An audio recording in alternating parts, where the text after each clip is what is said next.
Biometric authentication complete. Please state your business.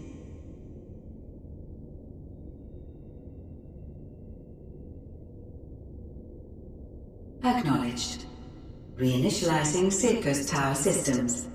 Searching for Elidibus entity.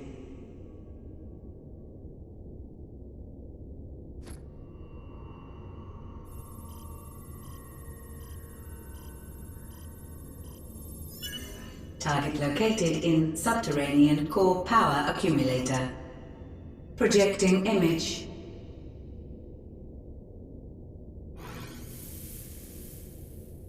My home. My friends. No more than a dream. Oh.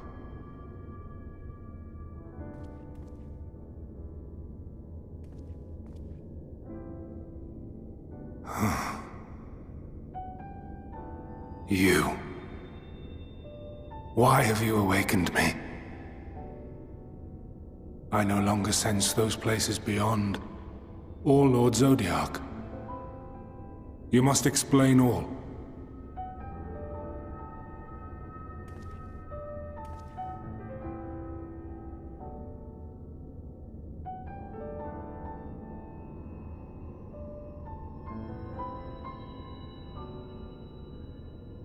So, he is fallen, and my brethren's souls returned to the star.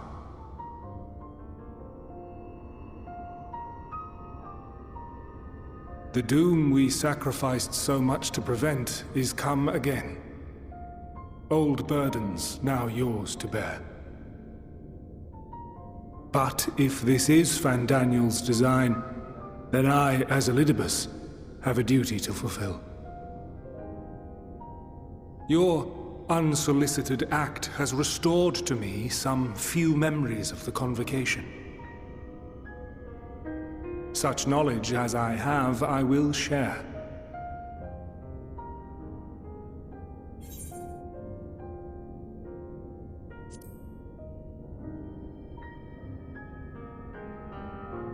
I do this not for you. I merely perform my duty, as I have ever done. Where to begin? The end. Your understanding of what caused the final days is consistent with our own. The decay first took root where the currents were weakest. Yes, a conclusion drawn by him, Fandaniel. Not the him of here and now, but as I knew him, long, long ago. Having shed light upon the phenomenon, he dedicated himself to devising a countermeasure. Were it not for his knowledge of the Celestial, we would never have made the connection, and thence forestalled the final days. And though he inherited that noble soul, how different this last incarnation, so consumed by self-loathing and hate.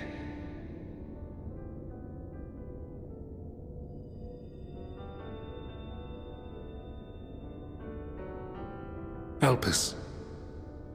Yes, the name is familiar to me. Yet I know it not as a flower, but a place. A testing facility for determining which of our creations were fit to be released into the world.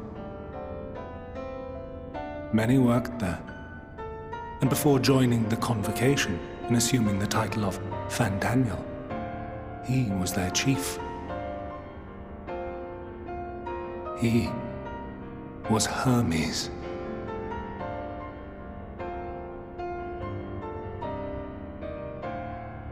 That is all I know. The crystals tell little of the lives the 14 led prior to their induction. Elpis itself would tell even less. Nary a ruin has survived.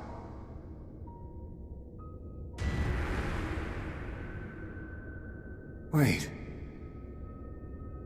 I saw you there. In Elpis. No. I did not. But I did. I did. A lingering trace of impossibility. And a truth that fills my heart.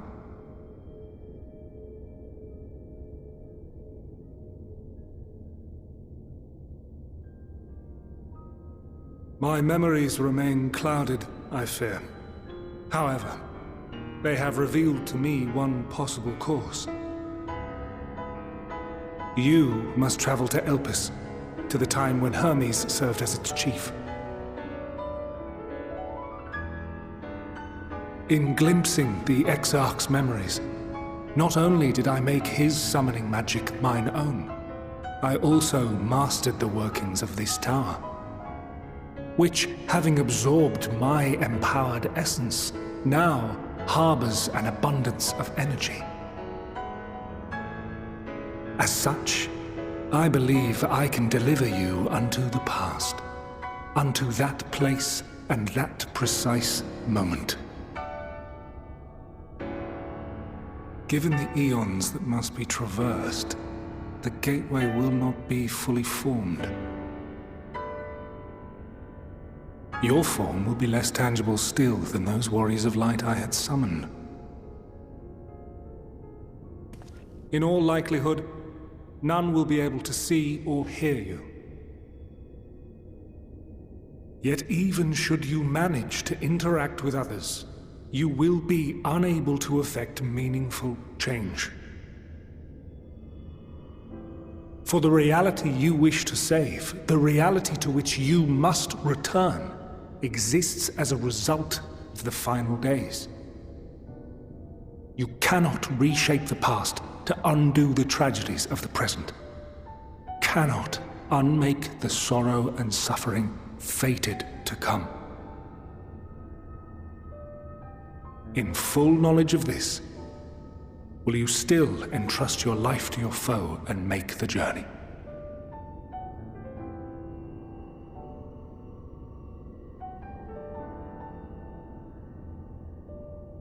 Very well. I shall cast you unto the river of time. Let this be my final act. You must input the commands. I no longer have the authority. First, you must reconfigure the systems, that the tower's ether may be channeled for the magic.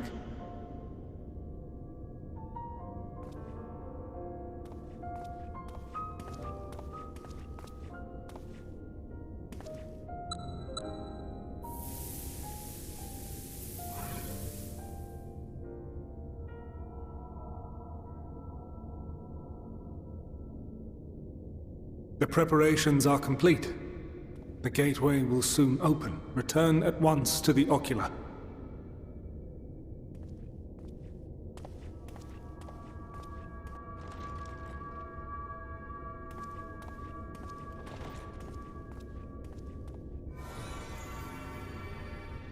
All appears to be in order. The ether flows unimpeded. The magic should consume every last mote of my essence. Why are you surprised? Did I not say that this will be my final act? Lord Zodiac is no more. There is nothing for me here. The ones I love and long to see again are waiting in that promised land, beyond memory and dream.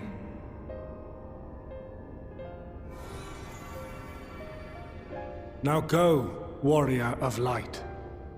Go, and do not look back.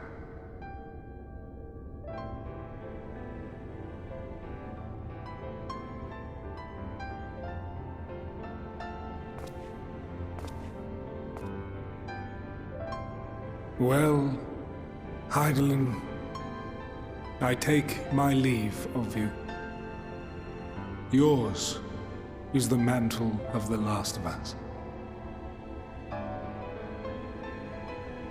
May you have the joy of it,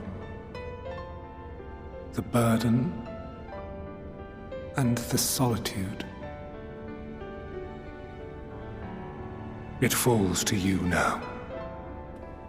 You and your champion to save our star.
And here we are, Elpis. Well, well, how rare to receive you in person. To what do we owe the honor?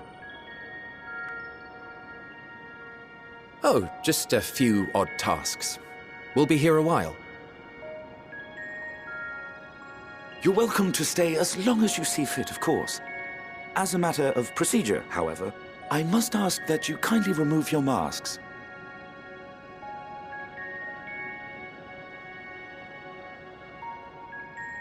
Come now. Is this truly necessary? Surely you can tell who we are. Who you are, perhaps, but I am far less infamous. Regardless, if we do not follow protocol, 'tis our hosts who would be held accountable. So, please, do favor us with your handsome face.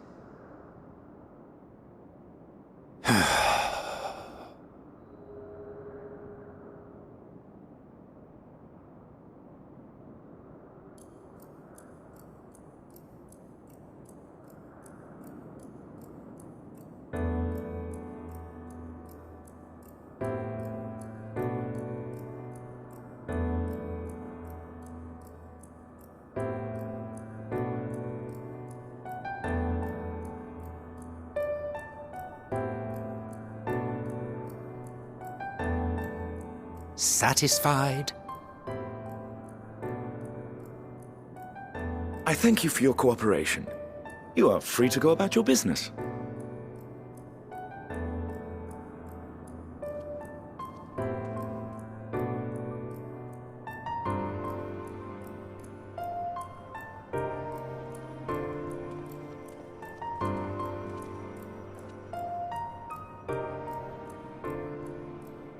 By the by, you see it too, yes?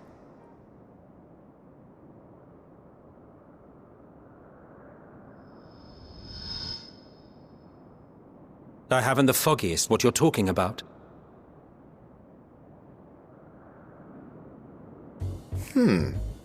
That's odd.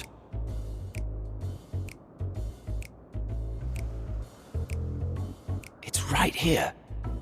A bit thin in the ether, but there's no mistaking it. The color of its soul is almost identical to Azem's.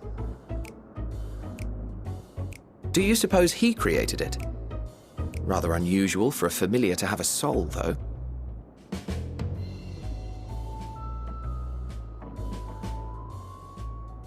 Don't ask me. All I know is that it's trouble. Doubly so if it's his spitting image. So let's leave it be. Come now.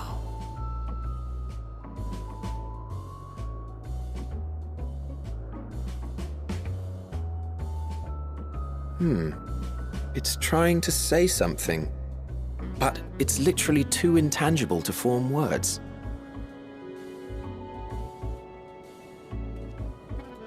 Why don't you give it some ether? Spare a snifter of your bounteous reserves.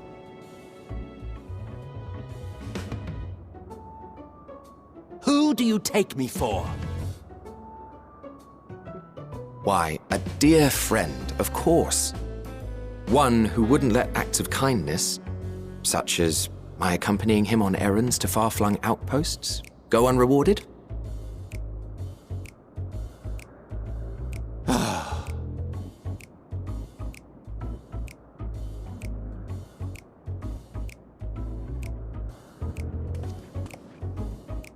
I suggest you close your eyes, or this may be unpleasant.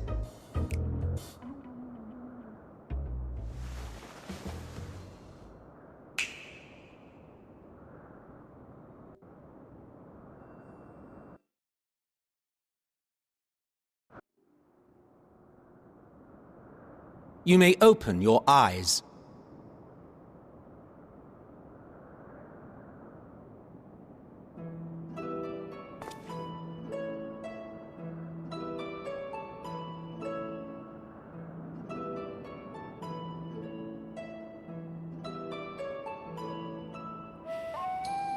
Oh, you even adjusted its size. The better to indulge your whim. This way, it will be easier to communicate. How very thoughtful of you. And may I applaud your artful reinforcement. Without further ado then. Greetings! I am Hythlodaeus, Chief of the Bureau of the Architect. Sulking beside me is the most honorable emet-selch of the Convocation of 14. And how might we address you, my new friend?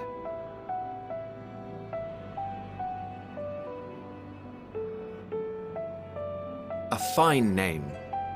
And I'm pleased to see you understand our words. So, tell us, whence have you come? The thinness of your essence suggests you weren't created here.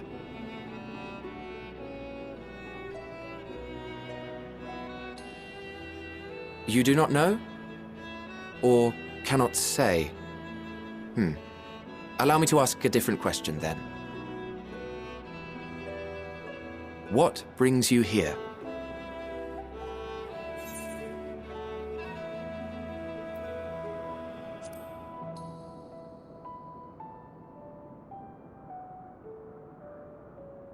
Well now, the same as us. Perhaps Azim wished to come too, but had to settle for a familiar. If he truly wished to be here, then he would be. Right you are. My apologies if we've given offense. The two of us can discern the color of souls, you see, and yours happens to resemble that of a friend. And with your purpose matching our own besides, we jumped to a hasty conclusion. We are here to speak with Hermes, the chief overseer of this facility, which we also intend to tour in order to gain greater insight into the man's work. We, I say, though this is emet-selch's charge. I am here only to serve as his guide. And I should be happy to serve as yours as well, by way of an apology for the misunderstanding. Wait, are you suggesting that we bring it along on official business? This thing we know next to nothing about? If you harbor suspicions, better to keep it close than leave it to its own devices. Wouldn't you agree?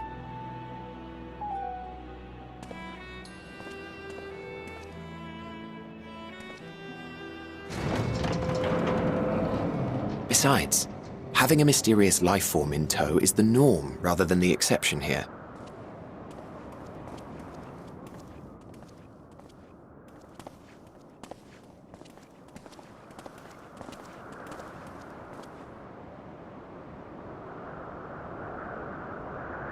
Welcome, my friends, to the testing ground of creation at Heaven's Edge, Elpis.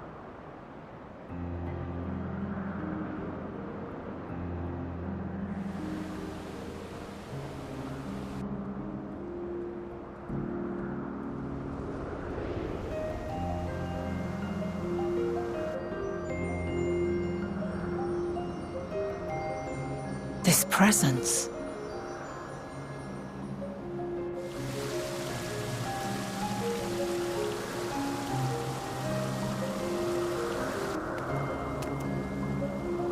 Hermes! Visitors! We have visitors!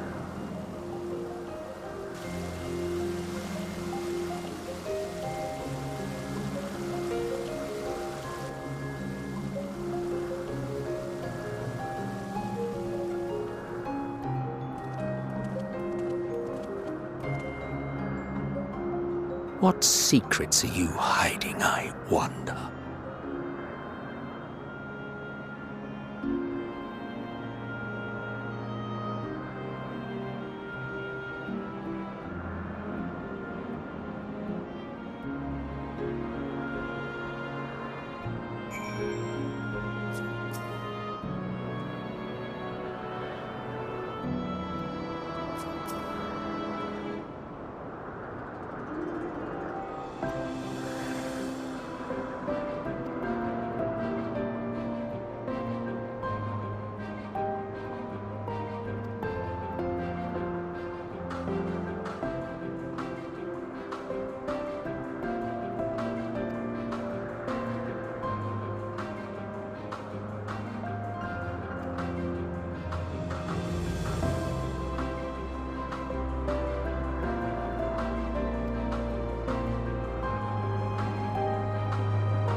Huh.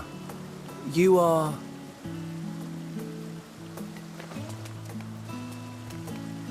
Oh!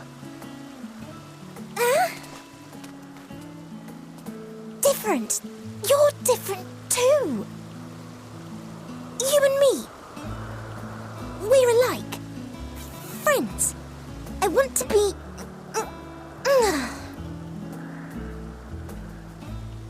Wait. Please. Wait.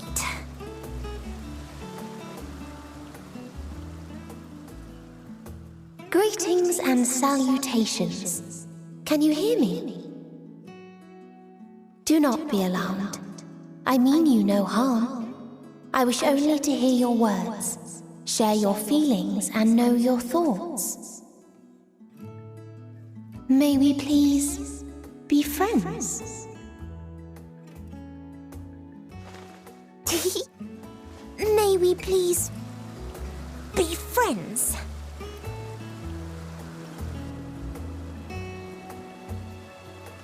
Ah, I see you found him.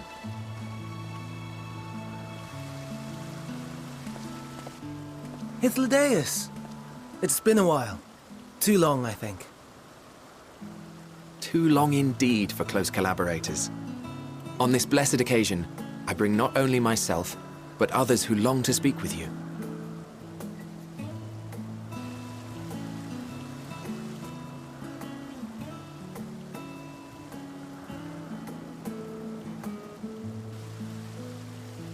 You were of the convocation? Emet-selch at your service. Do I have the honor of addressing Hermes, Chief Overseer of Elpis? You do. You have traveled far for it. Given your facility's purpose, its remote location is something of a necessity. Would that I didn't have to rely upon a guide. Oh, you wound me. Have I not ever been an attentive and helpful friend? But moving along to more agreeable company, this one we chance to...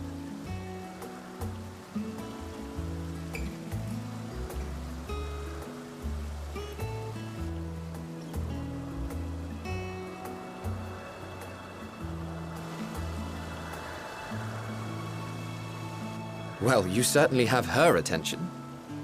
Is she one of yours, Hermes?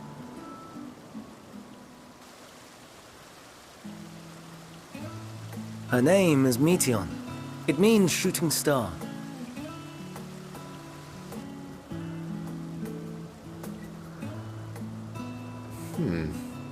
If I may make an observation, her ether is terribly thin.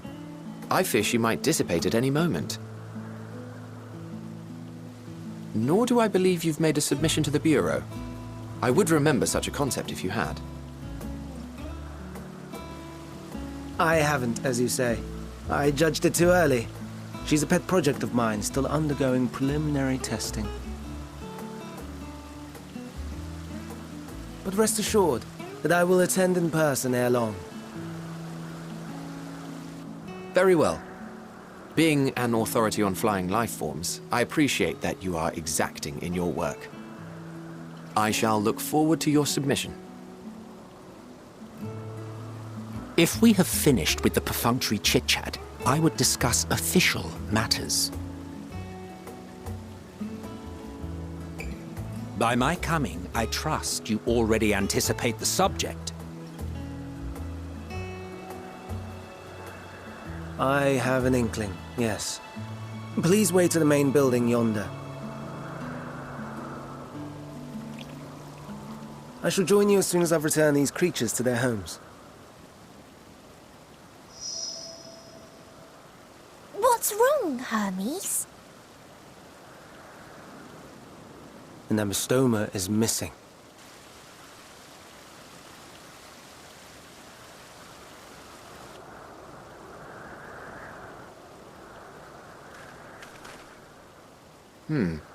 I may have found it.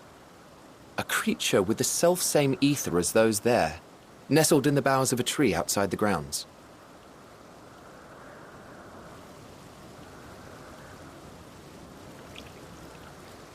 You're saying they can climb with their sorry excuses for limbs? The fashion has been to imbue aquatic creatures with the power of flight, ever since the words of Metron created a sky-swimming fish. The Ambistomas too can fly, if only slightly, and they could conceivably climb a tree. Whether they can come down safely, however... Excuse me.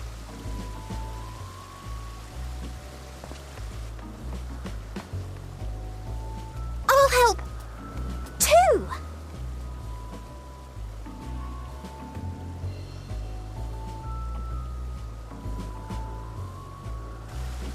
And what are we supposed to do with this lot?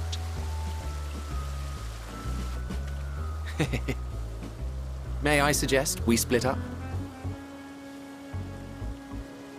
If you would be so good as to assist Hermes, Emet-selch and I shall keep an eye on these adorable creations in the meantime.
This appears to be the place.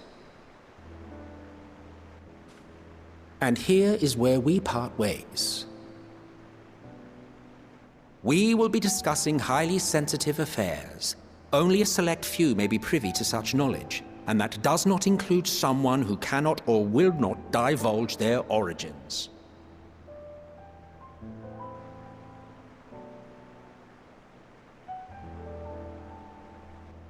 What? Will I have to remove you by force?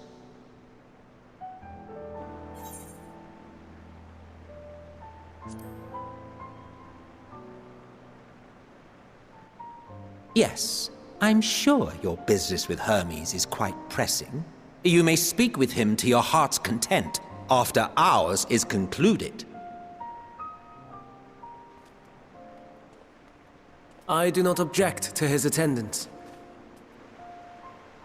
Hermes, this is highly irregular. Perhaps, but I believe he can be trusted. Meteion would not have taken to him so quickly otherwise. Moreover, the presence of a third party may help me to maintain composure.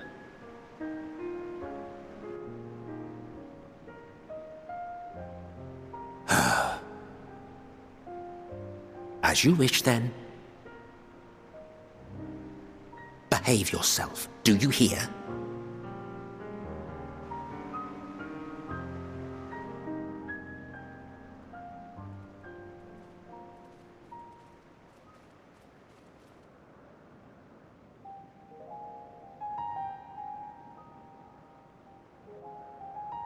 So, it's finally happened, then. Aye. Van Daniels declared his intention to step down, and named you as his preferred successor.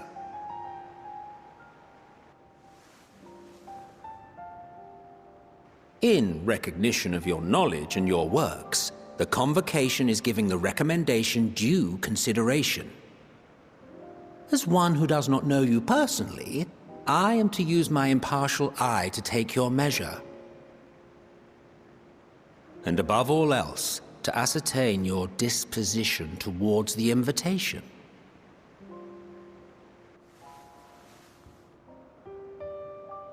I understand that you and Fandaniel are close. He himself was once chief overseer of Elpis after all. I should not be surprised if you knew before anyone else that he wished to relinquish his office. I did. He told me that when he fulfilled his purpose, he wished to pass the torch to me. A torch you seem none too pleased to accept. Are you so averse to serving on the Convocation? No, it's not that. For a humble researcher like myself to even be considered is an honor beyond words. No.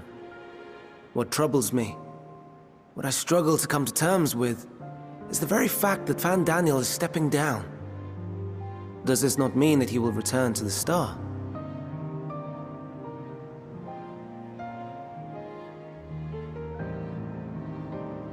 Of his own volition, yes, like so many others have before him. Return to the Star? Does that mean die? Well now, that's not a word I hear often. Is that what you say here in Elpis? Mankind is the life of Aetheris. Each of us, a drop of blood flowing through its veins, bearing sustenance. In our finite time upon it, 'tis our duty to make it a better place, that all who call it home, now and in future, may abide in happiness. To that end, we have dedicated ourselves to the pursuit of enlightened creation. And by our efforts did we transform this once untamed wilderness into the peaceful paradise you enjoy today. To return to the star whence we came is a privilege afforded to we who have so loved and nurtured it. A choice embraced by those who have lived their lives to the fullest, in service to our world. And when they depart upon this journey, it is beautiful, always. The 14 are no exception. 'Tis believed no occasion is more felicitous than the fulfillment of one's duty. Our office becomes our lives, and to retire is to return, or so the majority of us hold. Some few have elected to eschew custom.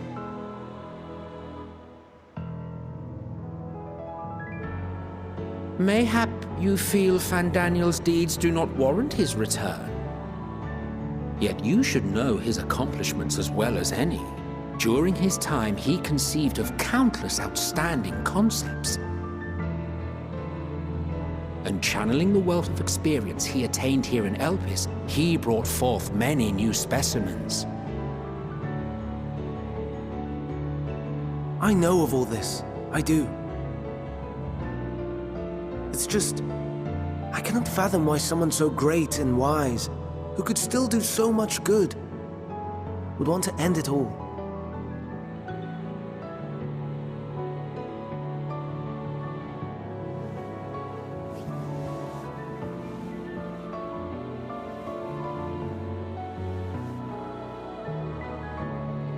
Oh no, I've made her upset. Forgive me. I know I requested your presence. Might I trouble you to take Meteon outside? A change of scenery would do her good.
Amazing, is it not? The Ampelos, one of our newest subjects.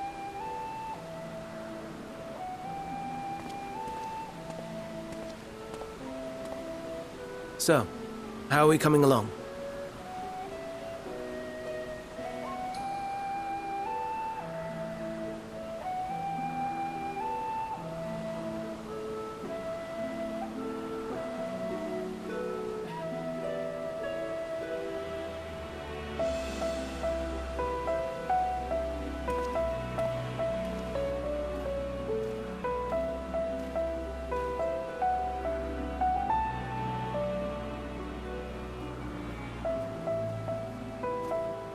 This place is Elpis. Those flowers. Elpis. Entelekis. Like me.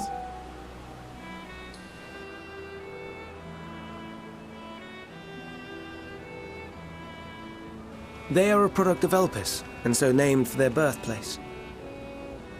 A happy accident, born of the hands of a former researcher who loved beautiful blossoms.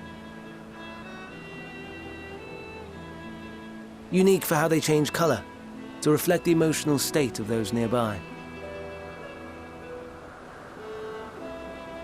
Though be it here or elsewhere, they are seldom seen in any hue save purest white.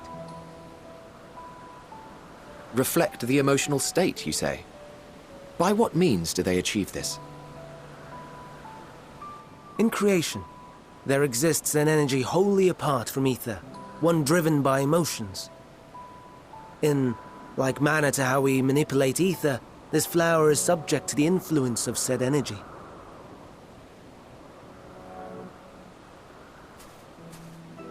While it has no will of its own, it is sensitive to the prevailing emotion in the vicinity, and reacts by altering its color and vibrancy.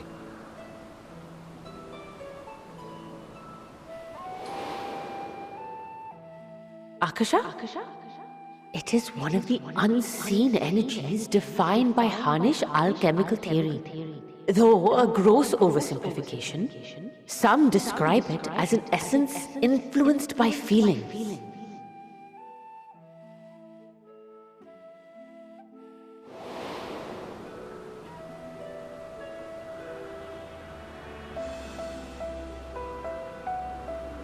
Akasha. Though I'm not familiar with the term, your description suggests it is the self-same energy. Dynamis, we call it.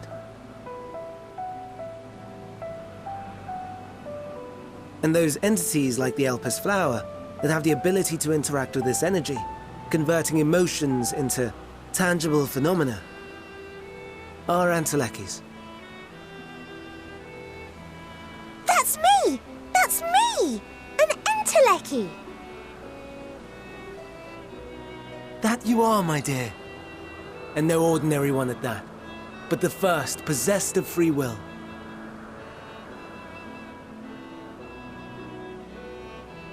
Wait! A form of energy other than ether? Dynamis? I've never heard of such a thing. Hardly surprising. Dynamis cannot be seen, much less felt. And though its existence has long been theorized, we had no proof until the flower's serendipitous creation. What's more, Dynamis is far weaker than ether. Under normal circumstances, its effects are drowned out by the latter. On account of which, beings comprised of and reliant upon the ether, like you and I, are unable to make practical use of Dynamis. 'Tis a truly esoteric thing, known to but a select few scholars. Intriguing. Then, given the limitations you described, why create Meteon?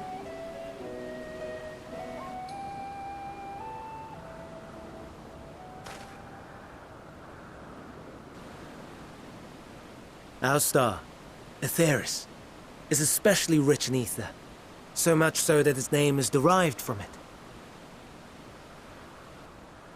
However, when we consider all energy in existence here and in the vast space beyond, Dynamis, may account for as much as 68.3%.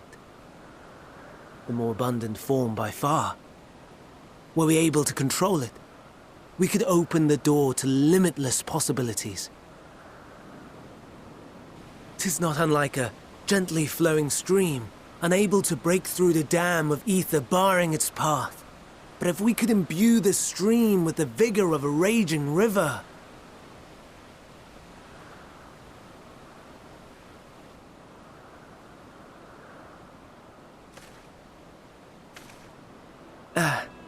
Not that I have such grand ambitions. Nay.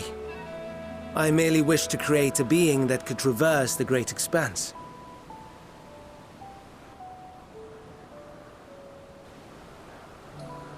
The relative scarcity of ether beyond the bounds of this star was a concern. And so, I looked to another source of energy by necessity.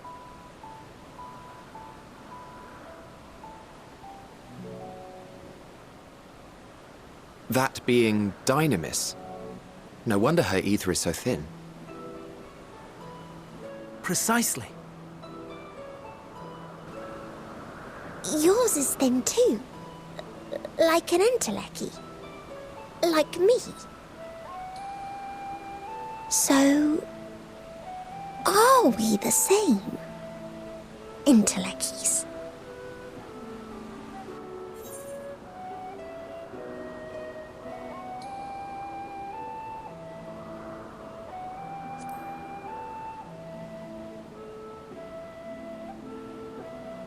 I think not.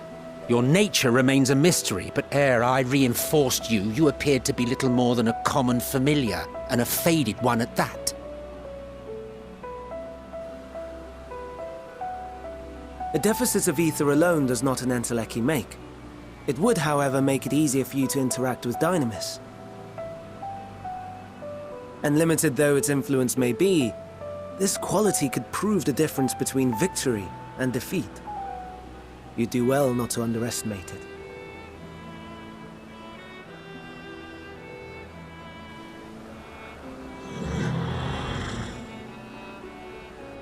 Oh dear. I'd forgotten about the poor fellow. You must excuse me a moment while I go and verify a few more things.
No, no, no. You are not foisting this nonsense on me.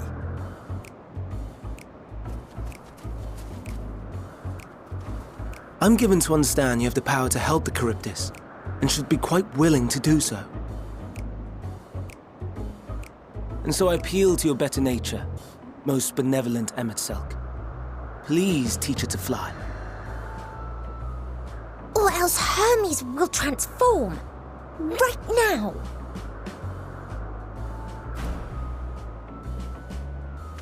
Now, there's no need to go quite that far.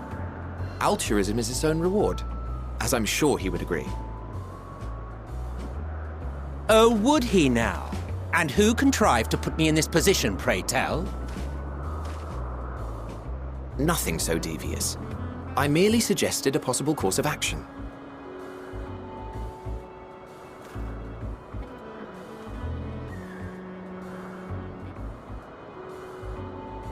Please, emet-selch. Please. I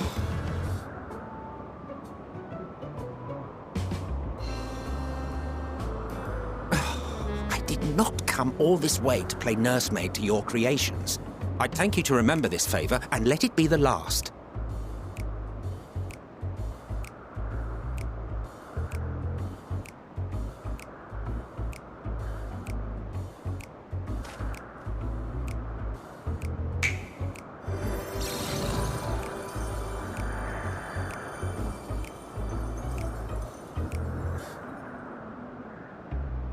I will aid it once it has taken to the air. It falls to you to shepherd it skyward.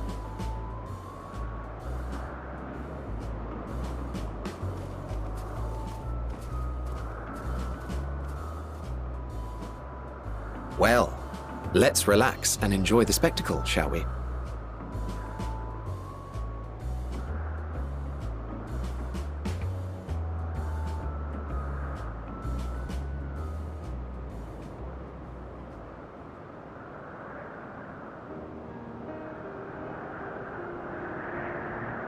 You were wondering why emet-selch joined the convocation.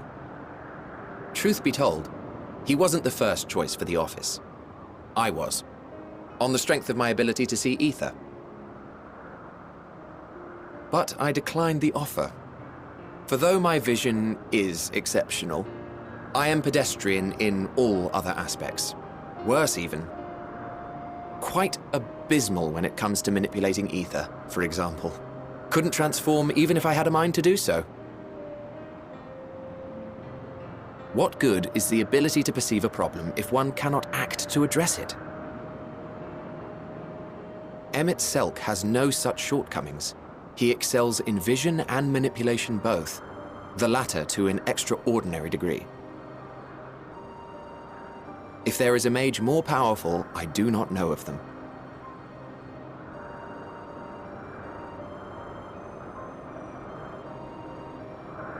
Thus did I recommend him for the office in my stead. And I wasn't the only one. Far from it. Countless others vouched for his skill and character. People the world over, to whom he had previously lent a helping hand. Oh, how surprised he was. Claimed he hadn't done anything remarkable for anyone. Modest to a fault. He deserved every bit of acclaim he received. Yet he may well have gone unappreciated were it not for a mutual friend. A singular soul who can't help but involve himself in the business of others. Where he walks, excitement is certain to follow. His antics irritate emet-selch to no end, but much of his grumbling stems from genuine concern. When our friend calls, he never fails to answer and lend his talents.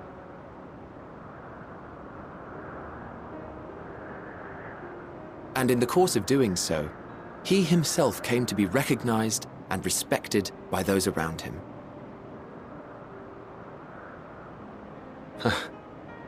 They are truly remarkable individuals, and I'm proud to call them friends.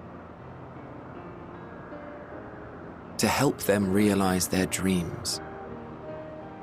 This will be my greatest contribution to our world. And when they have fulfilled their respective purposes,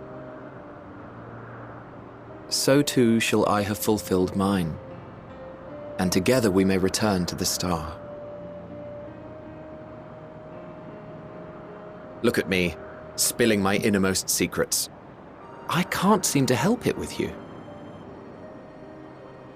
I can only assume it is due to the color of your soul.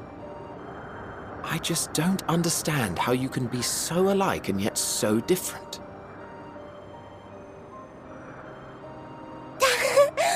Well done, my pet. Well done!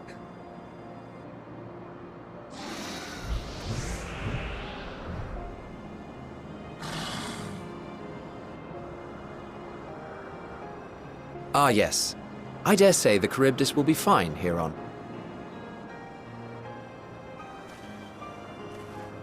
Why don't you go and signal to emet-selch? Let him know that his arduous task is at an end.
Oh, you were waiting for me.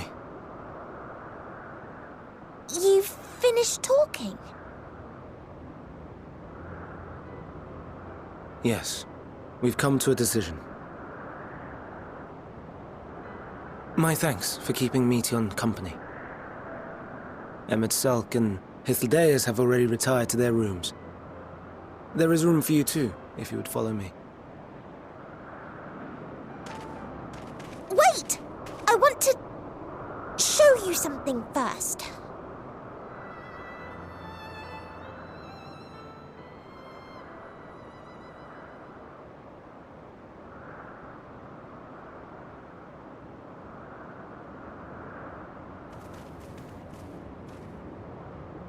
Elpis flowers? Go on.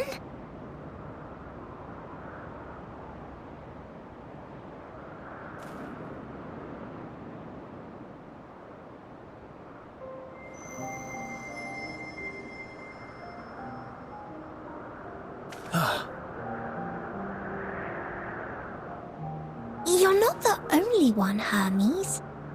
Others feel sad too. You're not alone.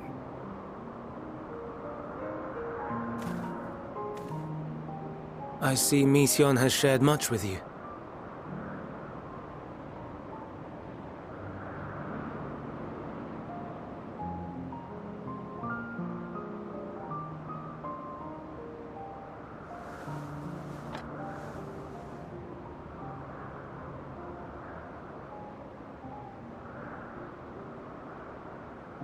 May we talk a moment?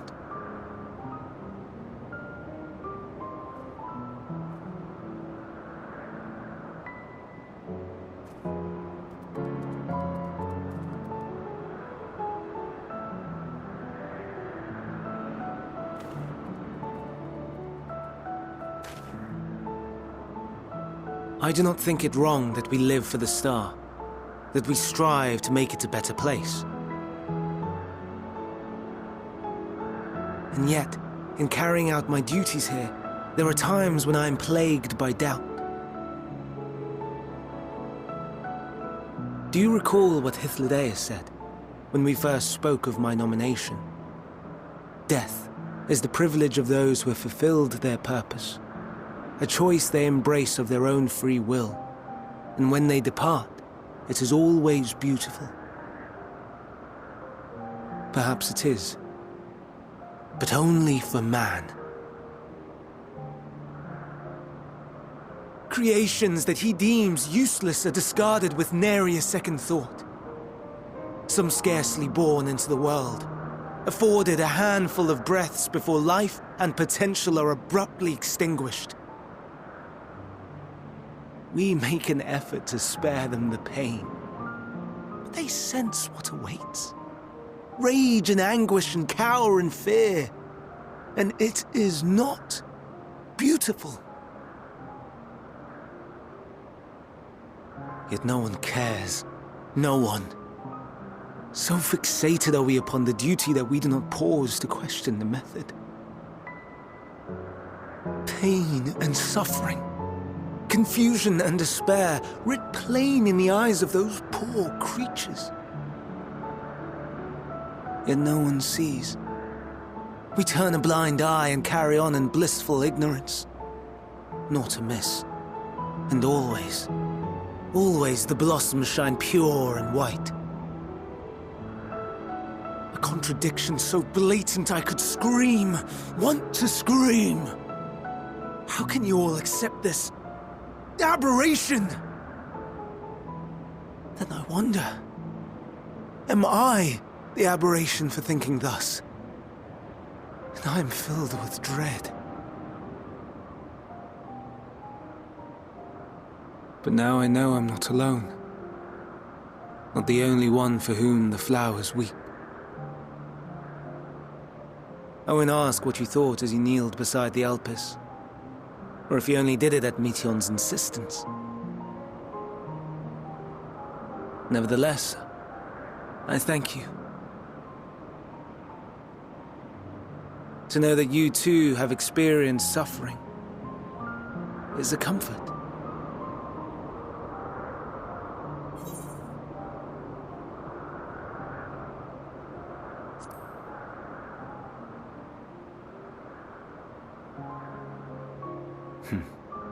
To so willingly lend an ear to ease my burden, you are a strange one.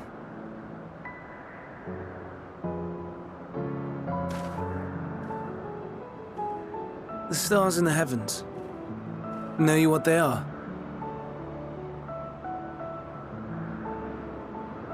Though it is too far to tell, each glittering light could be a world not unlike Aetheris.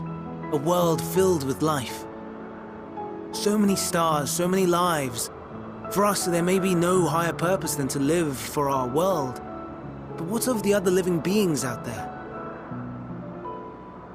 What is it that gives their lives meaning? That drives them day after day after day?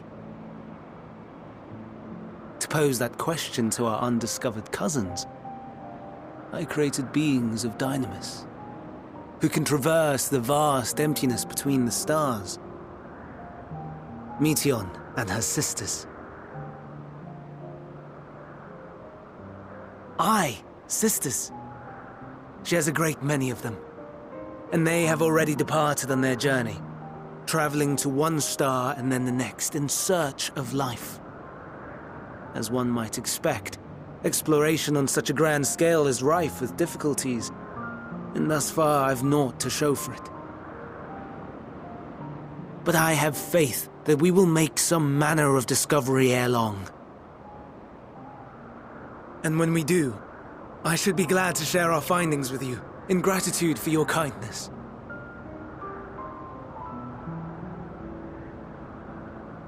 It's getting rather late. We had best find our beds. It would not do for both of us to be sleep-deprived on the morrow. Come, Meteon. Let us head back. All right!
Now!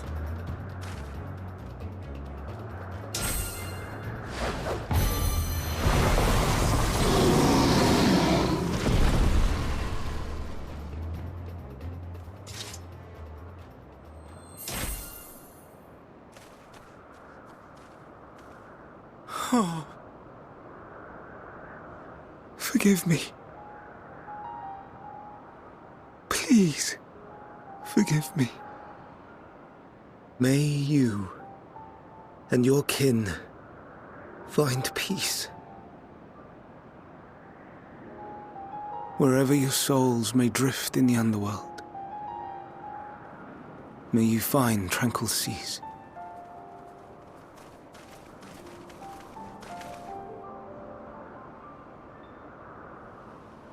Be not forgotten, in concept endure, to reclaim form and one day live again. Serve not the star, or any purpose save your own. Live again, if that be your desire.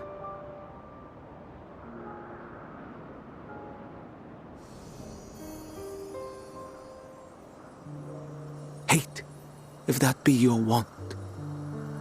We are worthy. But leave your suffering behind. Lay down your burdens, be born anew. Fly high. Fly free.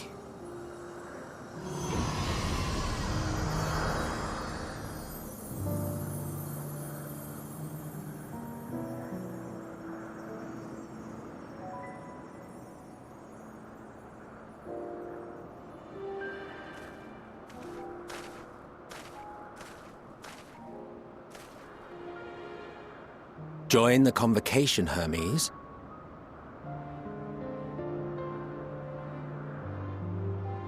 You do not belong here. Leave to replace another. To be replaced. It changes nothing. Tell me, do you think it right that we sacrifice all these lives for the sake of the star? And when the star has reached perfection, what then? If all who are satisfied choose to die, shall we all die in satisfaction?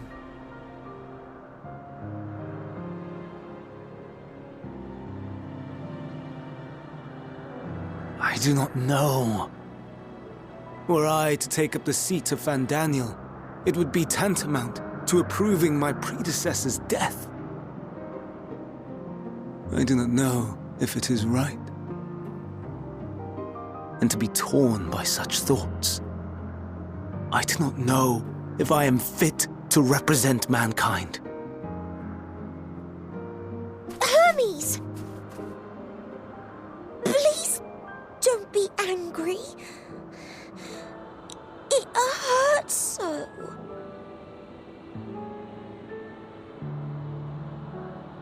Forgive me.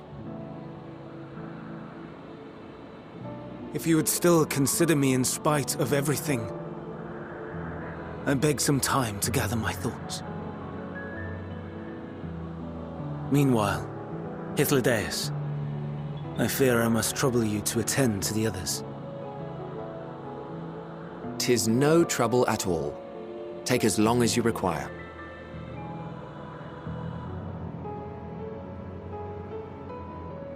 And you, my friend, I pray you find that which you seek.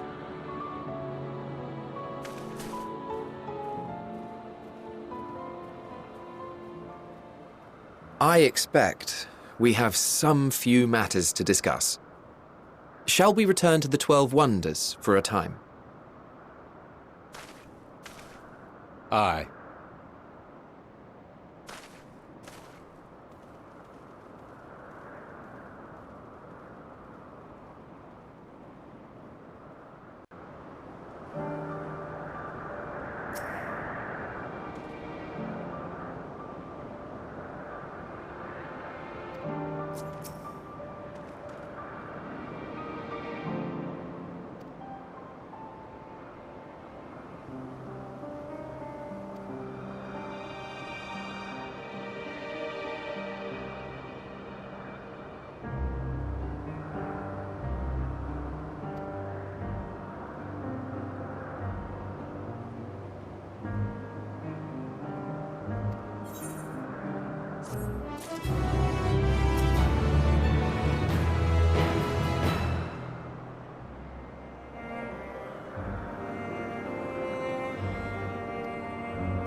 I present to you Kalamelios Zephyros. Here you will find a number of testing facilities, as well as the observation hub of Poiton Oikos. Right then. Let's begin by...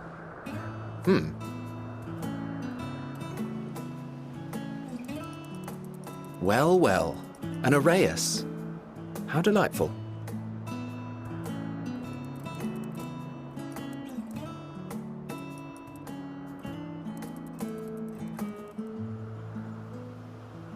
And what, pray tell, is that? Ah, that's a new species of shark. We approved the concept but a few days ago. Sharks are among the most popular sea creatures. Rare is the day when someone does not submit a new concept. At first, they were largely orthodox, consideration given to such things as size and environmental impact, and then a whimsical someone thought to bestow it with flight, another superior intelligence. And then the floodgates burst, concepts with multiple heads, or arms and legs, and so on and so forth. It was getting absurd. A part of me wanted to tell them to go away and find something else to create, but in the end I couldn't deny their passion. And here we are.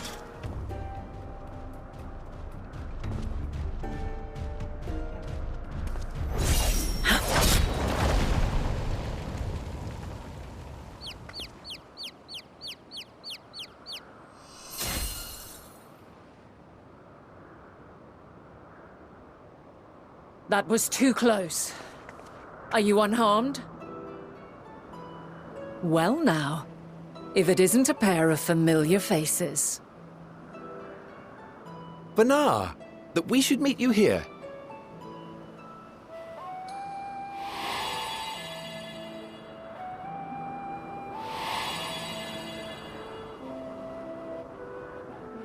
As I mentioned earlier, the better part of the convocation holds that when we retire is when we return to the star.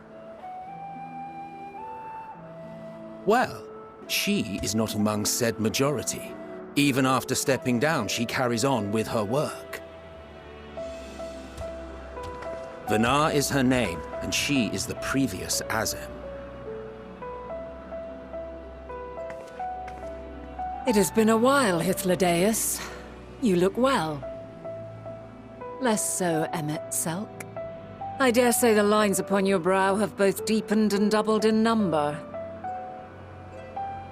A shame for one so young. You must make an effort to frown less often.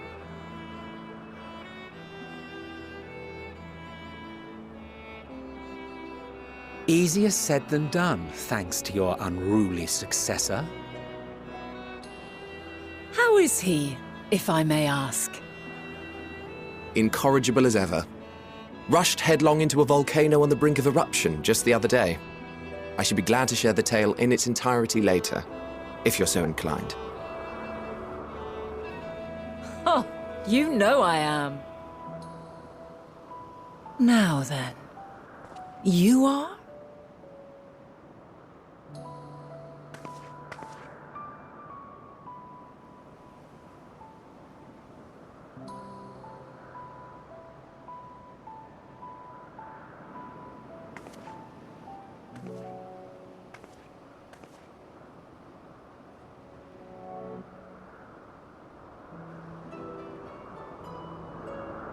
I say, have you perchance come from the future?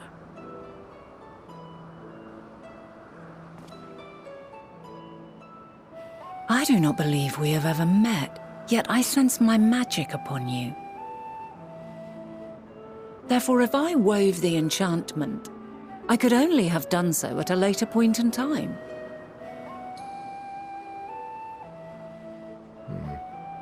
What manner of magic is this, if I may ask?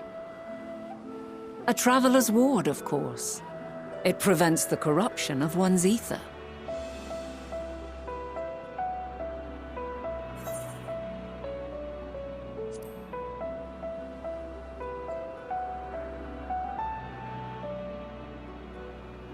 I see you are not ignorant to its presence. And while there are many protective spells, the one you bear is unmistakably mine. Hold on. From the future? That's absurd.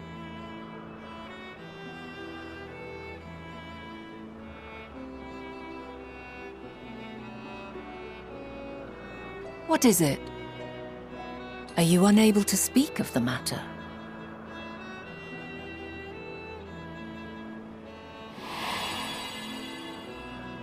The reality to which you must return exists as a result of the final days. You cannot reshape the past to undo the tragedies of the present.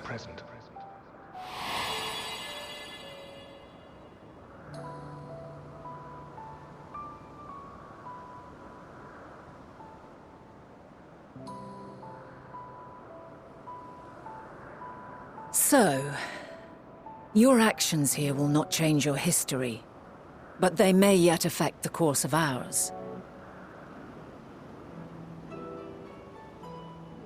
How very exciting! I'm quite fond of delving into the unknown, and there's naught more unknown than the future.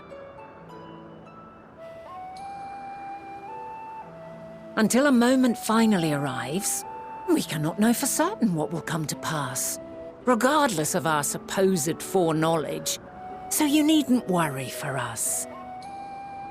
More importantly, that you should go to such great lengths as to travel unto the past bespeaks the gravity of your quest. Will you not reveal it to us? Mayhap we can be of aid to your cause.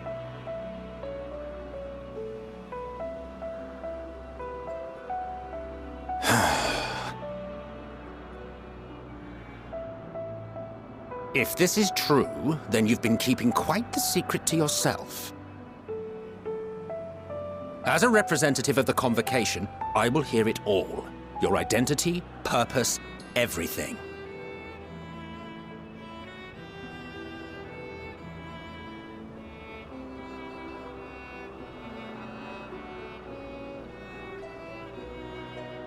Why don't we move to a place more conducive to calm conversation?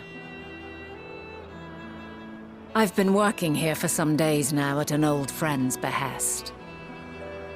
If it is agreeable, we may make use of my accommodation at Poiton Oikos.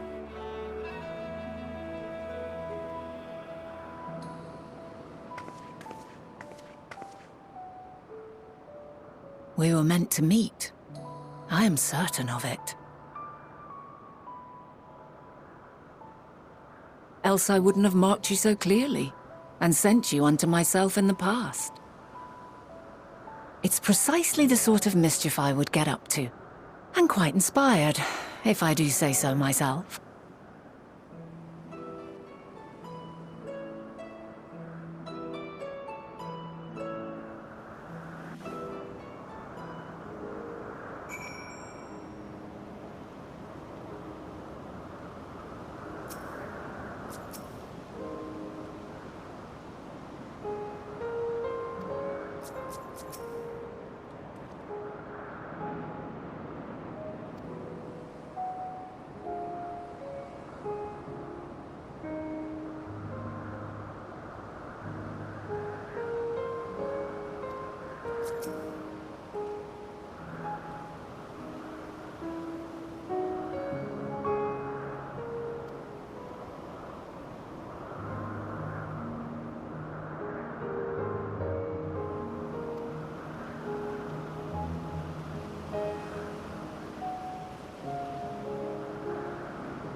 A wonderful aroma. I feel more relaxed already. Would that I had sweetmeats to offer, but I travel light out of habit. There's plenty of hot water though, so please have as much tea as you like. Now then, will you tell us your tale?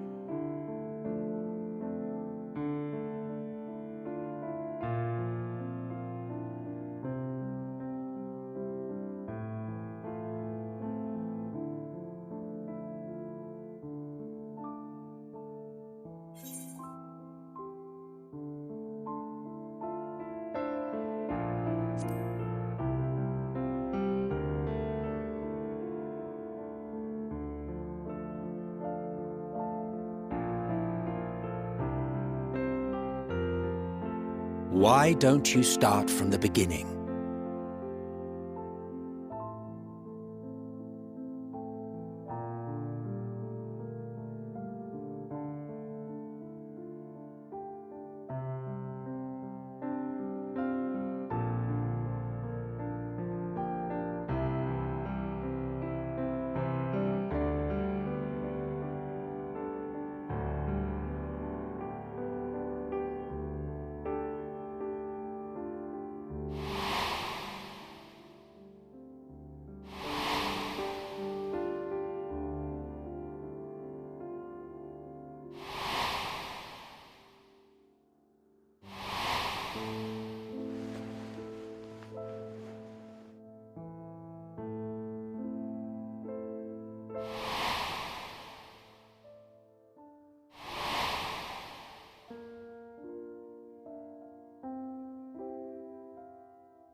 Preposterous! Utterly preposterous! While not the words I would have chosen, I too have my doubts. Much of it borders on the incredulous. What of you, Vanar?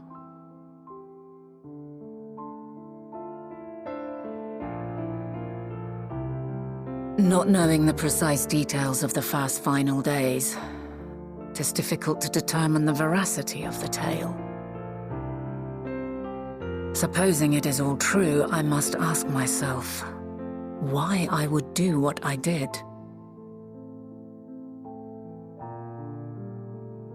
Why would I feel I had no recourse but to oppose the 14 and create this Hydaelyn?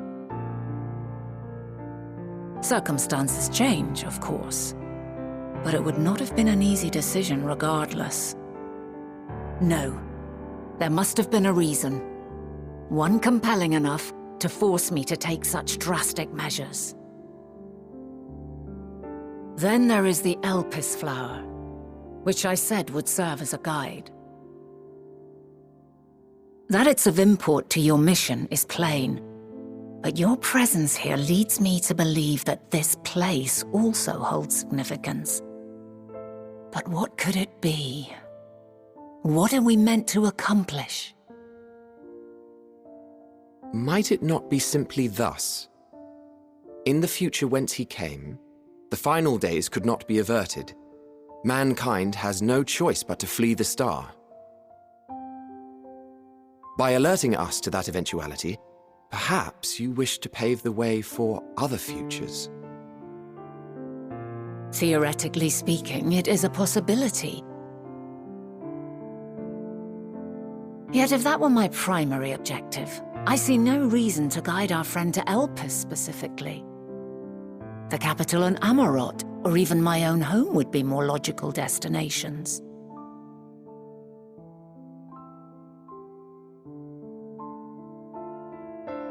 True. I note also that Hydaelyn did not specify a point in time to which he must return.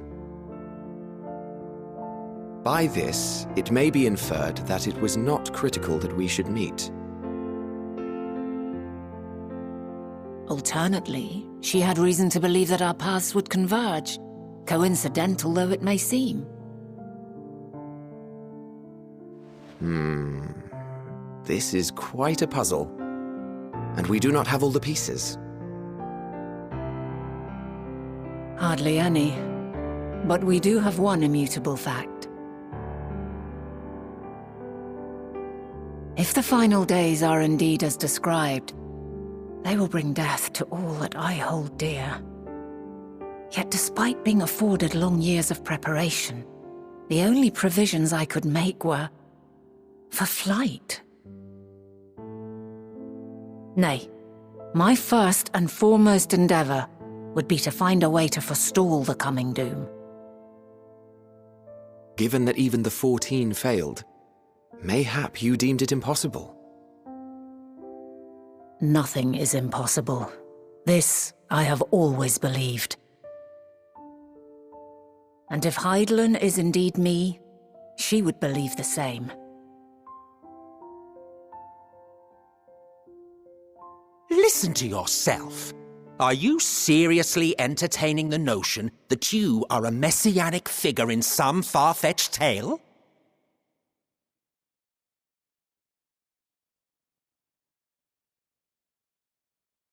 Well, I will not. I refuse to accept that our world could be undone by some unforeseen calamity. I also take offense to my portrayal as a megalomaniacal madman. To sacrifice oneself for the star is a noble act, and I would hold those who gave themselves to this zodiac in the highest esteem. Yet, you claim I recreated Amarot and populated it with phantoms of our people? A bizarre indulgence that would be insulting to their memory. Worse still, I even invited you there. Literally invited my own downfall. Why would I do something so idiotic and inexplicable?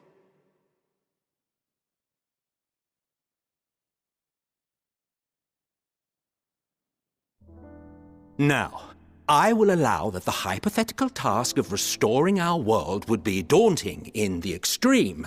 The thought of having to bear such a burden for 1,000 lives horrifies me.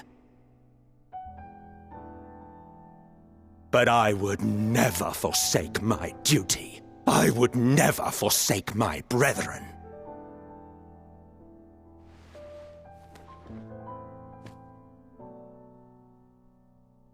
You do not know me. I've had my fill of your fiction. I will return to my duty, and you will not bother me again.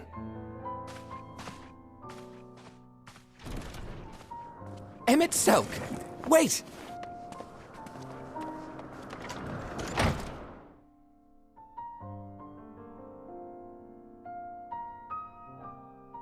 You've seen much of Elpis already. If you have any observations to share, I should like to hear them.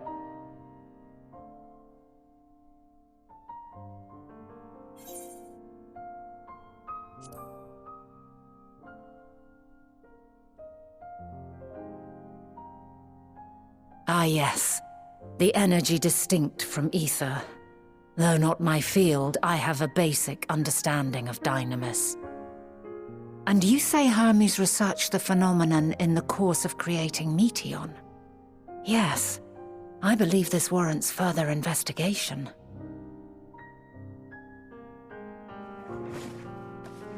With that settled, it is time for action. The missing pieces of the puzzle are here, I'm certain of it. And when you find them, the picture my future self has painted will be complete, and you will have your answer. Now suffice it to say, I will aid you in your quest.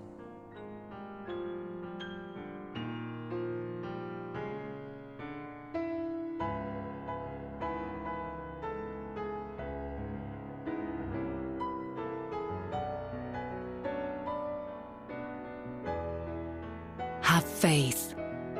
If emet-selch is the man Azam described to me, We've not seen the last of him.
A delightful breeze and a breathtaking view.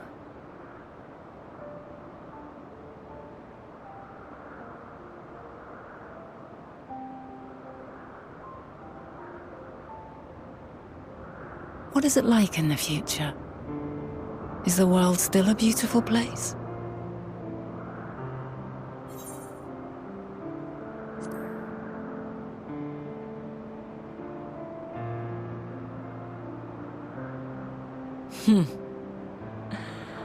I swear I could hear the glimmer in your eyes and the adoration in your voice.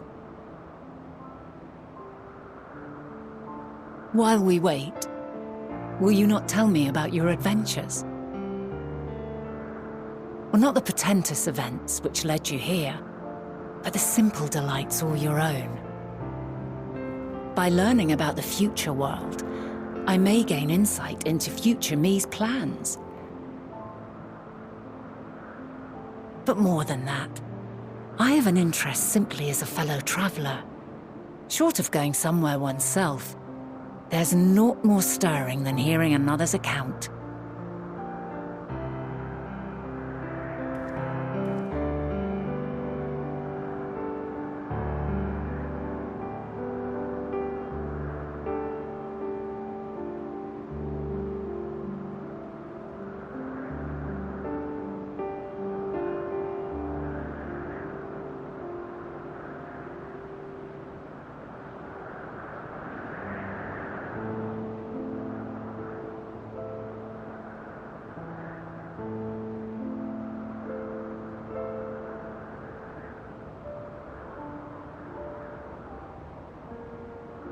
Incredible.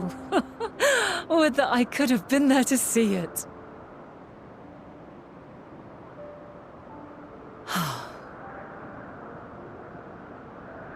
Yours is a harsh and unforgiving world. Yet in spite of this, your brethren hold fast to their virtue.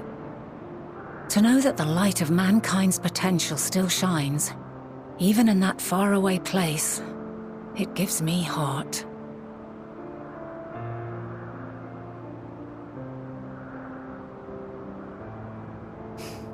Thank you for regaling me with your tales. I will treasure every word.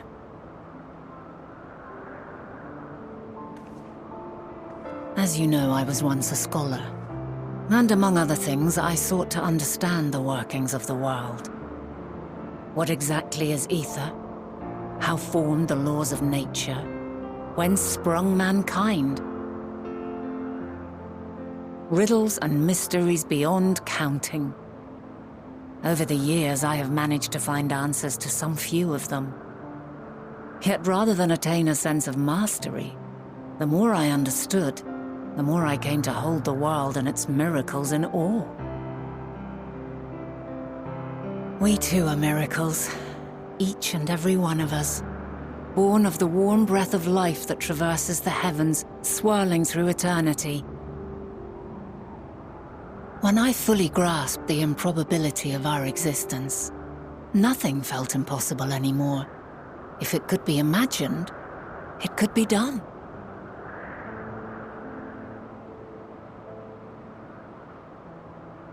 A passion swelled within me, an epiphany dispelling all preconceptions of what was natural and true, and a presence without, immense yet intimate.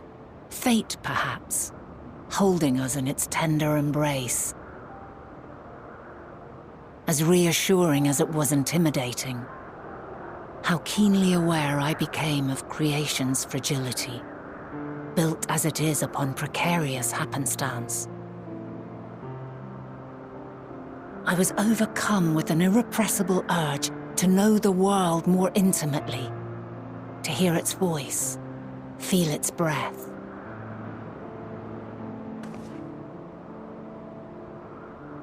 I ventured forth on a journey that very day, so very long ago now.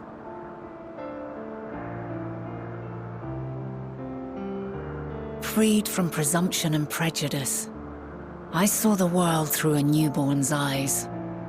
Everything fresh and new, and so beautiful. Lands that stretched on forever. Skies one could drown in. The heartbeat of nature, silent yet strong. And amidst it all a people, beacons of light and life. Laughter that warmed my heart like naught else before. They are my meaning, and my purpose, my love. And so long as they need help, I cannot return to the star. Perhaps my future self is still waiting for it. The moment she can let go and walk unto the end. Safe in the knowledge that man will find his own way.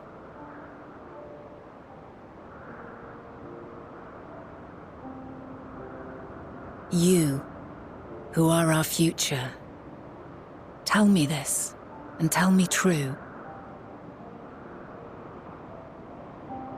Has your journey been good? Has it been worthwhile?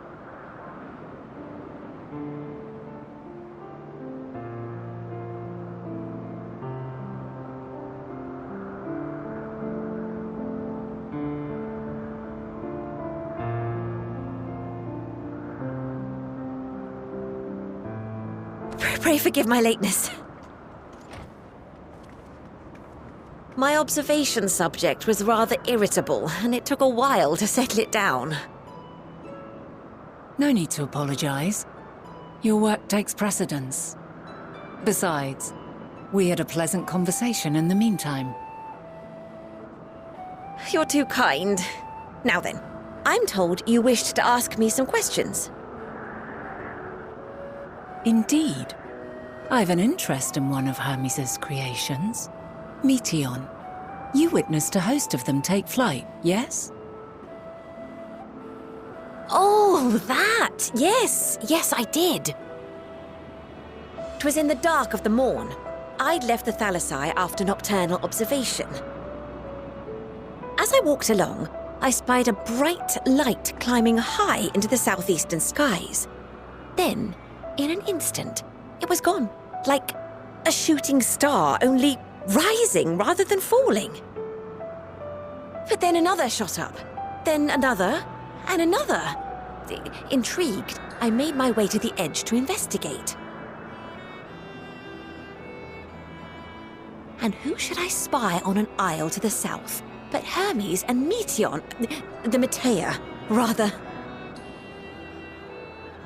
There were lots of them, and I realized they must be the shooting stars that I'd seen. A dazzling spectacle indeed. Have you spoken with Hermes about this? Oh, yes.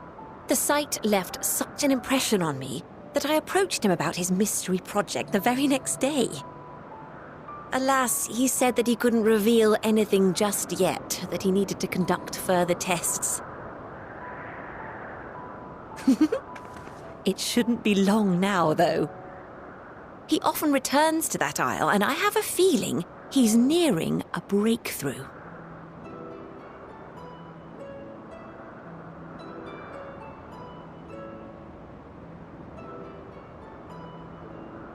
Splendid. We are likewise eager for the details. Well, that is all we wish to ask. Thank you for taking the time to indulge our curiosity. You're very welcome. It's always a pleasure to speak with other inquisitive souls. Oh, and will you be descending now? If so, I shall link the doors for you. Please.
Let neither side hold back.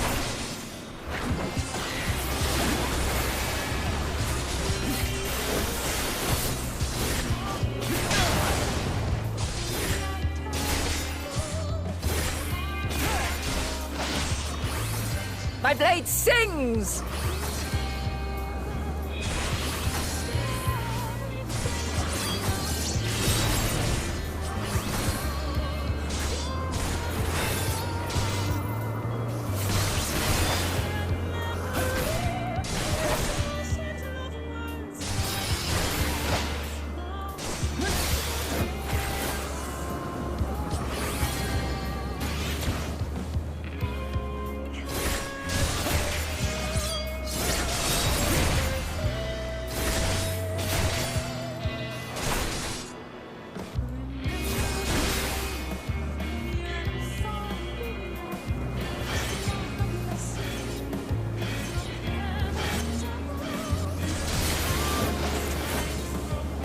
My blade sings!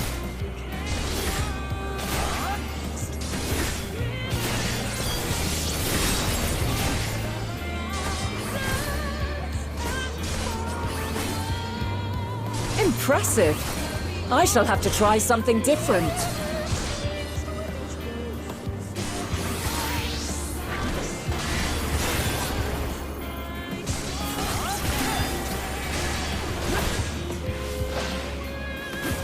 No quarter!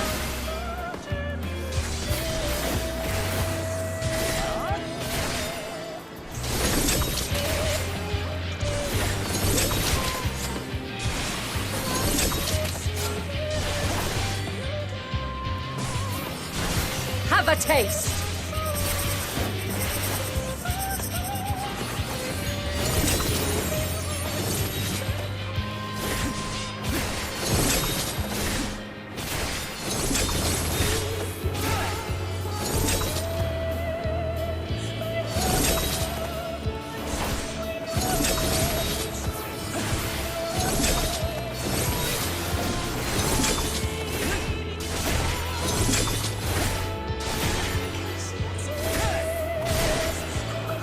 I see you won't be easily overcome, but neither will I.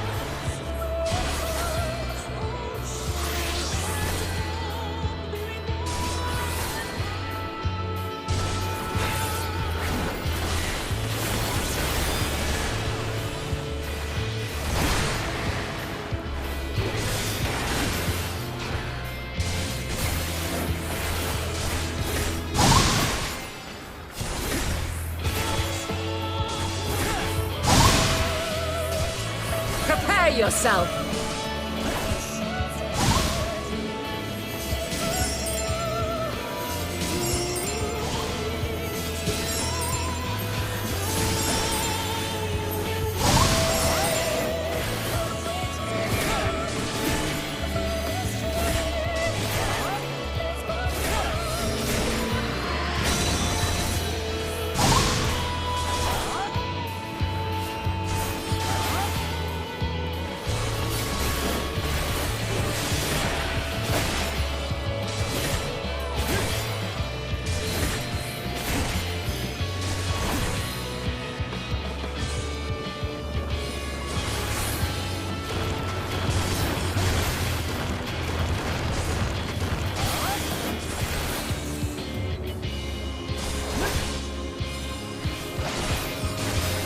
Very well. Let us move to the final trial.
Break your chains, shed your burdens, and show me your strength of will!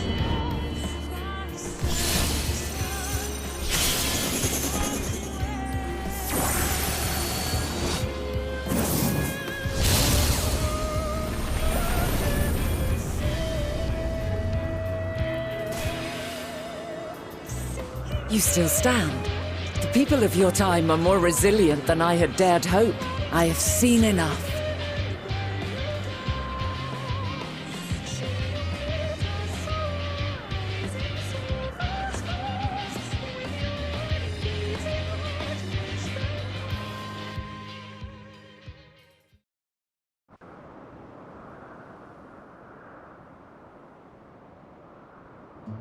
Twas my intent to finish it, but clearly I underestimated you.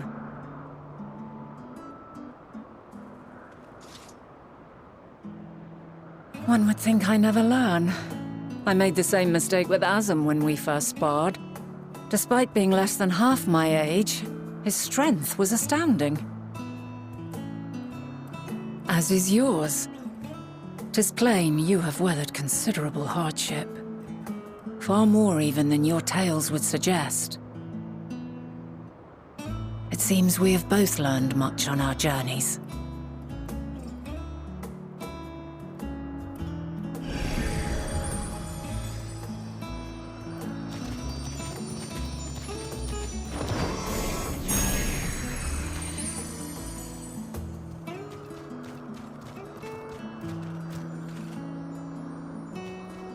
Well now, I dare say he has warmed to you. A boon to be sure. He never forgets his favorites, and is ever eager to come to their aid.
Quite a small place, lacking even the most basic equipment.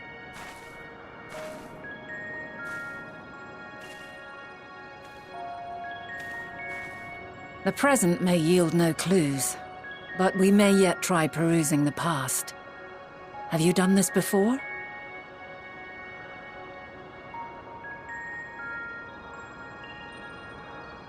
So you cannot control the power freely. Worry not. I shall assist you. Come and stand before me.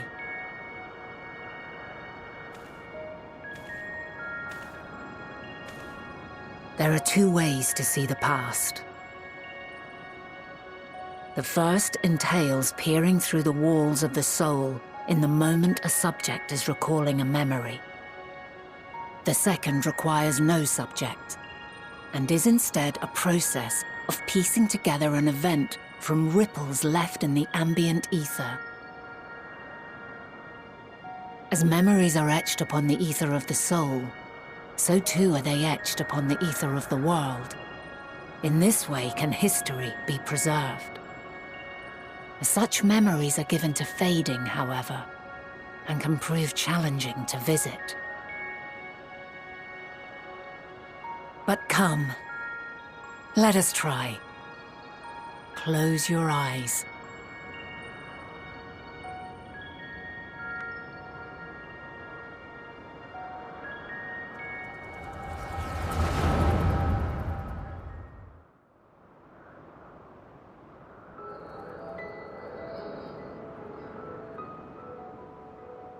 All units fully functional and proceeding on course towards their respective stars.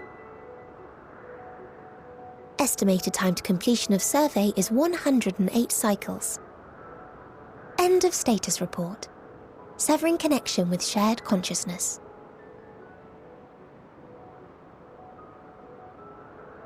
Did you hear that, Hermes? All is well.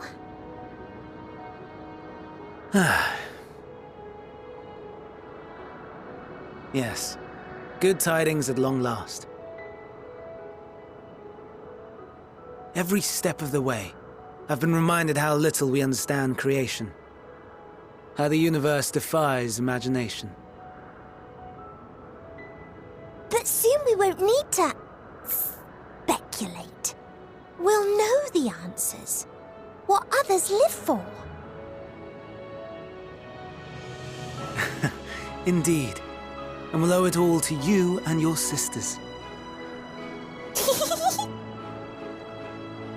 I wonder what answers we will get. Whatever intelligent beings that exist out there are bound to be vastly different from us. Diverse in form and culture, possessed of unique ways of thinking. Their conception of life and its purpose will be no exception. Completely and utterly unlike ours. Utterly unlike... how? I have no idea. Yet whatever answers we receive, I will not dismiss them out of hand.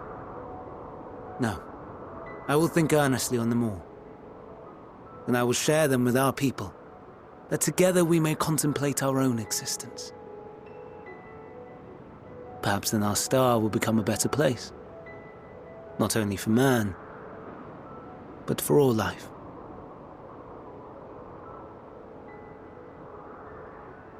Meteon, though I gave you wings to soar the heavens, I did not teach you how to walk the earth. So loath was I to bind another living being. In the course of your long journey, you will learn from those you meet, learn to walk and run and so much more. And when you return, older and wiser, we will have a celebration to mark your homecoming and coming of age both. Will there be apples? Covered in syrup? And how are you supposed to eat them? Rather than food, perhaps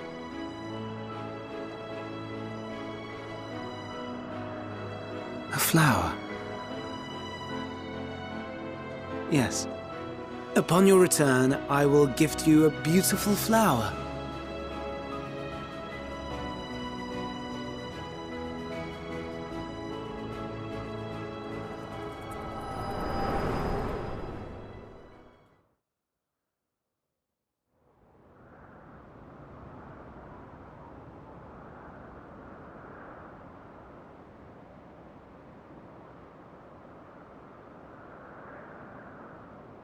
So, what is your opinion?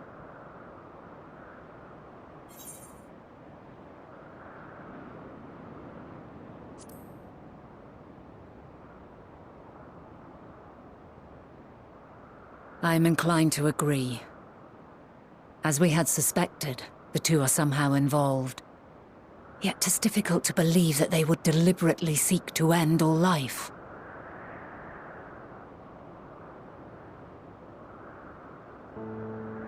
In light of this, I propose that we reveal your tale to Hermes himself. If he does not wish for the final days, as we believe, he may well join us in pursuing a solution.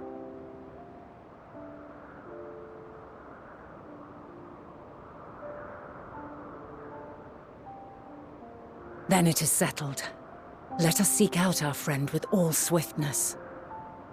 'Twould not do to let such a pure soul be blackened by tragedy.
My apologies for keeping you waiting. I understand there is a matter you wish to discuss. Aye. A matter of the utmost gravity. If one can suspend disbelief. Go on then. Tell him what you told us. Who you are and why you came.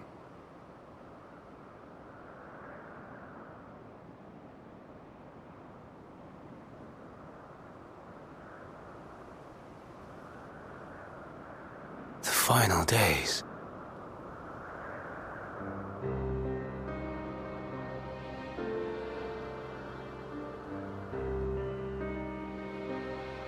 The phenomena observed during these star-encompassing calamities is likely the product of a dynamis reaction.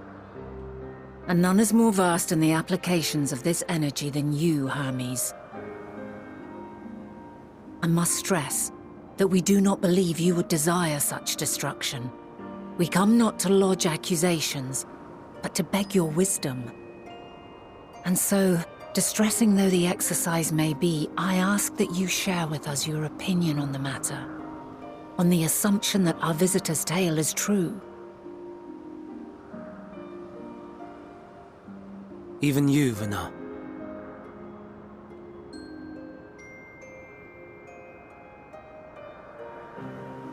As you say, the phenomena observed in the two calamities may both be attributed to dynamis. Of note is the difference in its effect. In the first final days, it warped creation magics. In the second, it warped the people themselves. The key variable, I suspect, is the etheric density of the men of each age. As you know, ether, in essence, negates dynamis. Harboring high concentrations of ether, we ancients cannot readily manipulate dynamis, nor be manipulated by it. Therefore, rather than ourselves, the calamity affected our magics. In contrast, having been sundered, the people of the future are composed of but a fraction of our ether. Thus are they susceptible to the influence of dynamis and its transformative potential. But that would explain only the mechanism, not the cause. Though perhaps...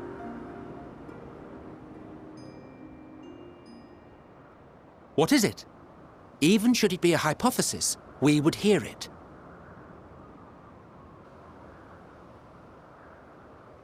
Dynamis is an energy put in motion by feelings. Feelings for which there must first exist a source.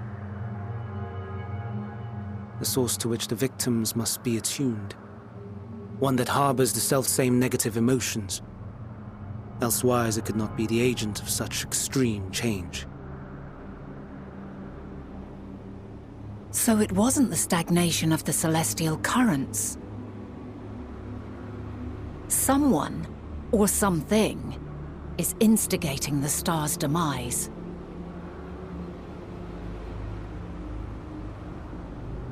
So, we've a villain on our hands after all. Any idea who or what it could be? The celestial currents comprise the outermost layer of the star's ether, encasing it like a protective sphere. According to your tale, it was where the currents were weakest that the phenomena first manifested. If the inciting factor came from without a Theris, then its effects would first be seen in those locations.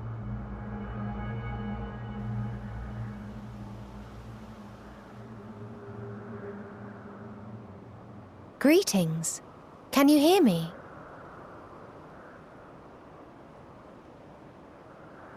Do not be alarmed. I mean you no harm. I wish only to hear your words, share your feelings, know your thoughts. May we please be friends? Meteon. What is it? Executing scheduled task, suspending individual self and connecting to shared consciousness. Connection established. Commencing status report.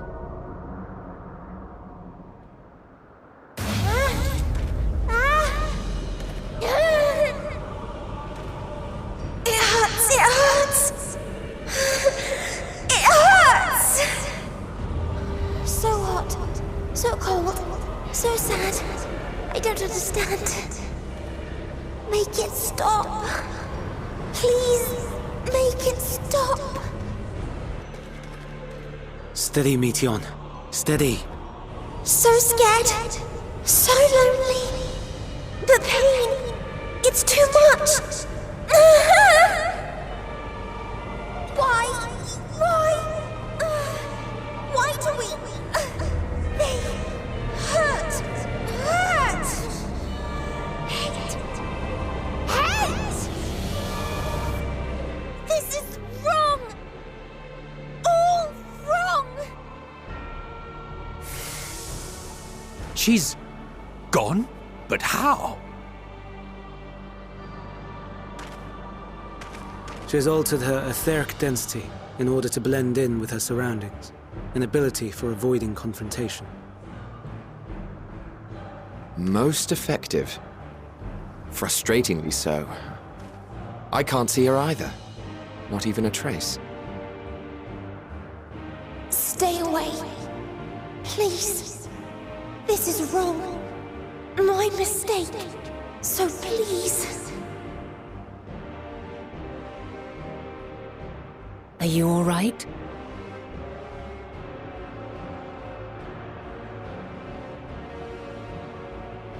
In your mind? No. We only heard her speak the instant before she vanished. Of course. When communicating without words, Meteion also employs dynamis. That would explain why you were able to hear her, when we could not. Then you are our best chance of finding her. Follow her voice and try to track her down. Hindered though we may be, let us split up and search as well.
Give chase. We shall herd her into the shelter.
Please, Mission.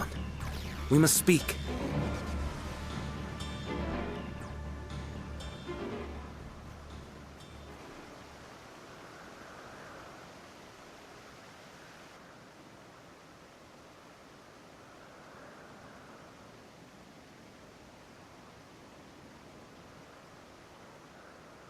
I'm sorry, Hermes. I'm so sorry.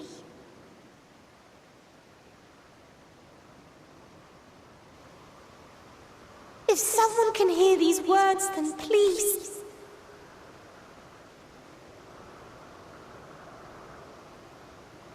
Please protect them. Protect them all.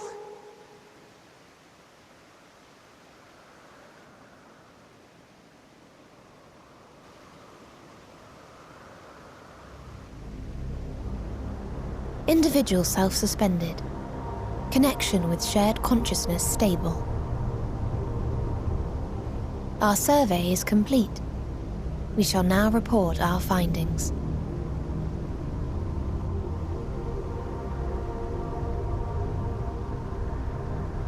All units safely arrived at their respective destinations. Seeking answers to Hermes' question, we attempted to make contact with the intelligent denizens of each star. Results are as follows, in order of numerical code. Enna. Traces of civilization found. Structures believed to have served as domiciles. No extant life forms detected. Dio. Ruined remnants of buildings scattered across star, surface of which is encased in ice. Presence of life could not be verified. Tria. Evidence of large population centers, akin to cities recovered. No extant life forms found, only their lingering essence. Tessera. Edifices surmised to be abandoned residences found. No extant life forms detected. Deadly plague or extreme environmental degradation likely to have led to mass extinction. They are all dead. Octo. Star found in state of violent conflict. Contact successfully made with inhabitants, but deployment of weapons of mass destruction resulted in total annihilation of local population shortly thereafter. Inea. Star is a barren desert. No identifiable flora found. Bones of living beings resembling men discovered beneath sands, but determination regarding their intelligence inconclusive.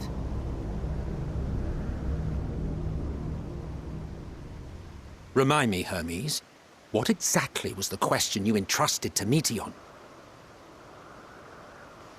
I tasked her with asking what others live for, what gives their lives meaning.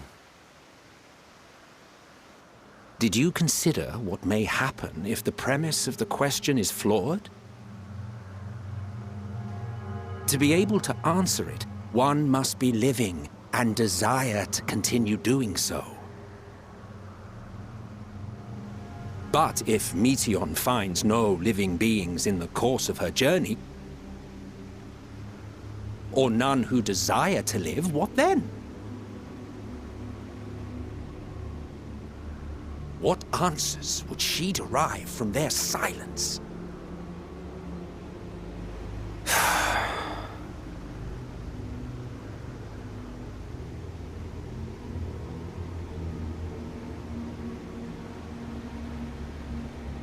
Meteon, enough! Suspend your mission, and return hither at once. Decapente. Local civilization once flourished under auspices of higher power. Said power later laid waste to civilization in fit of rage. Upon revealing this to me, entity elected to self-terminate in lieu of providing answer to question. No other intelligent life forms found. Turning a deaf ear, are we? We are taking Meteon back to Amarot. As I understand, we will need her if we are to bring back all of her sisters. Yes.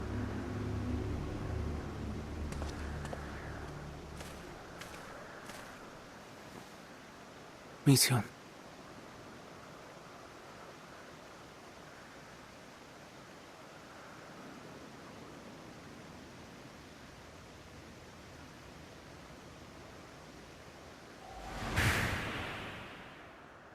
It isn't right, is it? It isn't right to turn away from the answer.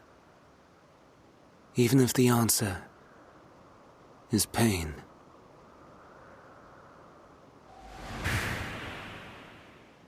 Even if we aberrations must scream ourselves hoarse to be heard.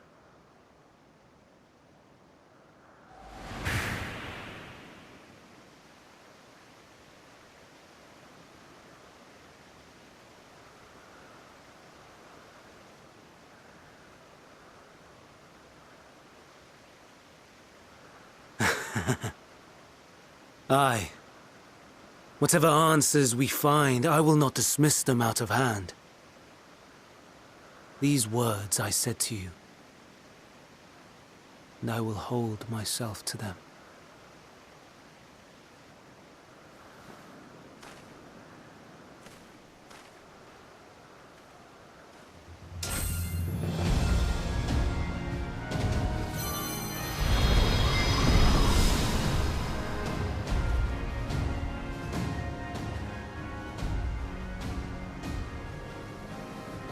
What is the meaning of this?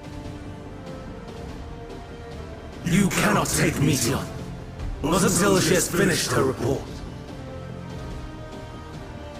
All else must wait.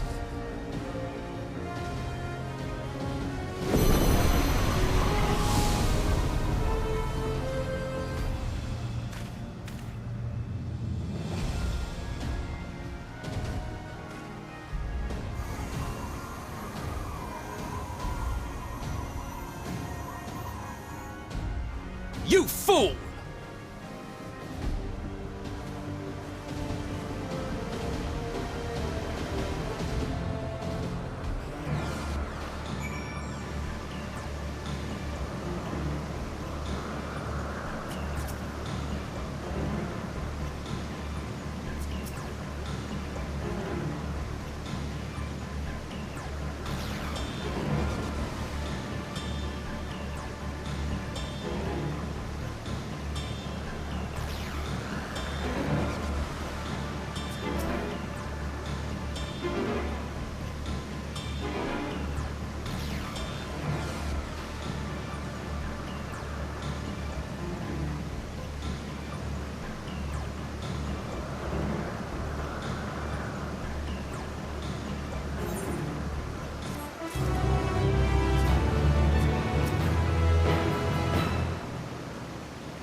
Turn back, else I might be forced to.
Stand firm.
Have a taste! I'm not entirely useless.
Have a taste!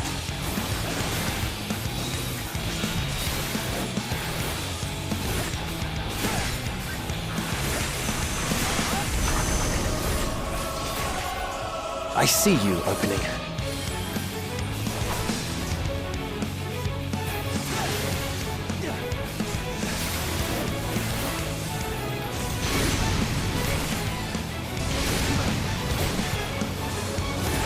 I'm not entirely useless.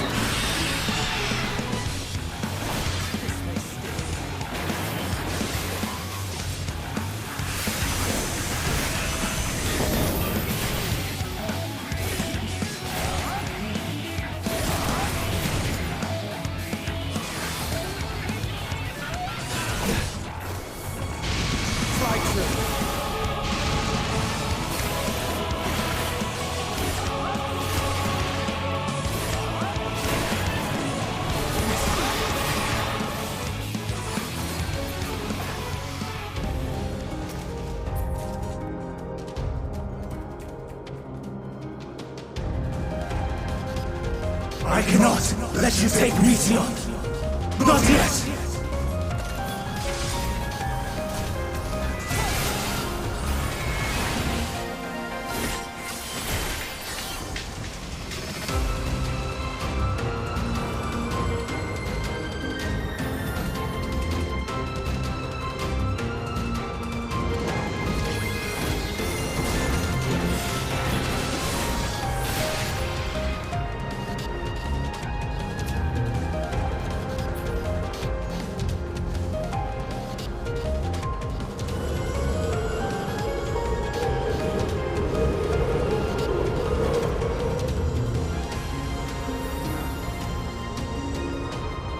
I must hear their answers before they're expunged from existence.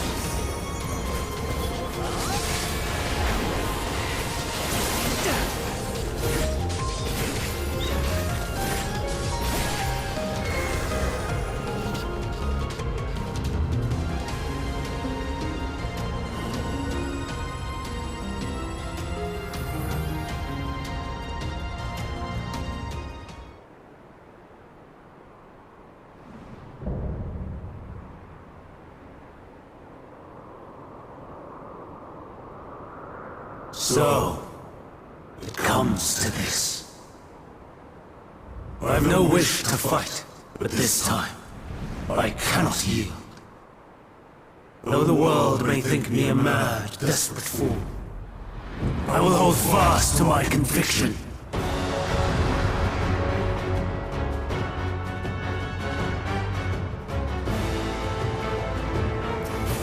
I will have the time and tranquility I require. Gust and gale, gather to me!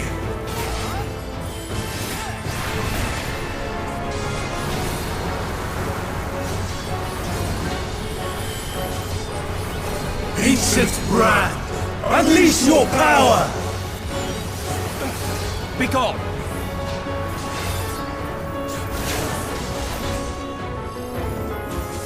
Dancing winds, pierce my foes!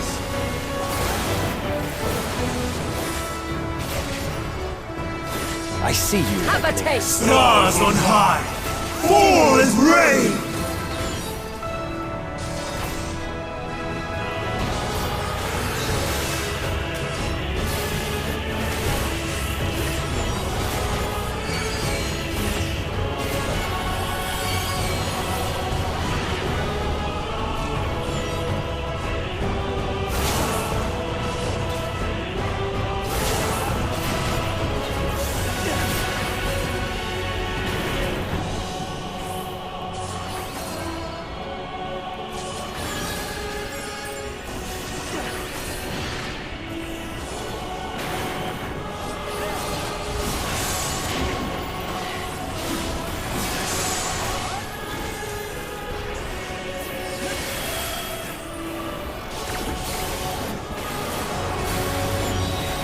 Have a taste!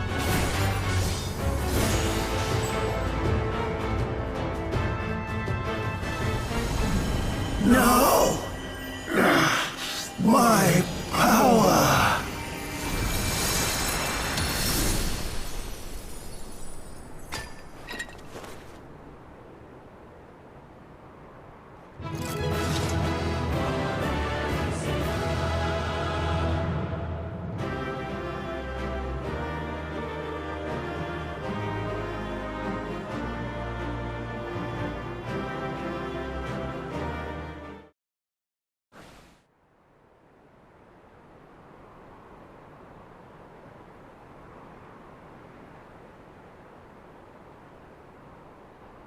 It's over, Hermes. In the name of the Convocation, I hereby take Meteion into custody. And setting aside the matter of your nomination, you will come with us too. We require your knowledge to assess and resolve the situation.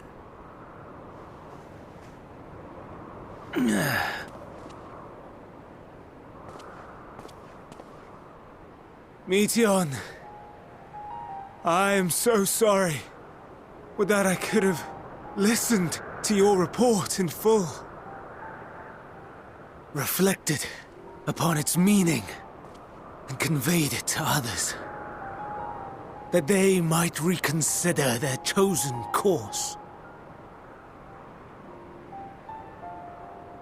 But I have failed, and that wish will never be realized.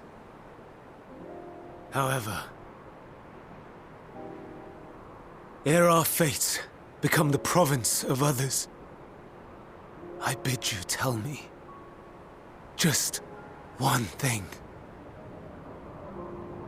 Was there happiness in those distant stars? Was there a reason for living?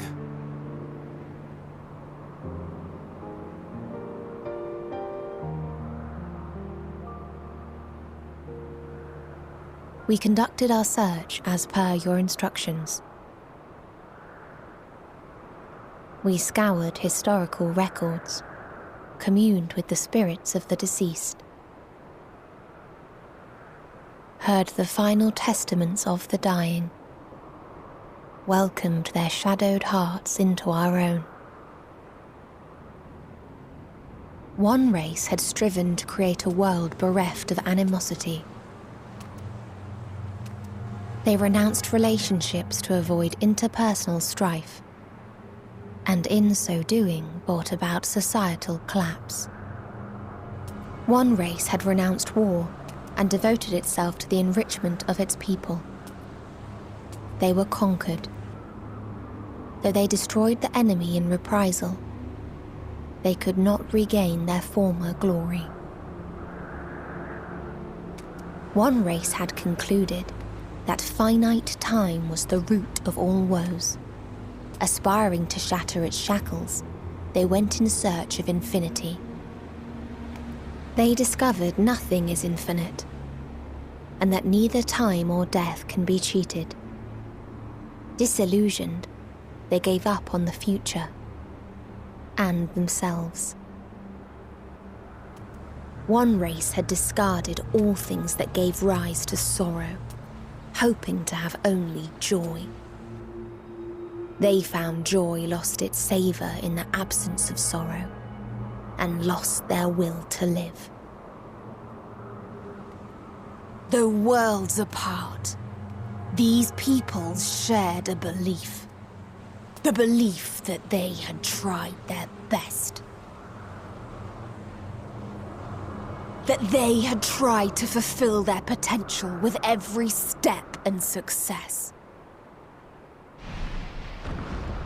In the course of which, they learned the truth. That they would never be free of fear and sorrow, anger and despair, of loneliness, so long as they yet lived. Even now their souls cry out for oblivion. And to this song of anguish, I lend my voice. We lend our voice. Oh, beloved mankind, shimmering jewels of beautiful Etheris, rejoice, for we will free you from the cruel yoke of existence. There is no need to struggle in vain, for in nihility awaits salvation. You will know peace and serenity, and it will be beautiful. We will make our nest at the edge of the universe. And there, in the dark of dead worlds, hoard sorrow and suffering. There we will sing, our chorus ever louder and ever clearer, that our song may reach even this ether-shrouded star. Such is the answer we have found in the stars. Such is the gift we now offer to Aetheris.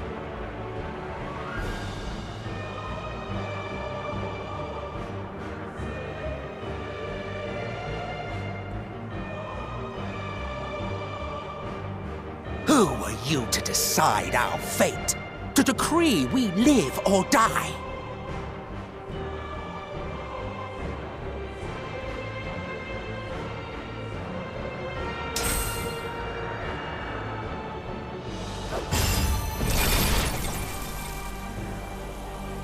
Have you lost your mind?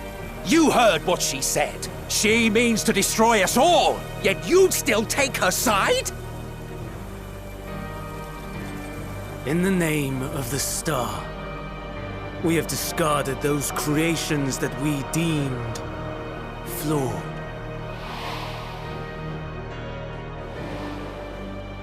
If we ourselves are flawed, does not stand to reason that we too should be discarded. That is sophistry, and you know it! Perhaps it is. Perhaps I am wrong. But who is to say that you are right?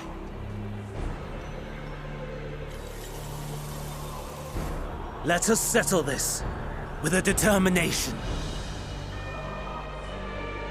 In my authority as Chief Overseer of Elpis, I will make a judgment on man's fitness to exist. If he can learn to value all life and retain his will to live, even should his end be justified, he will surely find a way to avert his demise. If not, he will perish from the start. As with all determinations, provisions must be made to ensure fairness. Kairos! Awaken!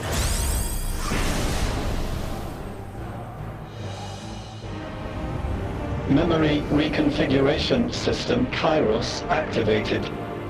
Awaiting instruction. Command. Universal memory alteration. Target area. Catesis Hyperborea. Starting point.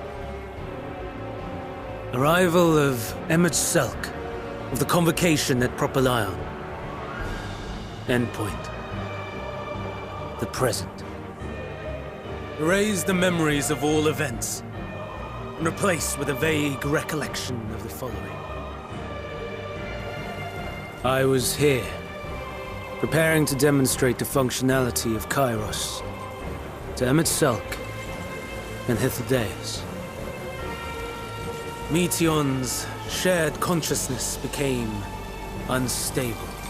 She and her sisters could not sustain their existence, and all dissipated with a burst. The resultant shockwave accidentally triggered Kairos, which erased several days of memories from all present. Execute. Command acknowledged. Initializing. 3 processes remaining to execution. Bravo. I dare say one would be hard-pressed to make it fairer. Everything that you told us, everything that has happened, the fact we've even met, it will all be gone.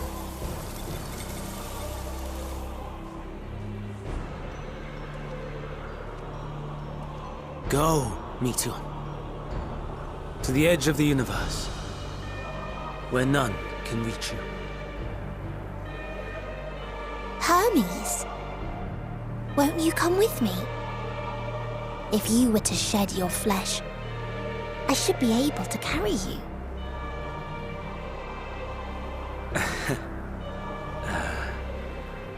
I will remain. As a man, I will oppose the oblivion you bring. Silly fool. Had you said yes, I would have granted you the gentlest end.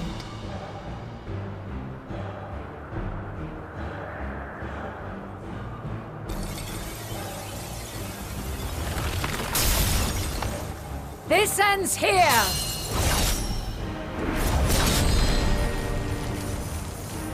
Fly, Meteor!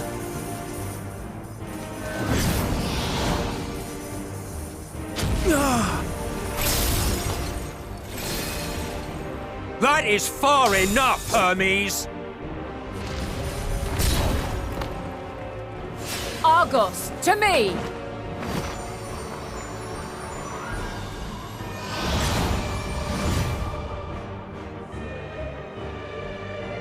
First process complete. 2 remaining to execution of memory reconfiguration. As if we needed more pressure. No matter what, you cannot forget what happened today. For it is the key to saving your future. Your world. This fight is our fight. What comes after, our problem to contend with. Not yours. No. Your own struggle awaits. And no one else can take your place. You must flee this place with your memories intact. And I will see that you do. Now then, where is it? There you are, my little confluence.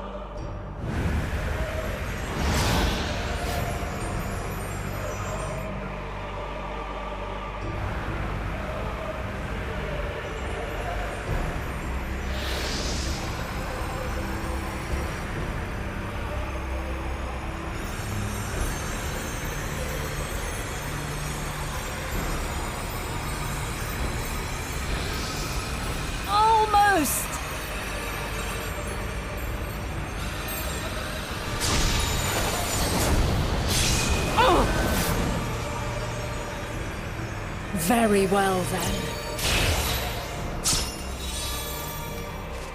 You may elude us this day, but not forever.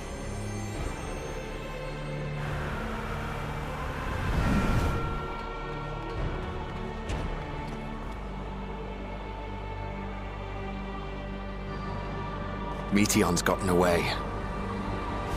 Second process complete. 1 remaining to execution. No time for brooding. Listen well. Beyond lies a spatial confluence that connects the interior sections of this building. I will destroy the confluence and force open a way outside. When I do, you must jump through.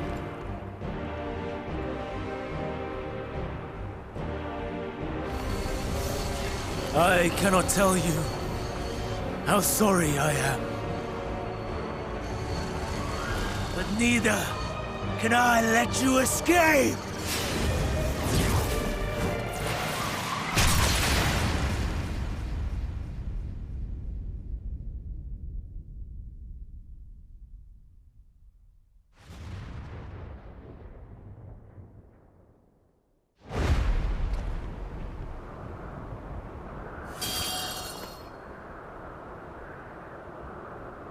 Too brave by half.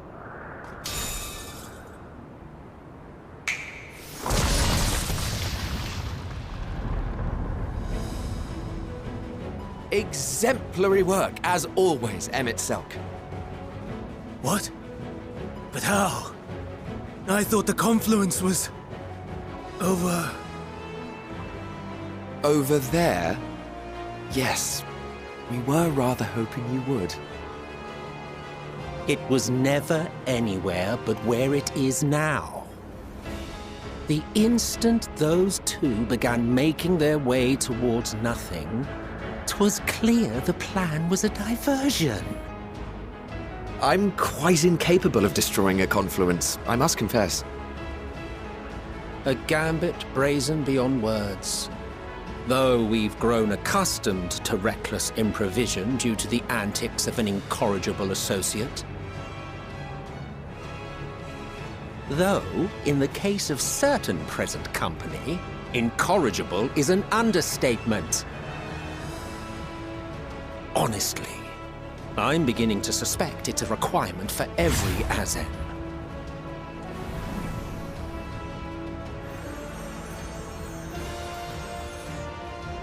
There's no time! Quickly! Even now, I do not believe your tale. I would not suffer us to walk such a wretched path. Still, if it must be said, do not squander it. The legacy I leave you.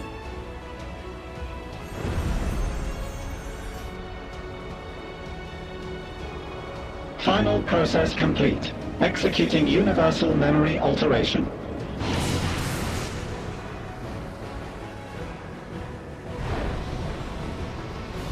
Go, Argos!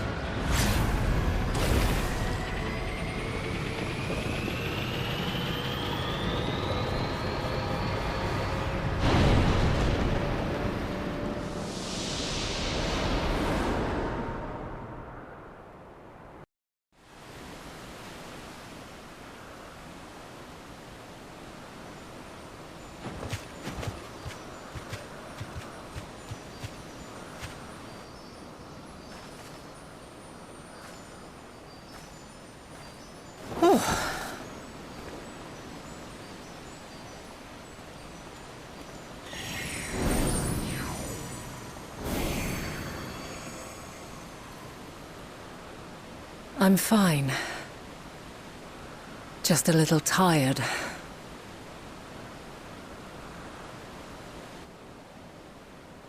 Can it be true? Are we the only ones left who see beauty in the world? In life? Are the stars above no more than husks of fallen civilizations?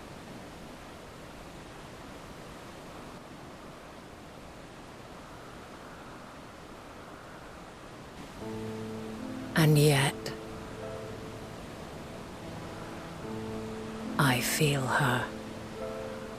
Though she is unimaginably distant, I feel Meteion's presence, and the place where to we must go. Ere she made good her escape, I placed an enchantment upon her, one which allows us to follow her trail. She has already left the outermost bounds of Aetheris, and continues on her way. Given the vastness of the universe, it will still be no easy feat to track her down. But thanks to emet-selch and Hythlodaeus, all is not lost. We remember. So long as we remember, our fates remain ours to shape.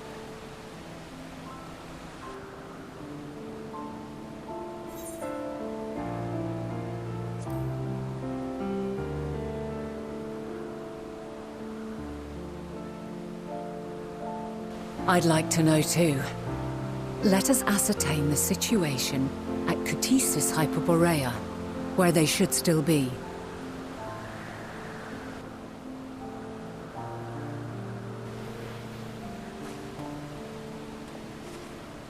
Given the likely state of their memories, however, it would be imprudent for us to approach them directly. In which case...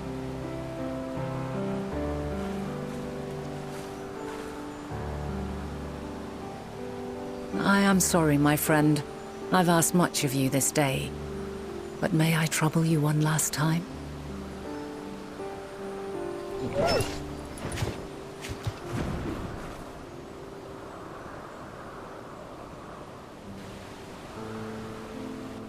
Argos will investigate in our stead. We will share in his consciousness and see and hear as if we were with him. Now, close your eyes and open your mind.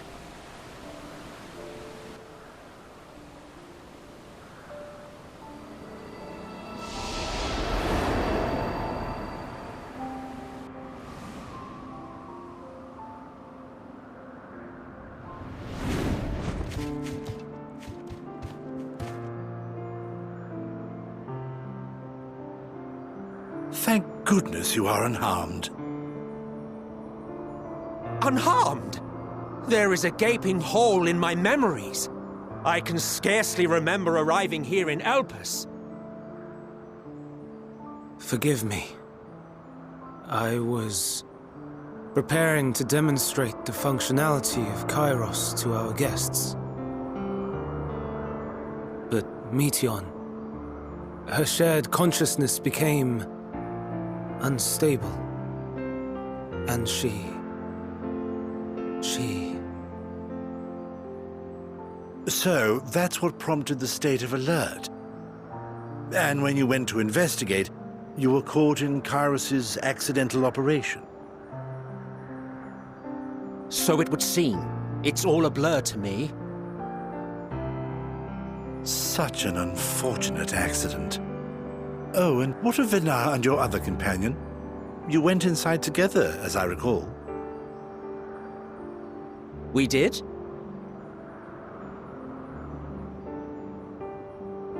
If Venar was with us, I have no recollection of it. But that there is her familiar, is it not? The fellow seems happy enough, so I think it's safe to assume his mistress is well.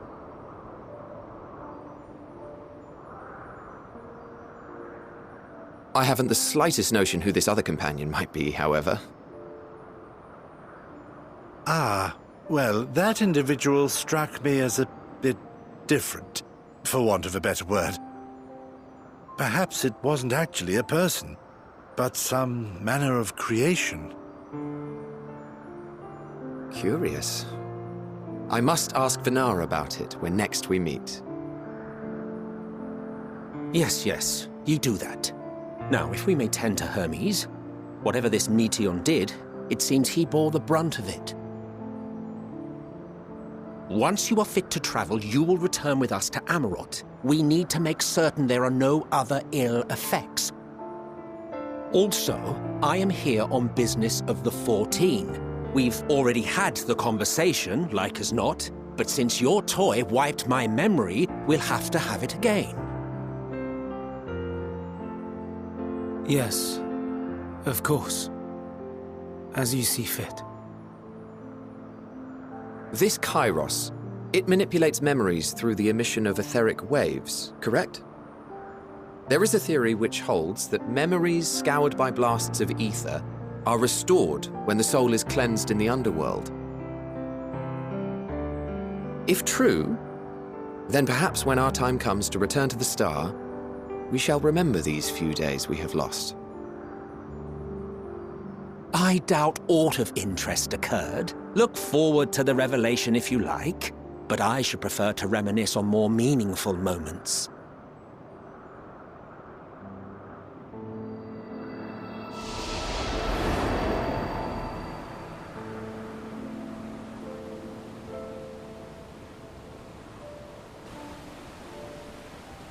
Let us rest, if only for a while. After all, you and I... oh, we still have a long, long way to go.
So, it is within.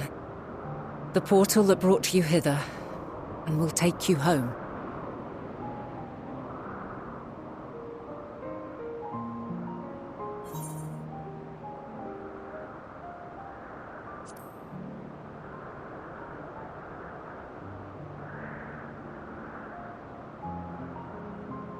May you and yours emerge triumphant. Make use of the knowledge you have gained, that your days in Elpis and our friend's sacrifice be not in vain. With Meteion free to pursue her designs, 'tis only a matter of time until the final days are upon us. We must be ready. From fortifying our defenses to securing our escape, there is much to be done. In spite of this, we cannot allow the report that set this calamity in motion to become common knowledge. Were the masses to learn the fates of the other stars, I fear the situation would spiral out of our control.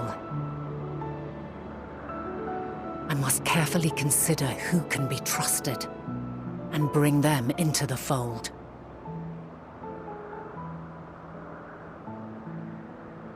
Ordinarily, I wouldn't hesitate to call upon the 14.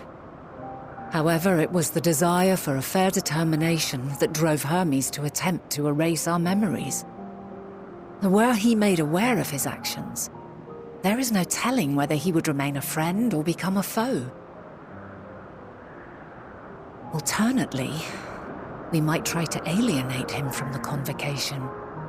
Yet in doing so, we would deprive ourselves of a brilliant mind who would be invaluable in the crises to come. Quite the dilemma. Which is why I must work independently of the convocation. Regardless of how we proceed, if we are to permanently avert the final days, we must be equal to Hermes' challenge. We must prove that mankind is worthy to exist. And this hinges, I think, on how we confront the all-consuming despair that accompanies a senseless and seemingly inevitable end. Bewildered and divided, we would perish like the peoples of those celestial ruins. We could not hope to survive the final days, much less take the battle to Meteion at her nest. We must find a way to defeat despair, to unite and prepare as many as possible for the struggle ahead.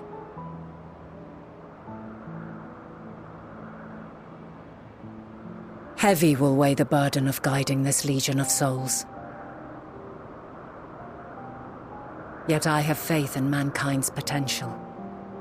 As long as he believes in himself, there is naught he cannot achieve. So I will not give up on him, on us. You may find your world to be very different, or perhaps the erasure of our friend's memories has sown the seeds of a conjunction between us. We cannot know until the moment is at hand. So shall I strive to do my best, taking naught for granted as I walk my path.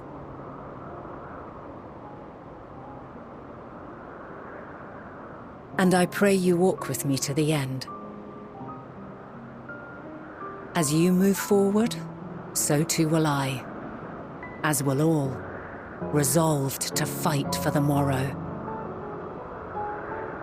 And when mankind has found the strength to stand against despair,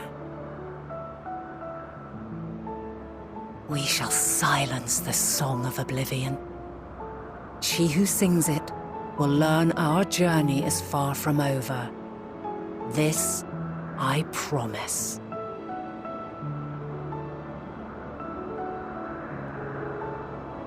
Fare you well, my light of the future, till we meet again.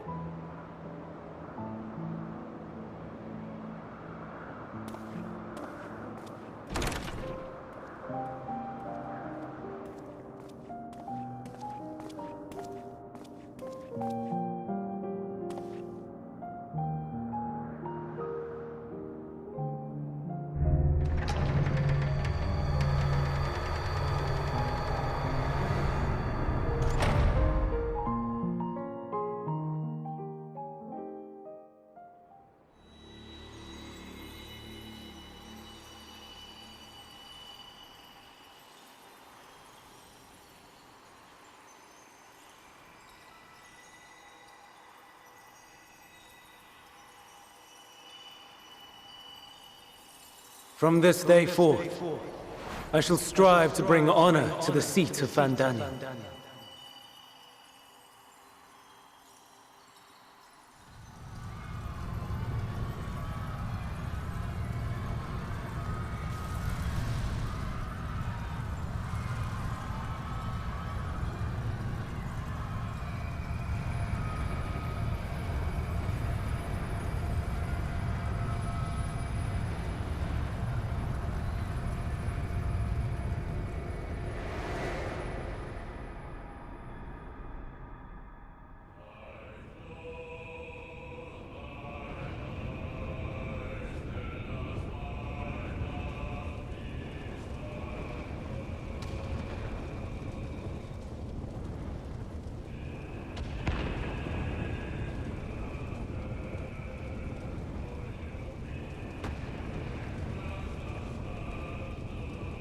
Even now, I remember standing there, locked in a moment where the sky is aflame.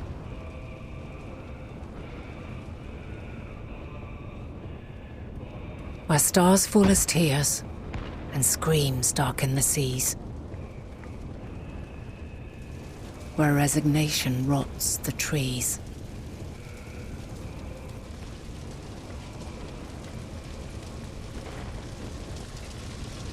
Where terror twists magics into abominations.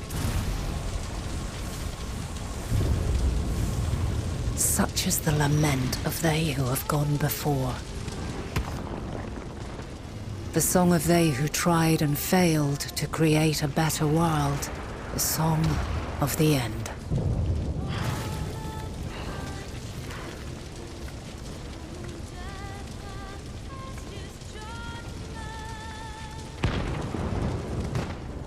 That which hides at the edge of the universe is no longer hope's creation.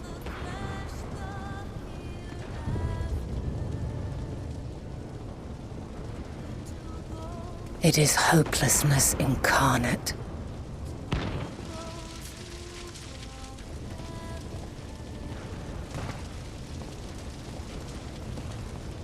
That day, mankind saw half of its number sacrificed to bring forth Zodiac.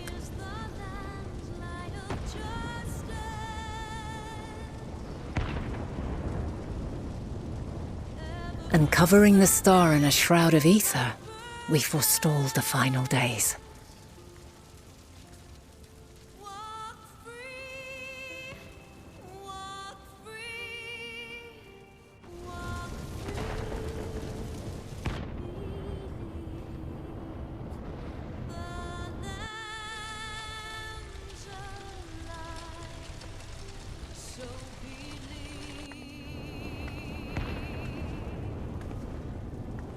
Yet the cries echoed still.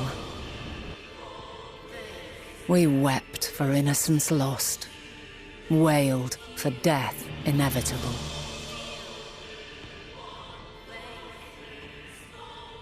A reality too terrible to bear. And for too many who sought comfort in gilded memories of joyful days and tranquil nights.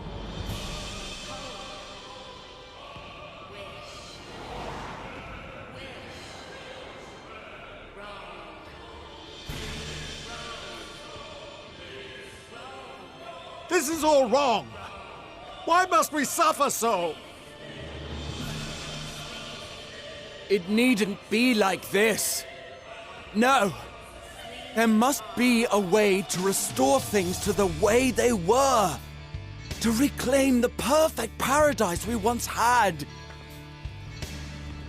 No, my friends.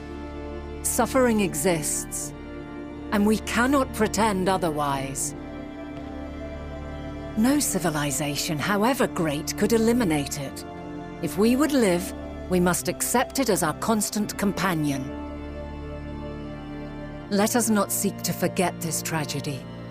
Let us carry it in our hearts, that we may grow stronger and know true happiness. We can't accept it! We won't accept it!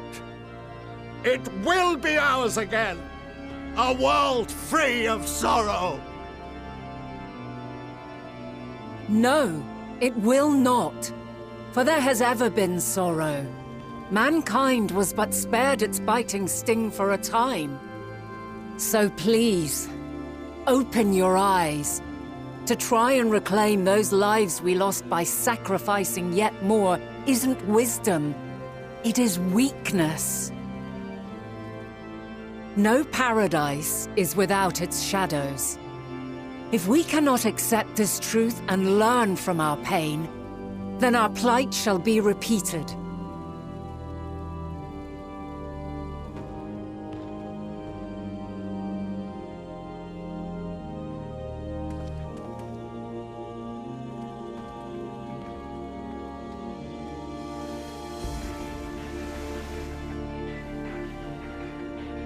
O mighty Zodiac!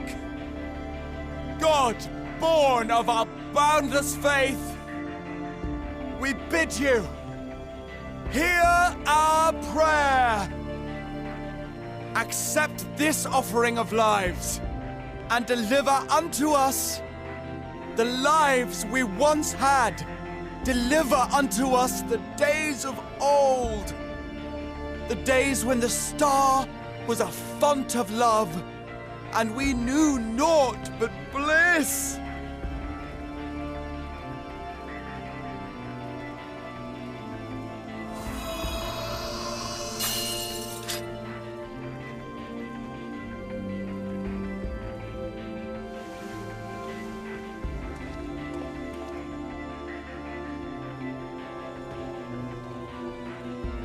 You would destroy it? Our beautiful world?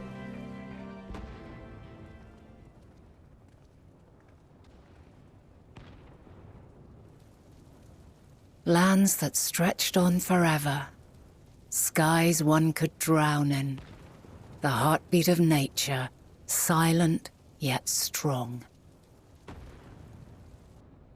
And amidst it all, a people. Beacons of light and life. Laughter that warmed my heart like naught else before. They are my meaning and my purpose. My love. In spite of, or perhaps because of this, I choose to believe in mankind's potential, in his ability to find a way forward. So let there be no way back. From that temptation, I sunder us. No more shall man have wings to bear him to paradise. Henceforth, he shall walk.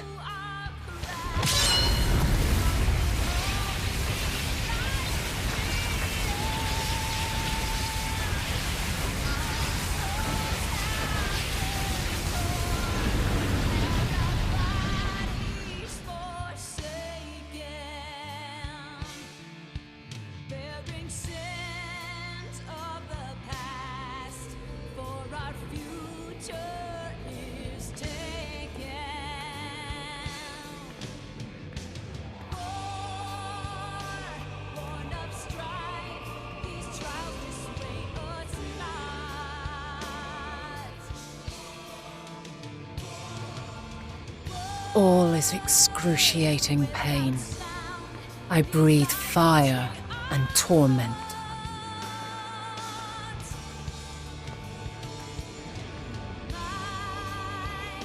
I birth a world of suffering to mire and plague.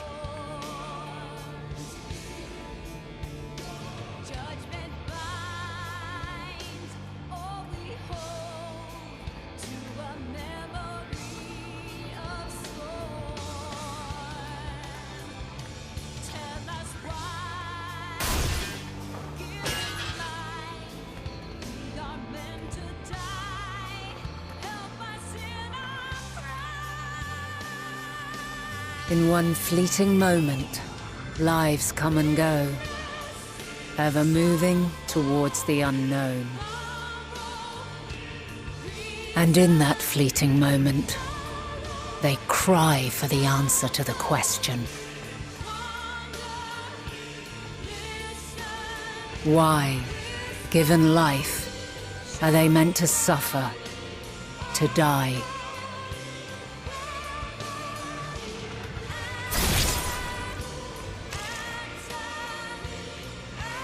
As fragmented, imperfect beings, yours is a never-ending quest.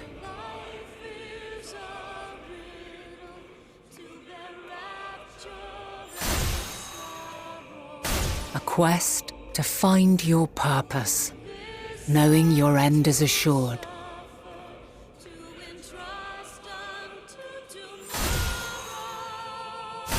To find the strength to continue when all strength has left you. To find joy, even as darkness descends. And amidst deepest despair, light everlasting.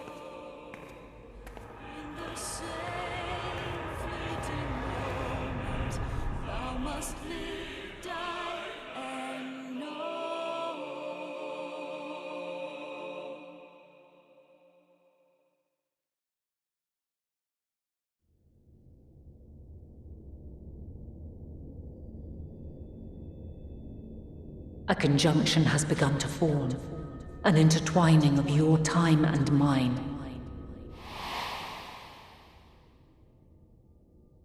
When you truly understand what is at stake, and your journey has prepared you to surmount the insurmountable, then shall I honor the promise made in another time, another age.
No. No. We were promised an escape. Not the same doom we fled.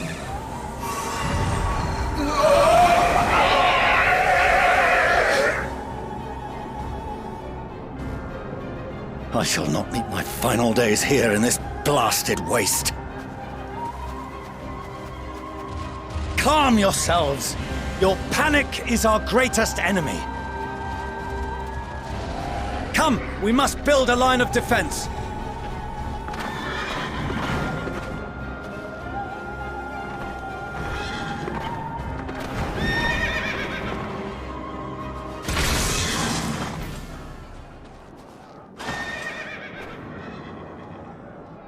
How? Leave the fighting to us, Father. You must lead the people to safety.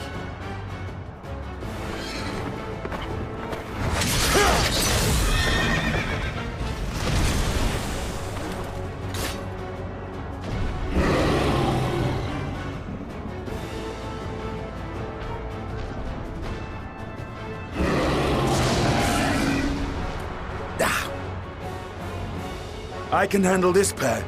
You shall tend to the refugees. Let us be about it.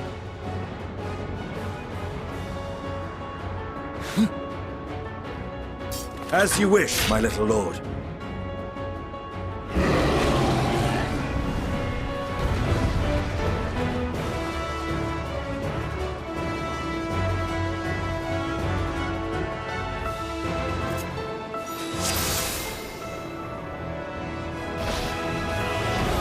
I'll command the beast's attention.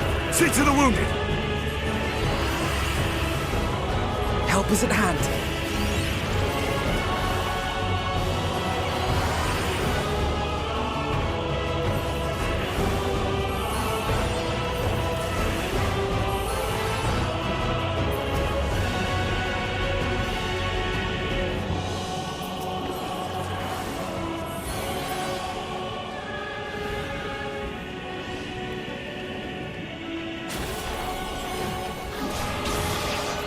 Leave it to me.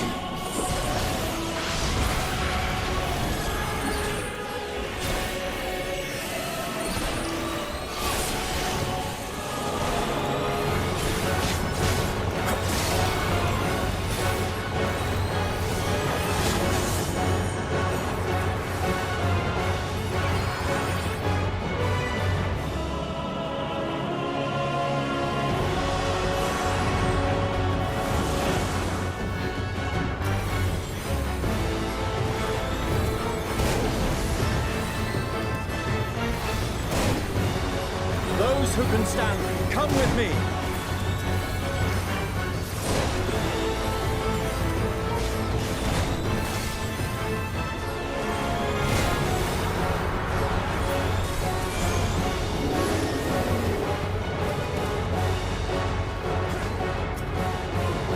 Easy now. Deep breaths.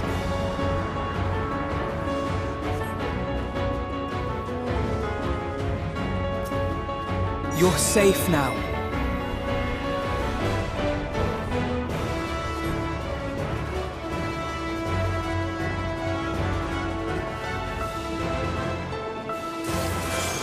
Worry not for the refugees, but for yourself.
not enough!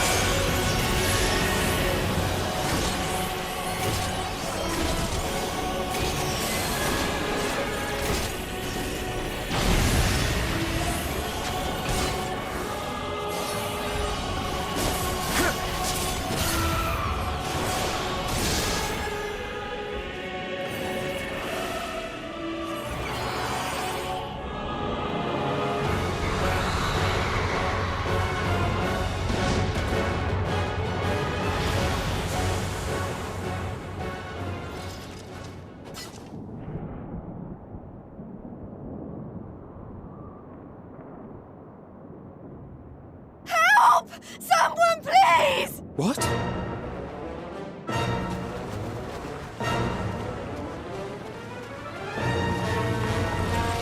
No.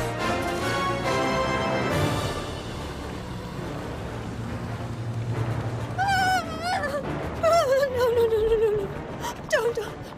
I don't want to die. Forward! Let not a single fiend escape!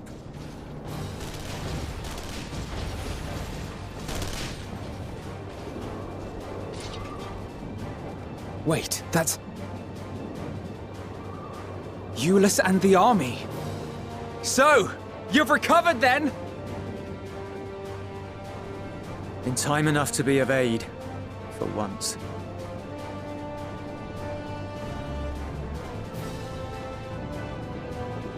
We can speak of it more later. For now, we must fight! To repay your salvation in kind, or with better! For Garlemald has her pride!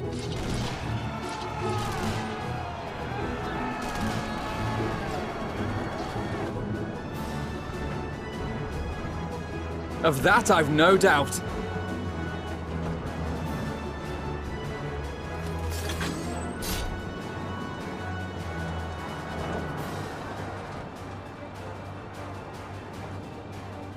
Good gods. Of all possible saviors, the Imperial Army. Oh!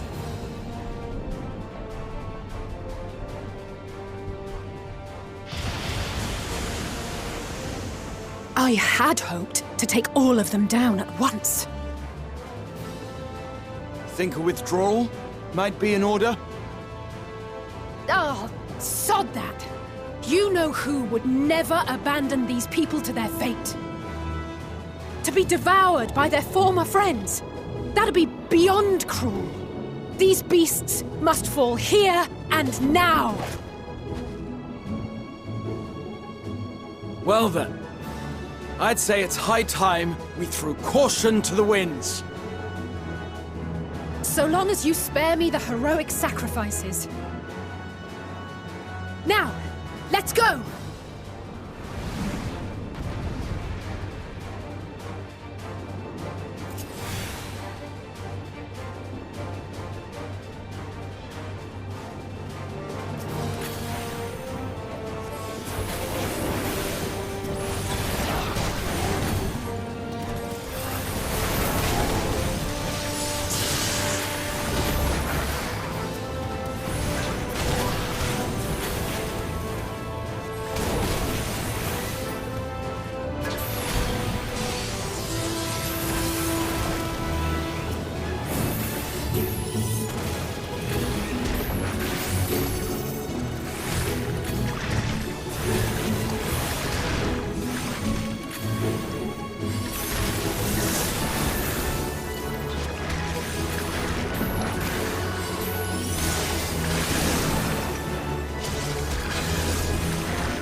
Not today.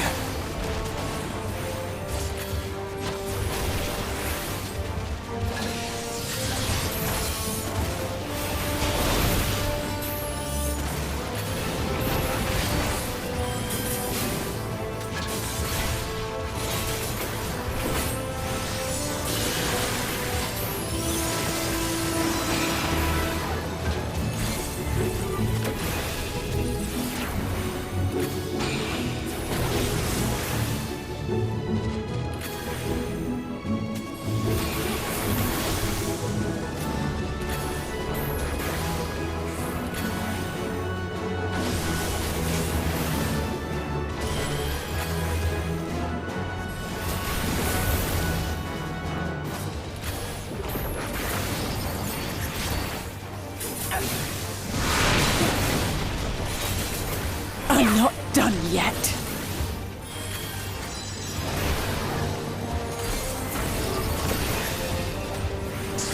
None to worry about.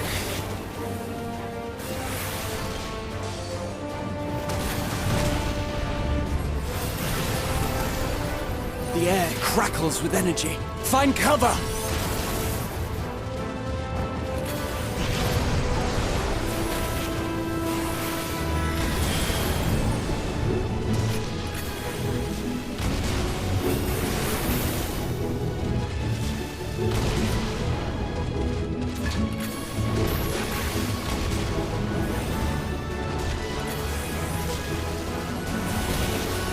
As they say, turnabout's fair play.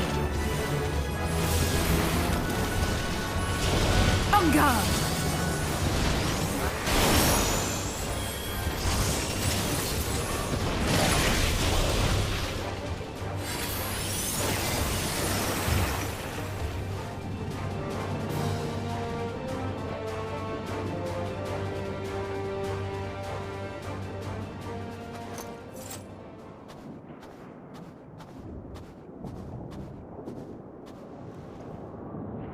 There's not the barest trace of ether.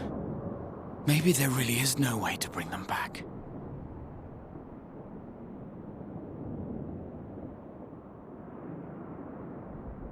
Thank you for saving our lives once again. I remember you, from Purusha.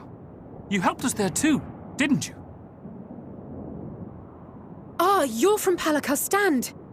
I'm glad you're still in one piece.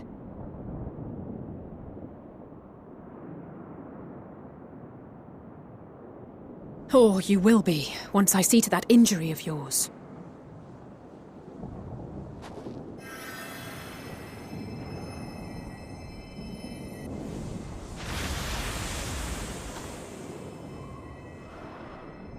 Look out!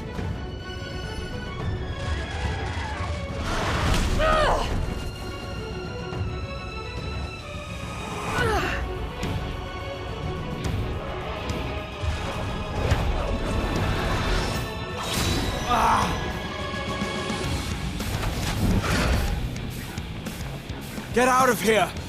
Quickly!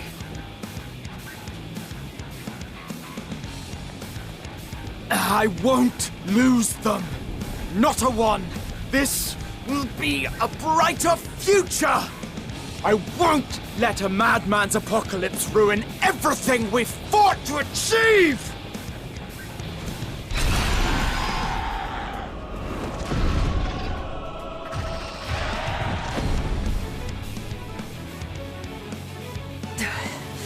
Get it together, Alize.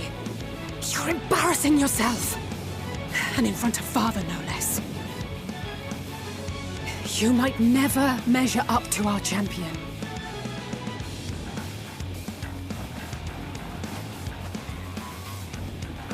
But we ask too much of him as it is.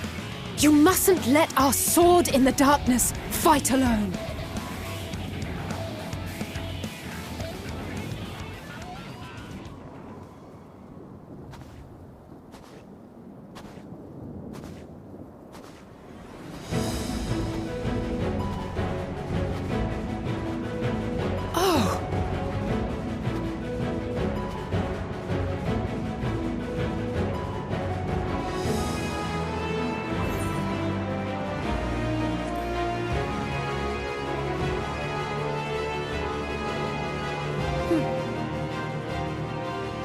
I can look after myself, you know.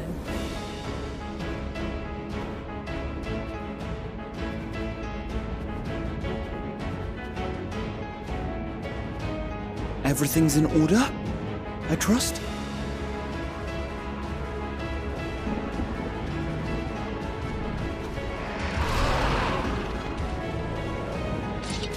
I've had enough of this rabble! Come on!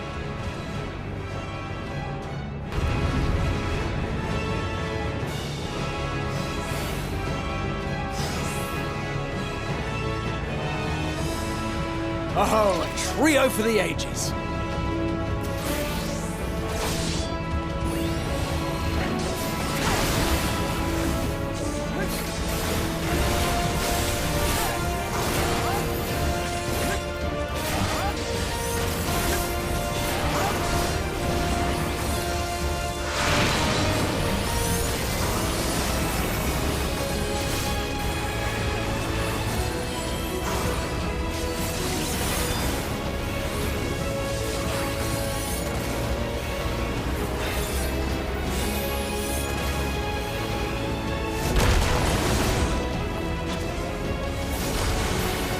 Just the beginning.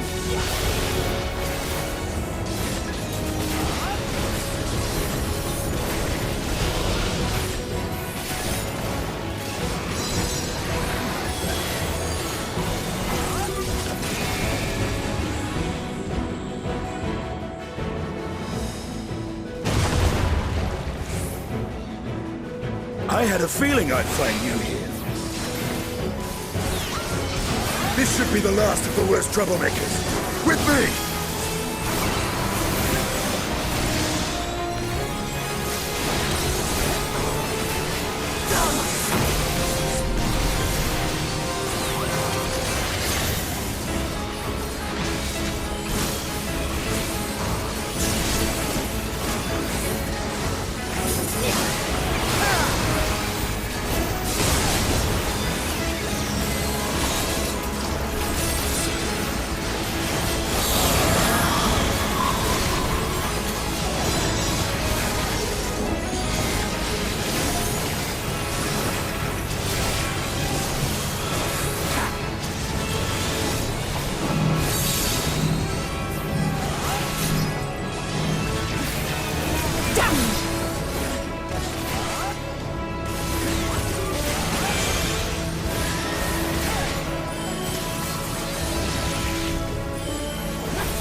Now, where were we?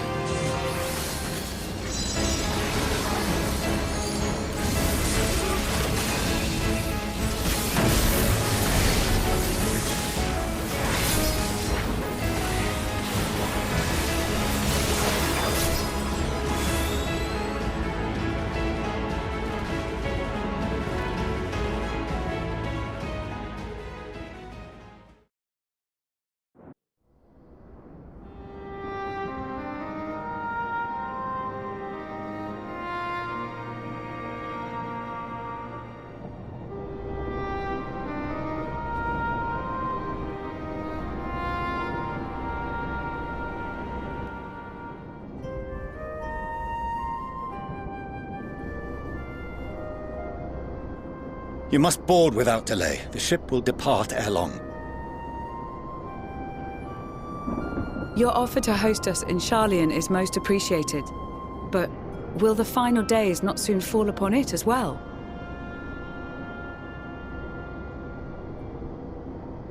Your hesitation is not unwarranted. The satrap entrusted me with your lives, yet I have failed your comrades. Nor are you wrong to fear that this corruption will continue to spread. I cannot promise you complete safety, even in my homeland.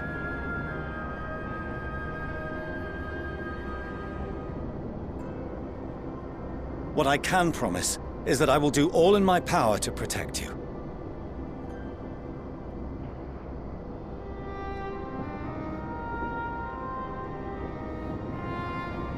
That power is not inconsiderable. Even now, my countrymen are preparing the vessel that will deliver us to a sanctuary on the moon. Join us on our journey there, and beyond, to new horizons. Come to old Sharlayan. Please.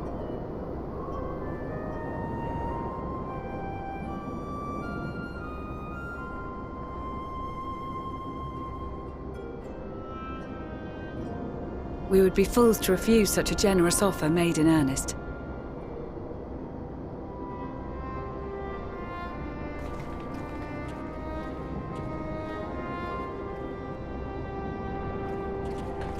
It seems they've a new destination.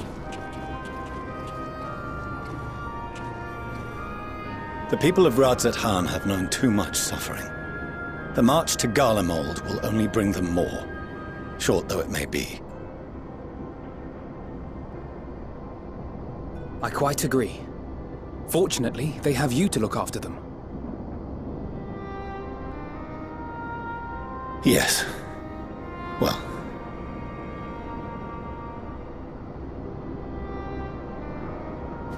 Behind you! Just there!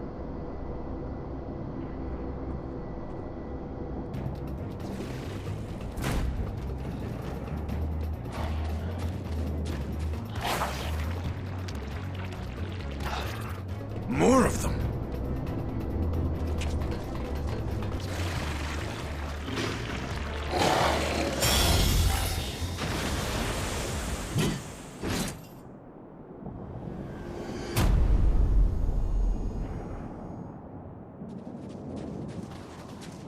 Xenos!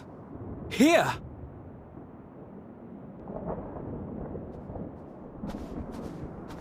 You'll be all right. Hurry to the airship.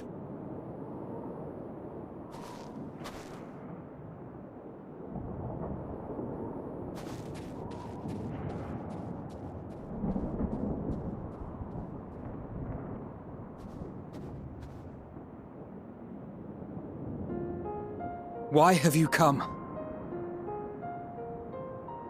A heretofore unseen beast. 'Twas ripe for the slaying. Poor sport, alas. Unfit to temper my blade. Oh, for the love of... You cannot still be on about a rematch. That is, and has ever been, my sole concern.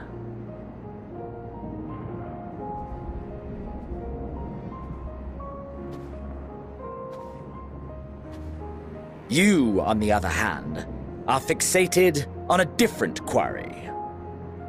Your passion pales before mine, yet neither hate nor despair seem sufficient to recapture your misdirected bloodlust.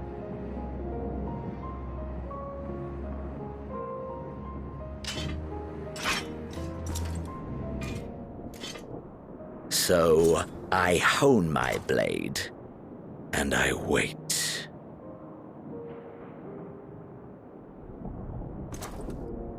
That's it. That's all you care about.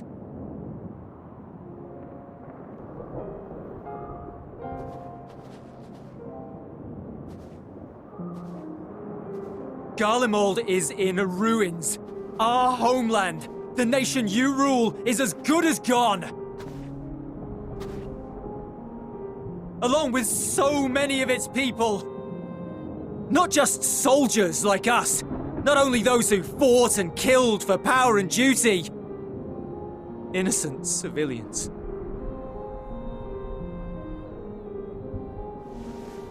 Murdered by their own flesh and blood. Lost and confused as they breathed their last. While we who survived with our lives and minds intact were left to freeze to death. The Eorzeans tell me all this was your doing! You slaughtered your countrymen! You did! For what? For nothing, in the end. So much wasted effort. You bastard! For your own sake, Eulus, you must control your anger. It will serve no one should it consume you and see you transformed.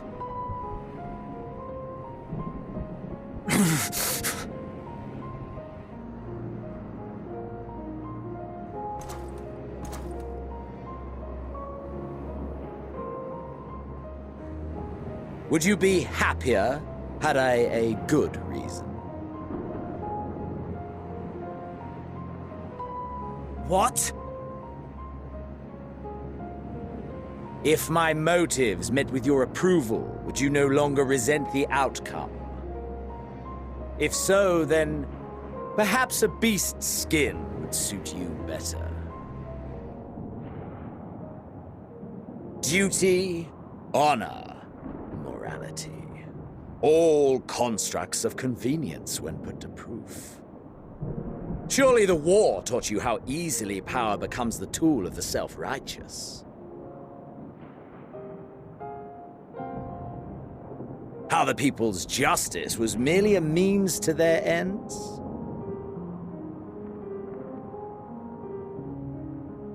Yet you would ask me why. Ask any creature of this star and those above for answers, and they will tell you what suits their fancy. And they would be right to do so. What meaning there is to be found in the petty vicissitudes of your existence must be gleaned by you, and you alone.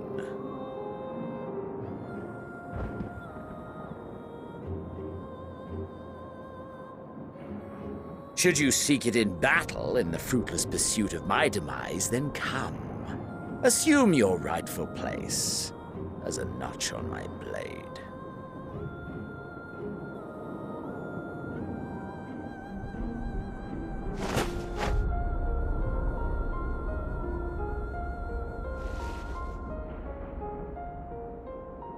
You are a blight on the Garlean race, and there would be no more satisfying way to expunge it than by beating you to death!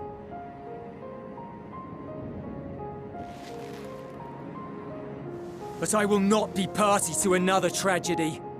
I refuse to lose anyone else because of you. So go. Go! And may we never suffer your madness again!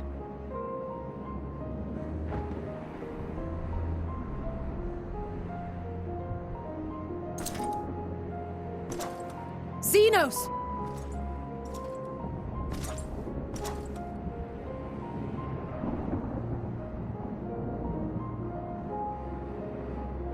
Perhaps you found meaning in living this way. I cannot deny you found strength. Yet if you only pursue your hedonistic pleasures and pay no heed to the plight of others, then no one will give you the time of day. You will never get what you want, not even the battle you pine for so dearly. You'll be alone for an eternity, and you'll deserve every agonizing second of it.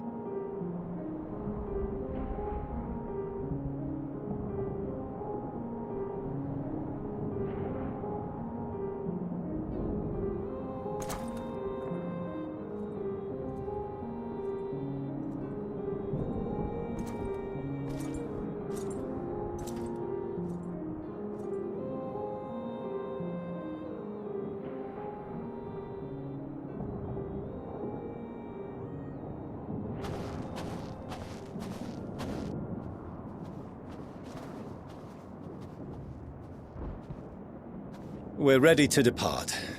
The refugee ships will be leaving shortly, but I've asked mine to remain for the time being.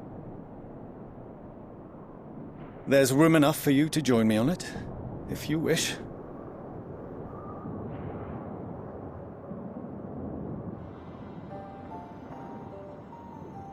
Do contain your surprise. I needn't agree with the Scion's methods or intentions to acknowledge that their deeds are deserving of gratitude. We appreciate the offer. But might I ask why you are delaying your departure? I presume it is not solely for our benefit. I must visit Garlemald ere we return to Sharlayan. Having caused such an uproar, it is only meet that I explain myself to the Ilzabard contingent.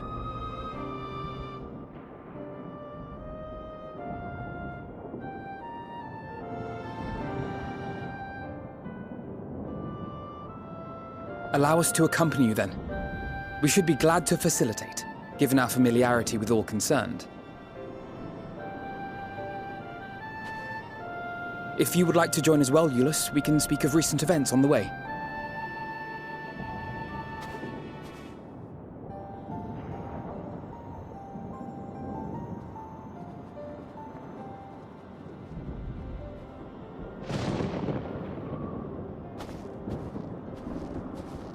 He'll be after your seat on the forum next.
No major injuries then.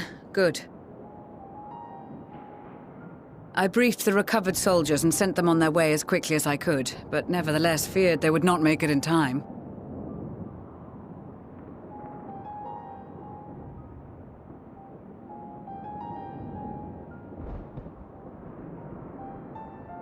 The additional support was invaluable.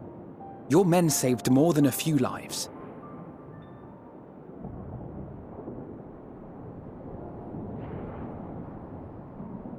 Though not all, I regret to say.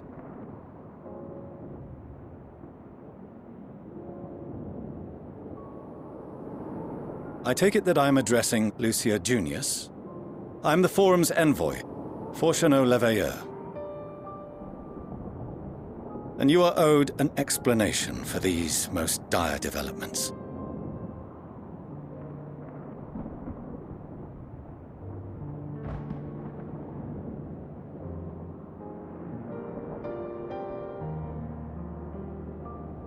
Another trial wrought by the final days.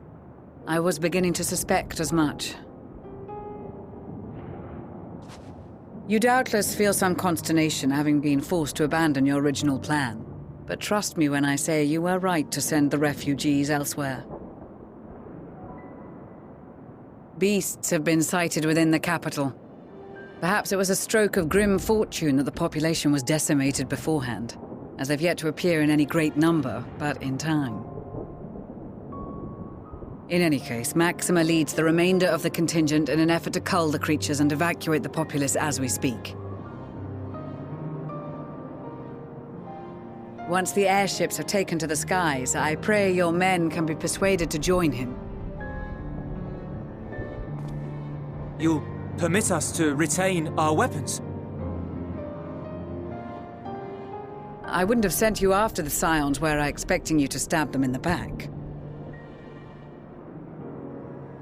And I, for one, would not consider past transgressions more relevant than future contributions.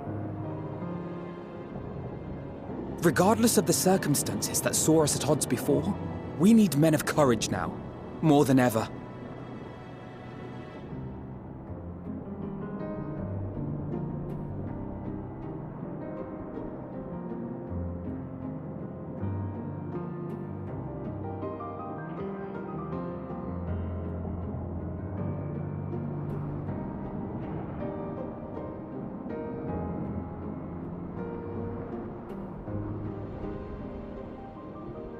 We swore to defend Garlemald, and so we shall.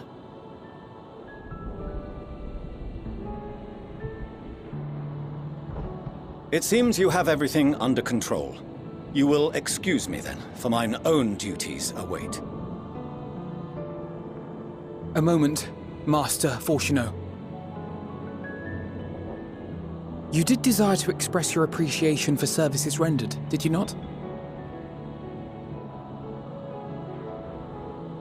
I did.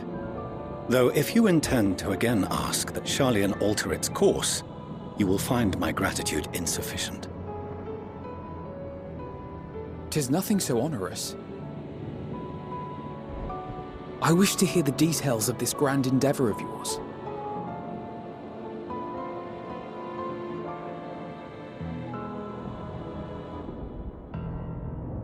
Do you swear to listen and to learn, and not to embark upon some scheme to impede us? I swear.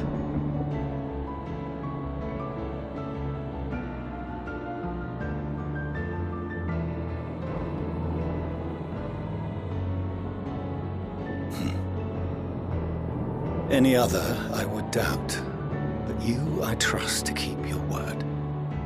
For not once have you broken it. Very well. I will request that the Forum make you privy to our plans. You may await our summons at the Baldessian Annex, assuming the decision is in your favor. Does that suffice? It does. You have my thanks. Excellent. You can regale us with tales of your most recent sojourn to the First while we wait.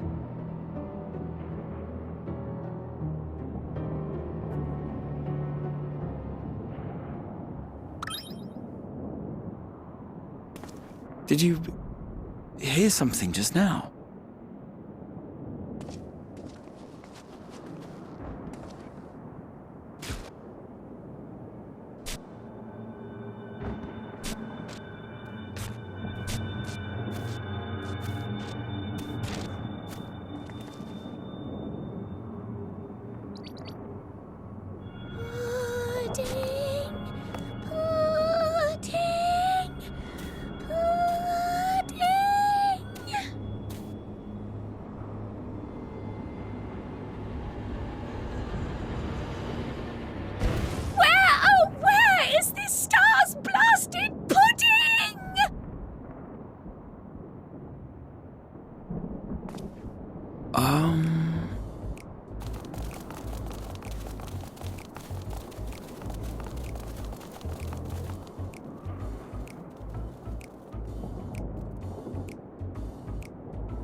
Dawn may banish even the darkest night, and to this bitter clime bring warmth and comfort.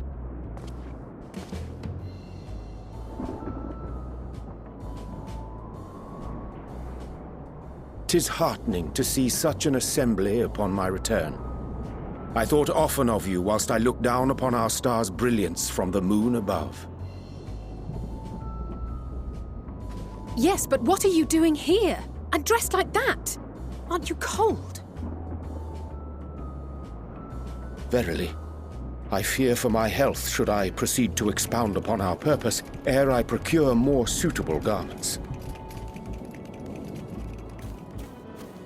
Then allow me to summarize.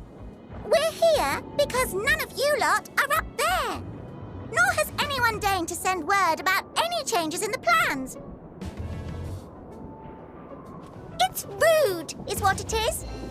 At least that's what I thought at first, but then folks got to wondering if you weren't in a spot of bother, so we decided to take matters into our own hands. Come down here and help, if our help be needed. So she says, but it's also something of a convenient excuse to visit Etheris. Oriange made it sound absolutely marvelous. More so before the impending doom, but still. And it's not like there will ever be a better time.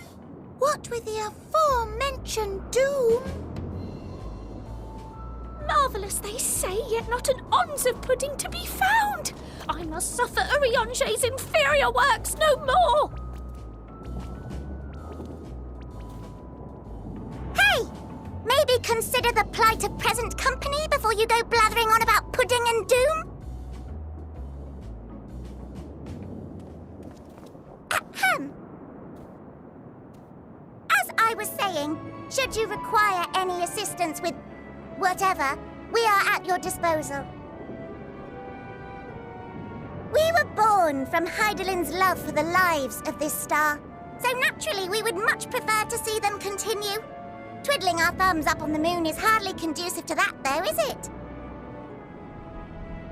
Aye, not when you've all got such precious thoughts and feelings and hopes for the future deserving of more active preservation. Speaking to Oriange made us realize that while we've carried out our duties to the letter, we've failed to fulfill them in spirit. From there, it was just a hop, skip, and a jump towards resolving to do better. So please, show us how. Help us help you.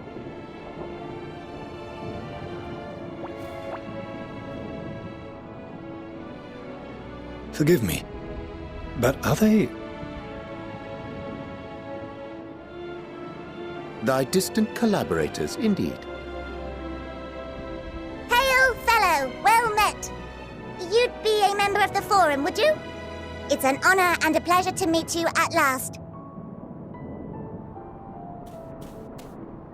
I'm Livingway, Hydaelyn's right paw! That last bit is very important, as am I, if I may humbly say so myself. I bid you welcome to our star, Livingway. On behalf of the Forum, I thank you for traveling such a distance to meet us. As you have surmised, preparations for the Exodus have not proceeded as smoothly as we had hoped. I should be happy to personally escort you to our headquarters in Sharlayan, where you may advise us as you deem fit.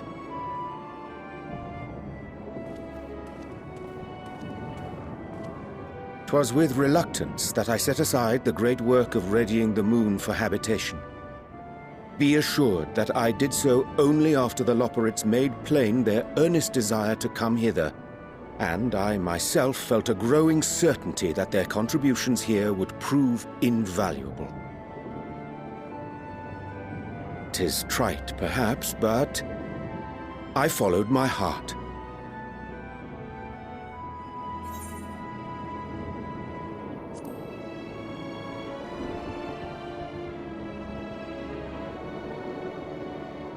For a time, at least. Nevertheless, 'twas worth the journey to find present company well. Wilt thou attend us at the Forum and lend thine own wisdom?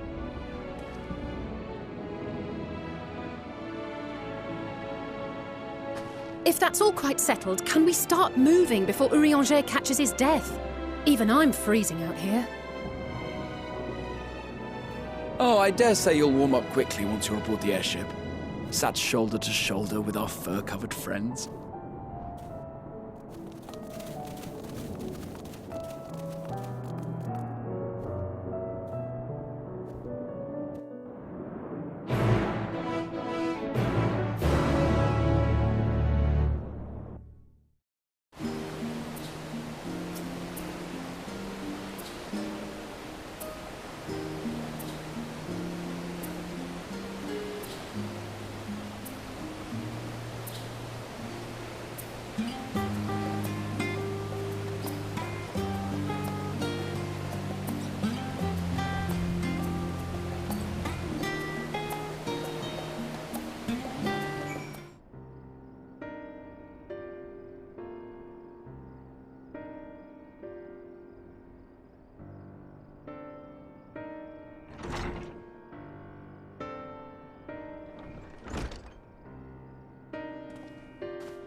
There is a matter I wish to raise with you before we enter. We are here to listen and to learn. But if the Forum's plans are more or less what I expect, then I should like to make a proposal that will serve our ends. By your leave, of course.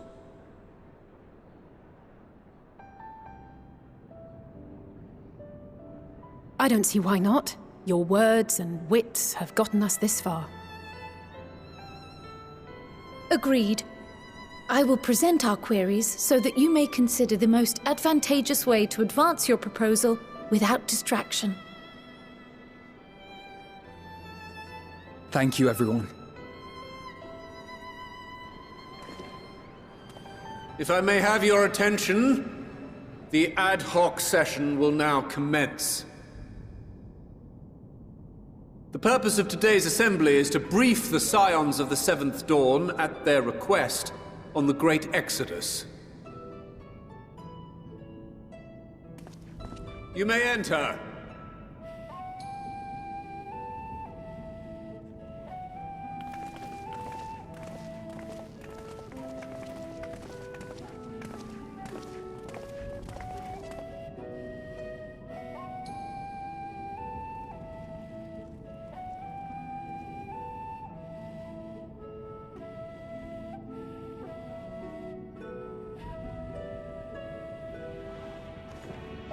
On behalf of the Forum, I commend your heroic actions on the Magna Glacies.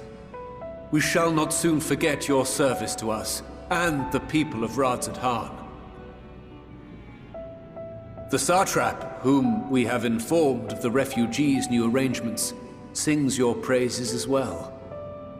As an expression of our gratitude, we will endeavor to answer your questions as fully and openly as we are able. Then let us begin. First, it is the Forum's objective to ferry the life and knowledge of this star to the moon. Am I correct? You are. It is for this purpose that Sharlayan has labored these many long years.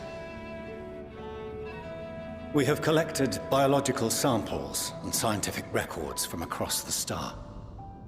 When the time comes, they will be moved from their places in Labyrinthos and Numenon and conveyed to safety.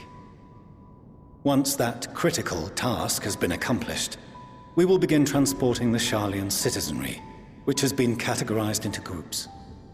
The earliest arrivals are to ensure hospitable environs for those who come after. Following our people, we will send those of other nations in turn, beginning with our allies. Radzadhan was foremost among these, but since the final days have already come to Thavnair, we saw fit to include the refugees with earlier groupings. An ambitious plan. You have accounted for the safety of all nations and tribes, then? As many as we can. And how, pray tell, do you decide who to leave behind? To journey beyond the sky is an unprecedented and immeasurably difficult endeavor. Introducing sources of inevitable conflict would condemn all to certain death.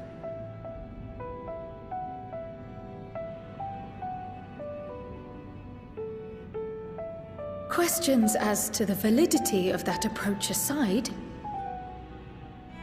are your plans proceeding apace? We're under the impression that your primary means of celestial transportation is incomplete.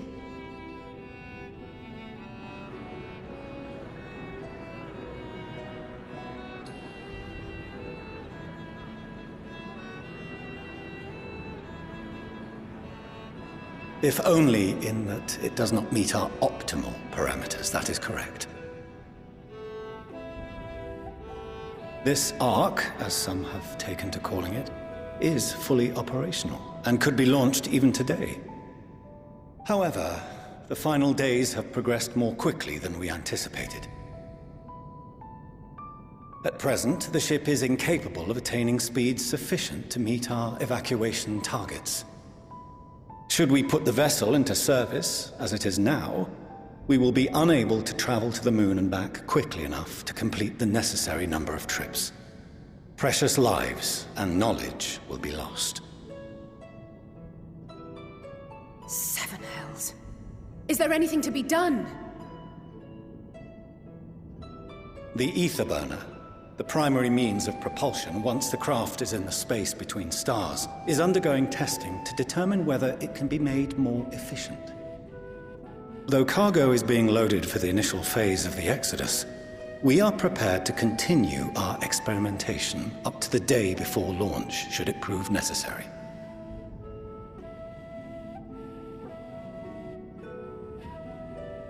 What if the Scions were to solve your problem?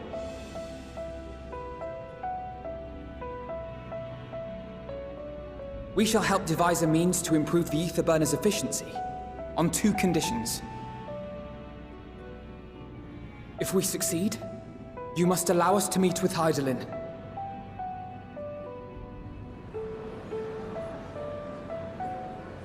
'Twas simple enough to deduce. You have a Concord, and so you would never have abandoned the anti-tower had you no other means of communication. One far more convenient, I suspect.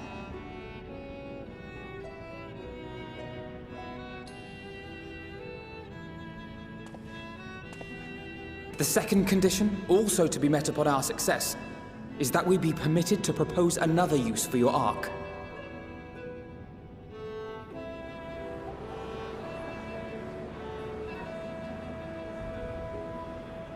We would be at liberty to refuse this proposal. Of course. If we cannot prove its merit to the 99 here, who are we to stake on it the lives of all peoples of this star?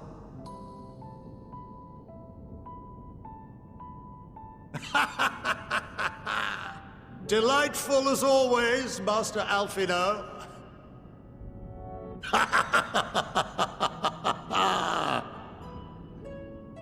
Oh, we couldn't have asked for a finer plan. Allow us to solve this complex engineering problem of which we were entirely unaware until moments ago. What could possibly go wrong? The satire writes itself.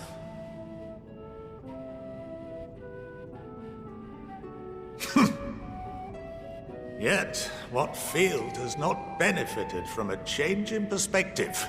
When we are at wit's end, what we need is not the same dry theories recited ad nauseam, but fresh inspiration.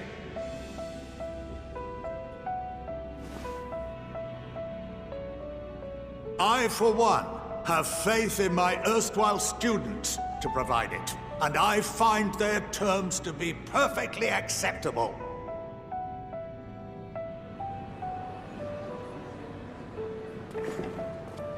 Order! Order! We have no time to waste on debate. I call a vote. All in favor of agreeing to the Scion's terms?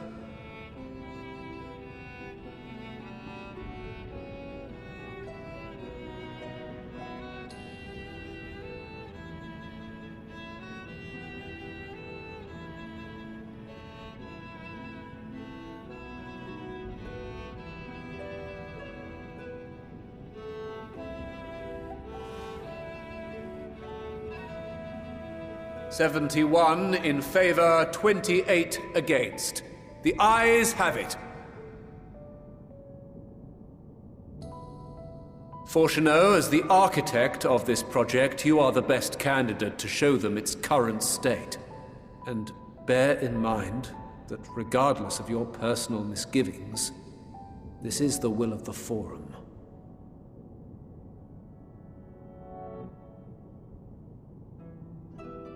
Very well.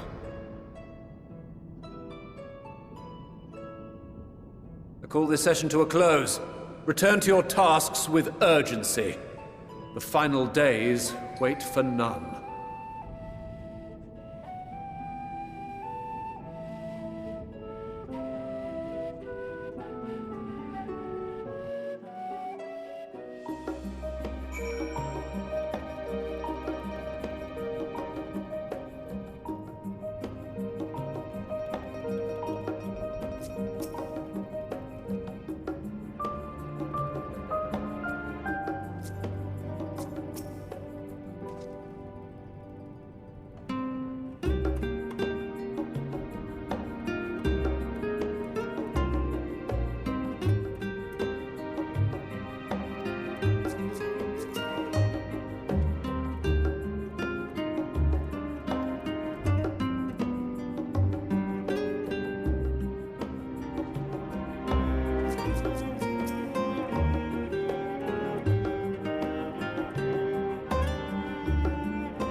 could swap them out. No, been there, done that. Damn near lost my eyebrows. Think, Coco, think! We'd be well on our way to paradise. Visionaries patting themselves on the backs for their grand accomplishments if you'd only think!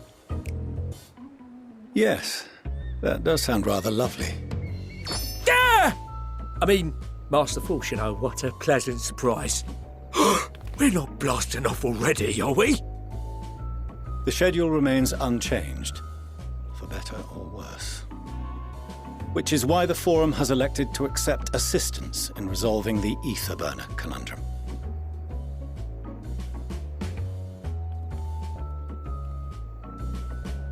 Huh. Not seen you lot down here before. There are Archons among their number, but engineering is not their expertise.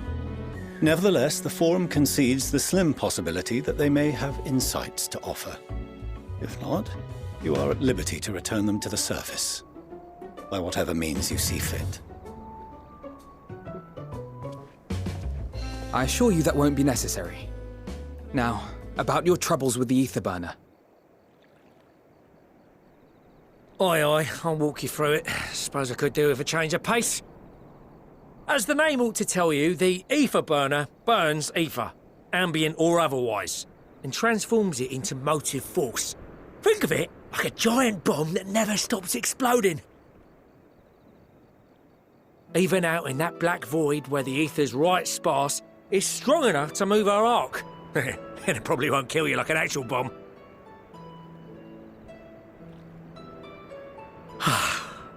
But it ain't perfect. According to my calculations, to travel to the moon and back fast enough for the Forum's liking, the conversion rate needs to be 6% more efficient. A measly 6%, you say? But if I could have squeezed even another 0.6 out of it, don't you think I'd have built it that way in the first place? Hast thou consulted with the Loperites? Yes, they too are conducting their own research, for lack of a ready answer. The moon's propulsion systems are considerable, naturally, yet they are commensurately massive. It is no easy feat to convert their technology into an efficient means of propulsion for a teeny tiny toy boat, as they say, and as I most certainly do not. Yes, exactly! Damn it all, I asked for refined adamantite and they send me uppity rabbits with inscrutable, ancient, incompatible technology! You're trying to drive me mad! Do you speak of Allegan refined adamantite, perchance? You know of it? Only in the most general terms, I'm afraid. 'Twas an alloy of Allegan make, but the secrets of its production were closely guarded. As I recall, the record stated it was vital to Dalamud's construction and launch. Aye, that's the stuff. No material more conductive far as I know. Slotting some in's like blowing up a dam and watching the river of ether come rushing through. Ain't a living soul that knows how to make it, though. We were fortunate enough to salvage some for the ether burner, just a wee bit, mind, from a chunk of Dalamud that came hurtling into the Northern Empty during the calamity.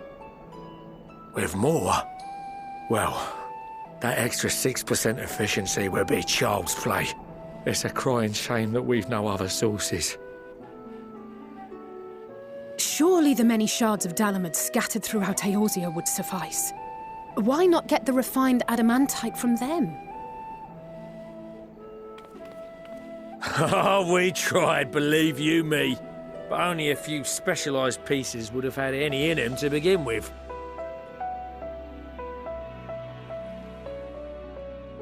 Drive calls from Ragnarok-class internment hulks. Those are the prize bits we really need.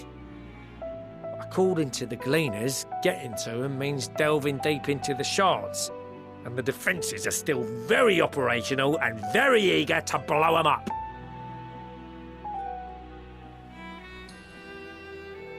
It's rough going in there. even for the cream. Not sure they'd make it out alive. Weren't we near that part of the Ragnarok when we went to destroy Bahamut?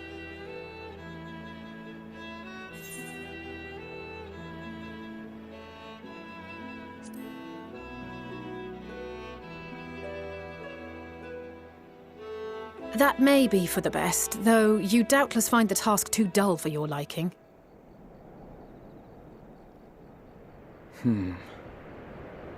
There are multiple internment hulks in Eorzea alone, so handling this ourselves may not be the most efficient option.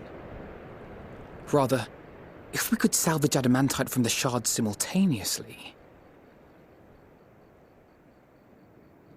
Thancred, is the link shell we established before you went to Garlemald still active? Of course. The floor is yours.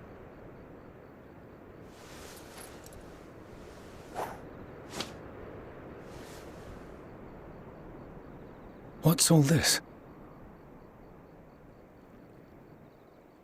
Gathering firewood, so to speak. We alone can accomplish little, but joined by others, we may yet build a bonfire to carry us heavensward. This is Alphino. The Scions have need of you.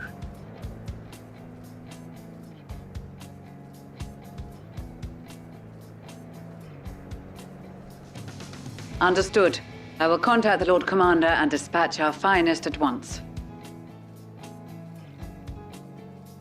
My sisters are somewhat preoccupied with the final days, so I will lead the 12-Sword expedition myself. Are you aware of any other sources of refined adamantite?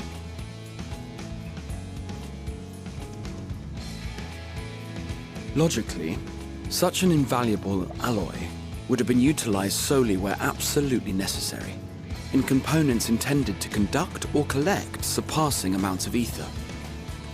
Any extant instrumentation or devices would have likely found their way into the hands of etherologists, or enthusiasts.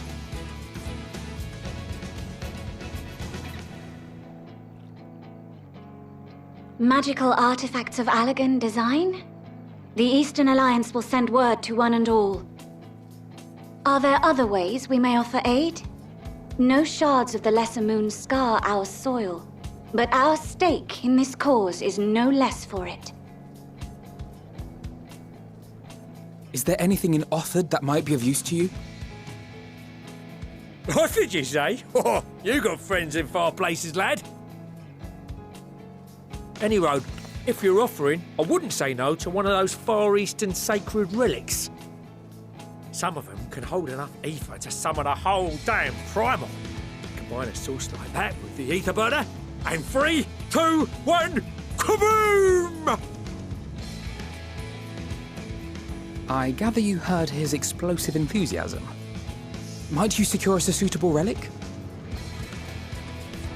It shall be done. I know little of machines, but I promise we will do our utmost to gather the materials you need to finish your starship. I am glad for the work, in truth. Better to busy oneself than wait and fret over disasters foretold. Then why are we all still standing about yapping? There's plunder for the taking, and I'm a born plunderer. I'll be an old Charlian before you know it. Start mixing the grog. I'm certain that can be arranged. Thank you all, and do be careful. Just like that. Aye, just like that. Our refined adamantite is on its way. Now let us consider our next steps, shall we? There's yet much to be done.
Our course of action is clear.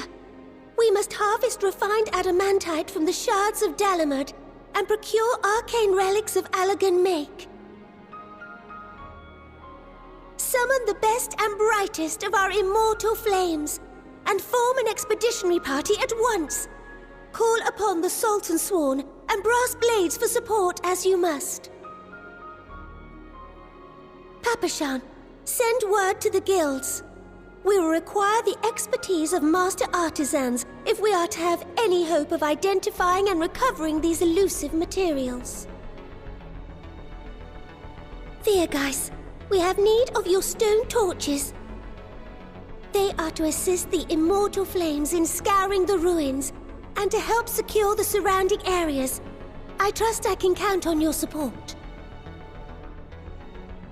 As commander of the Stone Torches, my son Zimberk will personally see it done.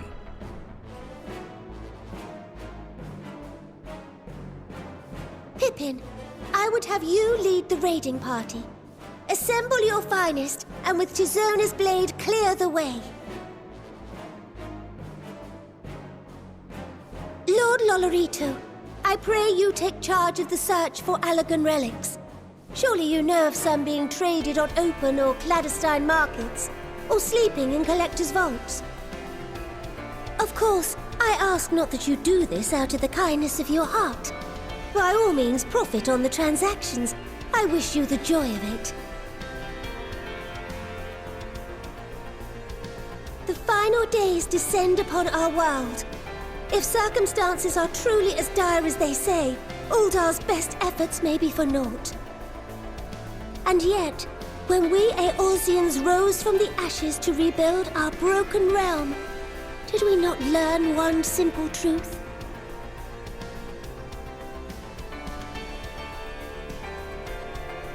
That which seems all but impossible to overcome alone may yet be possible if we stand together. It was the Scions who united us then, and it is the Scions who call upon us now. Uldar will answer that call. We will summon our courage and join the fight for our world's future. You know your duties. I, Nanamo Ulnamo, 17th in the line of Ul, bid you good luck and Godspeed.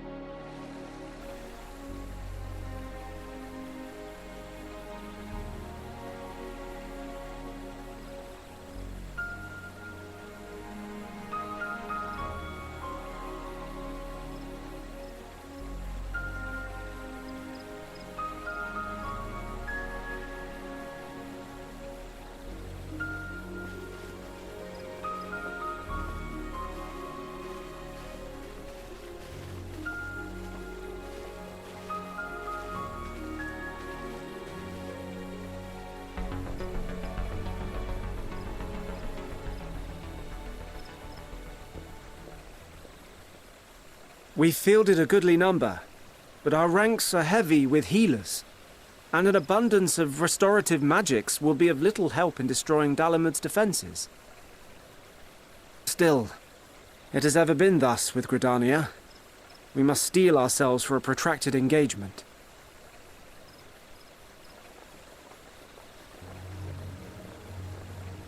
In that case, might I suggest taking us along?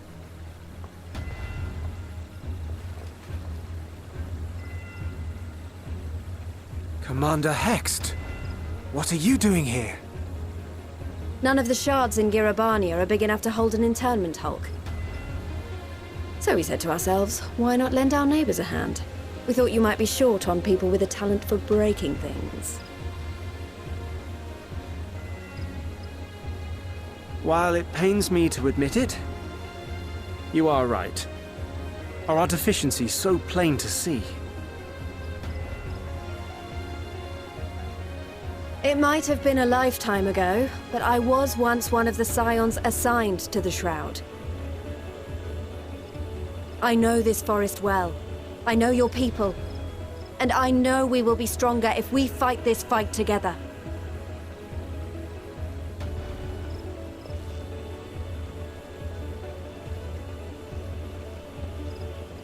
Then I will impose upon you with a clear conscience.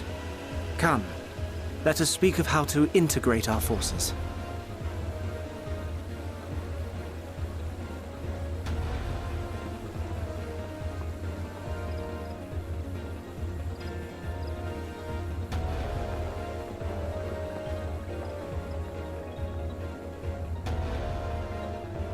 I won't let it all be for nothing. I promise you, Papalimo.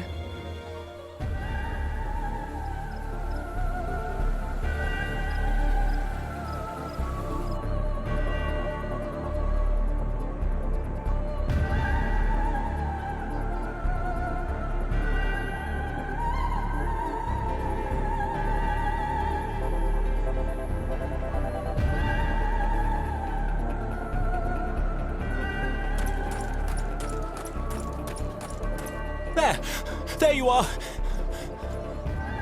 We've no time to waste, brother. Everyone has already... Ah.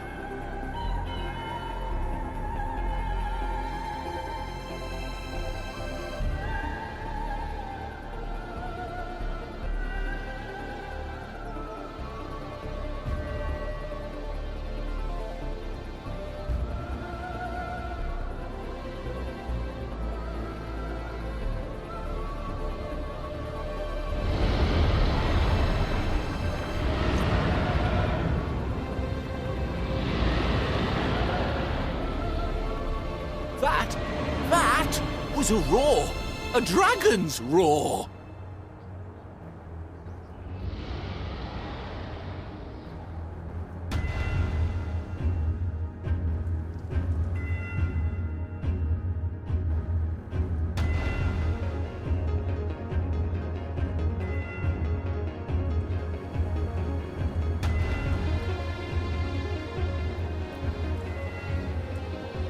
And so, in summation, the Eastern Alliance, as well as the Honourable Lord Lolorito himself, reached out to me for assistance in procuring these treasures of the divine, and I, in turn, do beseech the Confederacy for aid.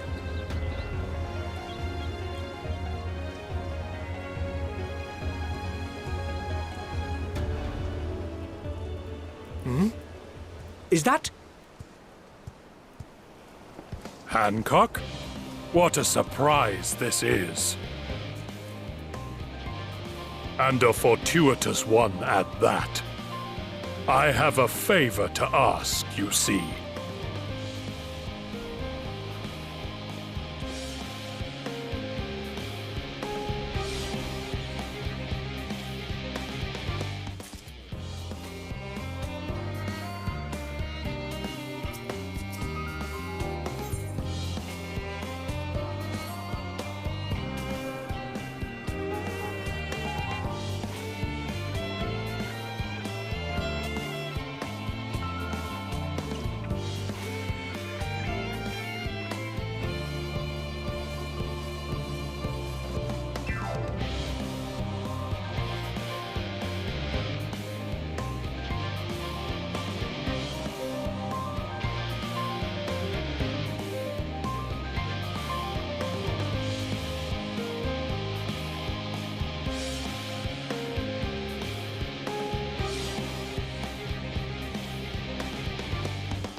so much in, well, in forever.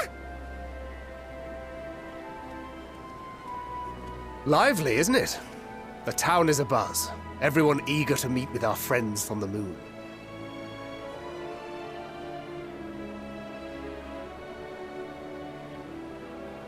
Twould behoove you to consult with Sleeping-Way. As our moon's pilot, his advice should be most pertinent. I'm impressed. Truth be told, I struggle to tell one from another. No offense intended, of course. None taken. After you and your friends left Mare Elementorum, we spent no small amount of time with your Urianger. Oh, the conversations we had. He told us all about Atheris, answered our every question, no matter how trifling or trivial.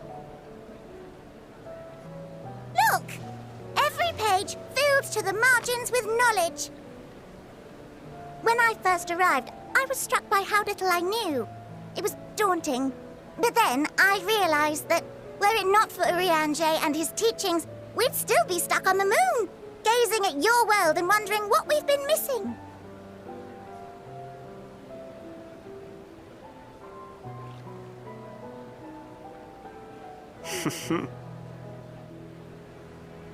What would they think if they could see Urianger now? I dare say they'd be more than a bit surprised. And impressed, no doubt. Master Louisoix, Minfilia, Papalimo, and not to forget...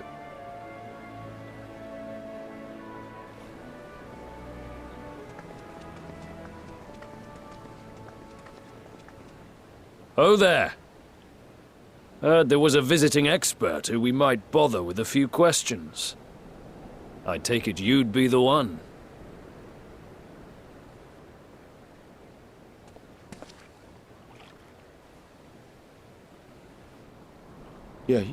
Yes, I am.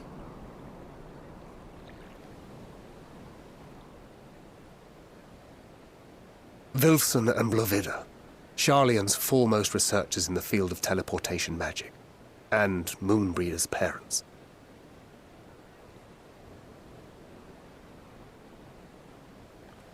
It hath been some time. 'Tis good to see you in good health. Likewise, old friend. Blovida and I were most honored to answer the call. Never expected this reunion, though, did we, dear?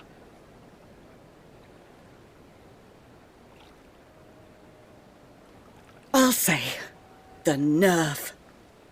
Sending that letter, then running off to the gods know where.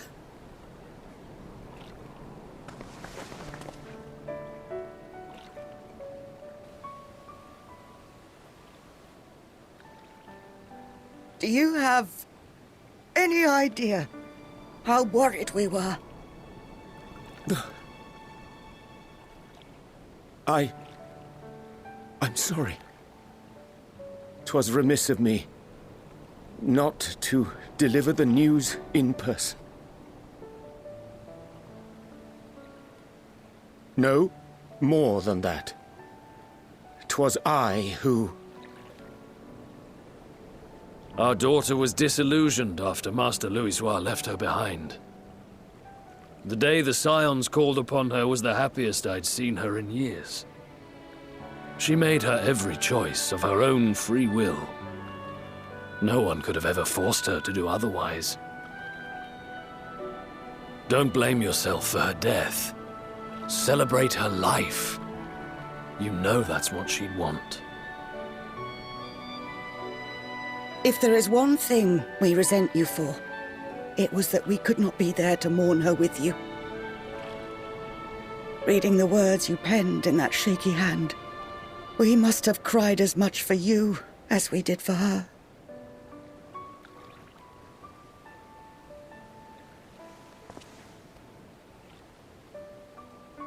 I'm sorry. I truly, truly am. I knew not what to say. Knew not how to express my feelings. The poems and platitudes of wiser men musings on sadness and loss, studied and memorized, and meaningless in the moment. Silly boy. We are all powerless before such grief. Even now, try as I might, the words escape me. But in our hearts, we know, we always know.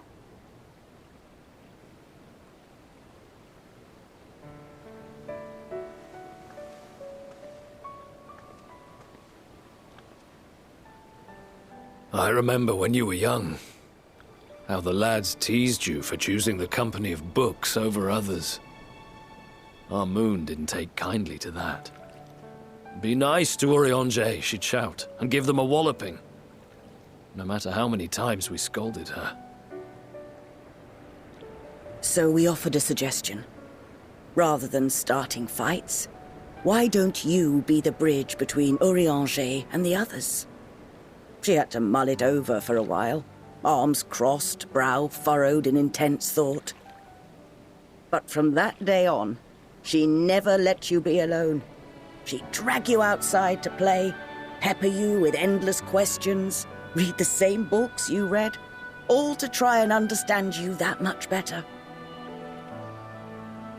I'm sure it was annoying and exhausting at the time, but she only ever had the best of intentions. And look at you now, at the center of the crowd.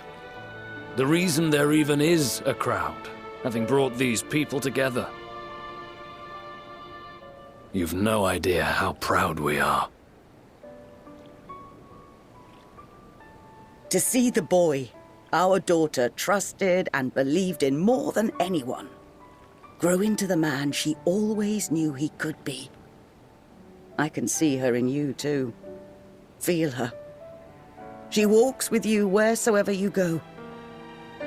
So thank you, Urianger, for being who you are.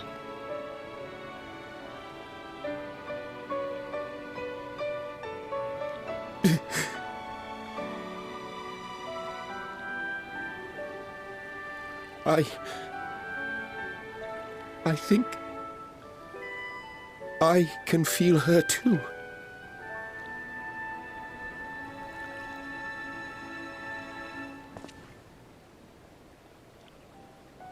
The truth of her life. Not sorrow, but hope and love.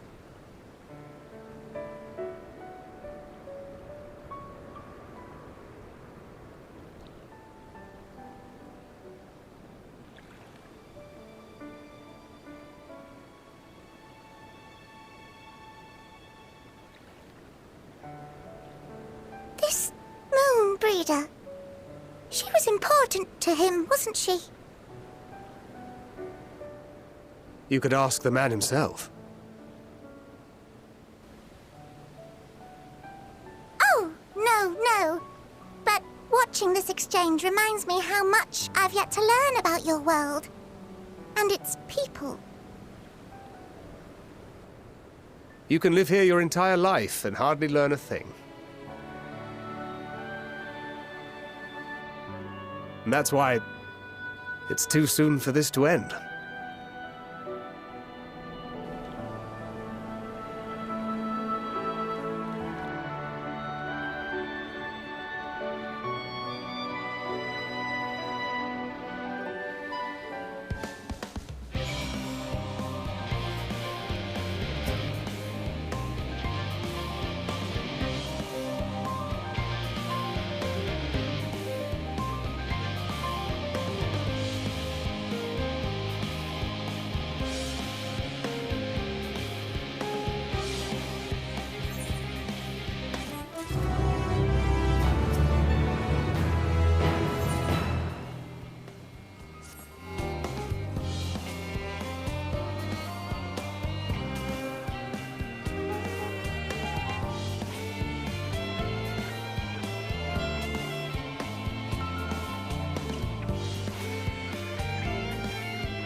All set, I take it? We finished what we could. Delivered supplies, tracked down escaped animals. Trivial tasks as they may be.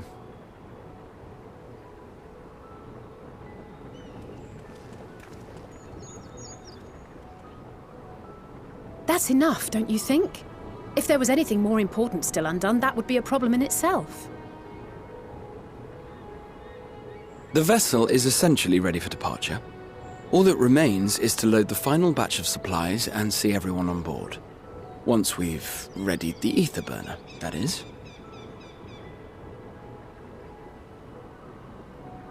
Ah, had a feeling we might find you all here. Our consultations with the Loporrits, too, have run their course. Pleased I am to say that our researchers' concerns have for the most part been allayed, though some insist on making adjustments to the very end. For their part, Livingway and her peers have graciously offered to stay and keep the people company, lest any lingering queries go unanswered. All that remains is to wait for the refined adamantite. Alphano, are you there? It's me, Kryl. Your special delivery has arrived. Round up everyone and come to the harbor at once.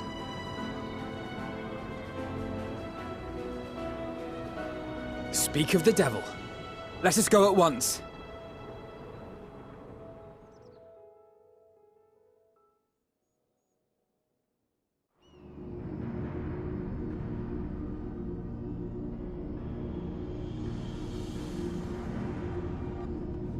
Forgive the intrusion, Master Fortuner. I bring urgent news. A great commotion has broken out in Scholar's Harbor. Your presence is requested, with all speed.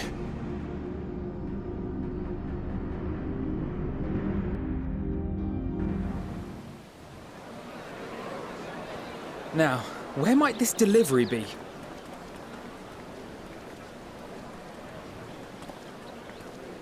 Oh.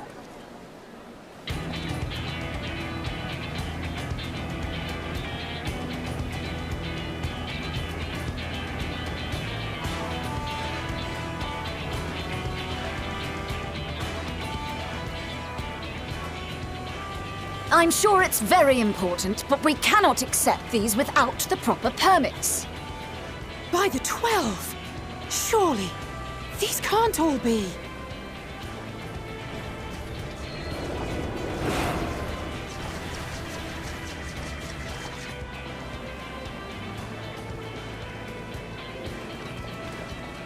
Bleeding hellfire! They're bringing them by sea and by air. All these folks in these crates.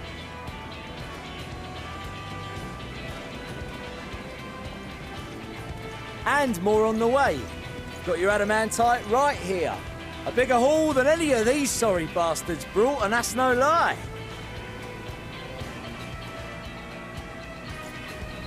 Yes, because you were charged with seeing the shipments from Gridania and Uldar here, along with your own. Give credit where credit is due. Sounds like the sorry whinging of a sore loser. An hypocrite to boot. Ain't no way a scrawny whelp like you took a dozen steps inside a Dalamud shard. I'll have you know I went all the way to the entrance. Furthermore, 'twas my contacts that enabled us to enlist the cooperation of the Sky Pirates. Left you outside so you wouldn't get anyone killed, did they? Well then, credit where credit's due, you did a right fine job sitting on your ass. Take that back. Make me. I will not stoop to your level.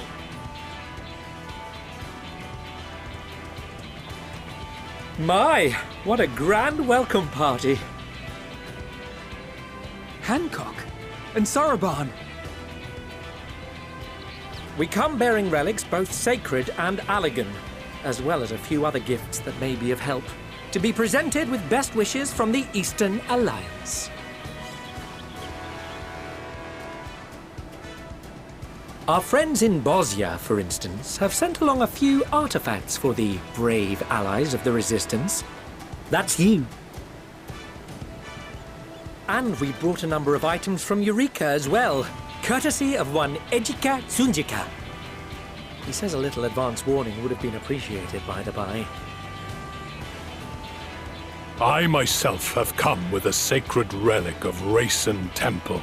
'Twas passing fortunate that Senri's dango craving brought us to Kugane. We arrived precisely as Hancock was making his arrangements. Upon learning of your need, we made haste back to Hell's Lid, with our dango, never fear, and consulted with the other auspices. All consented to the lending of Tenzin's legendary Phoenix Blade for this noble cause. Suzaku and Seiryu were nevertheless worried that it might be lost in transit, however, and insisted upon accompanying me to Onokoro, where I had intended to entrust it to our Confederate allies. I thought instead to give it over to Hancock when we chanced to cross paths yet again. But alas, Seiryu remained ill at ease, and ordered me see the blade into your hands personally, or die trying. We did, of course, need quite the impressive vessel to get it all here in time.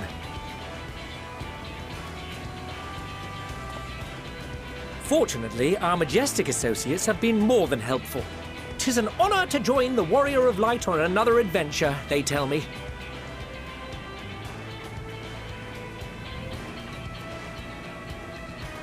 That is all wonderful to hear, but what of the extraordinary cost? I shudder to think of the ransom we must pay for such a bounty. Fret not for your coin purse, young Alphino. Lord Lolorito looks ever towards the profits of the future, and thus the East Aldenard Trading Company went to some lengths to reduce the financial liability. And since the Scions funded the entire venture, not a gill need be rendered up in compensation. Everything is already yours. We funded the venture? When? Don't let the name fool you. This coinkeeper knows a thing or two about spending.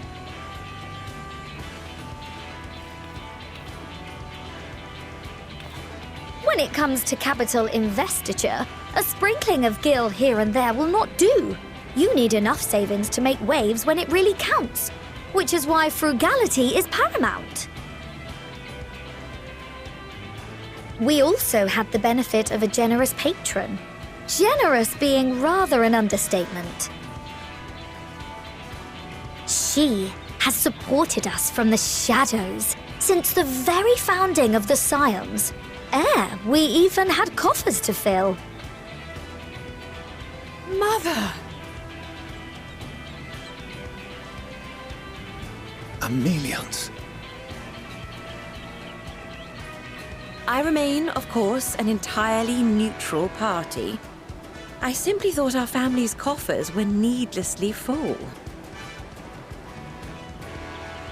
We can hardly take them with us on your teeny-tiny toy boat, now can we? And 'twould be a shame to leave all that hard-earned wealth unspent.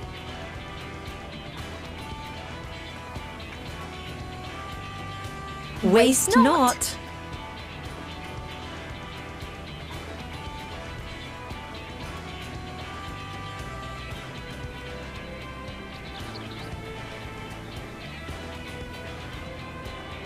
However did you manage so much in so short a time, though? We expected word to reach only a fraction of our allies.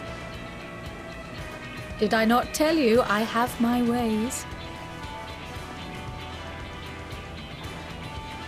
Erenville! You were involved too! I received a letter from Cryo after we parted ways in Labyrinthos. She explained what the Scions were trying to accomplish, and why you might soon require the services of the Gleaners, spread across the world as we are. I pray you do not interpret this as a betrayal of Charlia. I accept that the Forum's aim in pushing us to our limits was to preserve what knowledge we have. and I bear you no ill will for it. Yet, in collecting that knowledge, what I came to appreciate most about our star is that there remains so much we do not know. That is why I chose to help the Scions, to combat the obliteration of those countless, undiscovered wonders. I held no illusions that they would be less demanding taskmasters. Though, rest assured, if I had, I would have been sorely disappointed.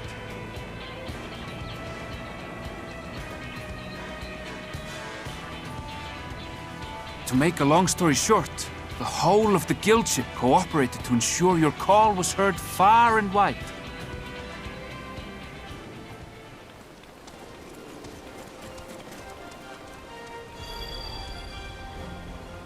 What's this about a ship that can fly to the moon?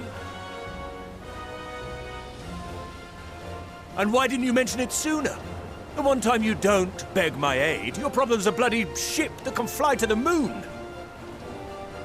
See it! You brought the team. Of course. Garland Ironworks' finest. You need only point us towards my new favorite ship. Oh, I nearly forgot. We stopped by Whirlit before coming here and picked up a package from Gaius. He's still of the mind that actions make for better penance than words, contrite or otherwise, so we offer none of the latter.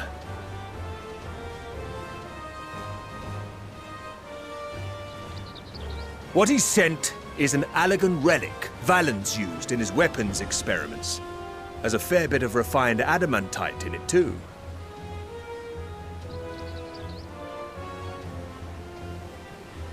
As you like us not suspect, we've also brought adamantite for Mordona's Dalamud shard.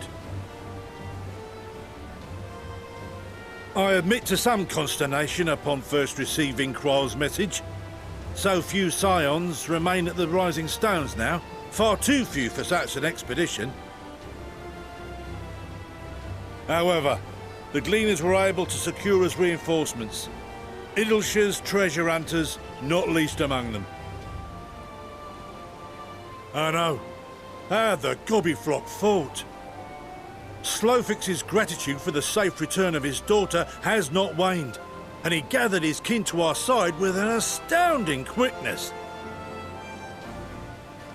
The clash between their machina and the Allagan defences was a sight to behold. I wager even you would have been impressed by the magnitude of the gobby booms.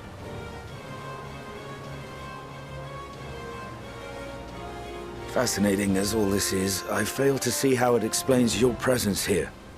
Does Razat Han not have more pressing concerns?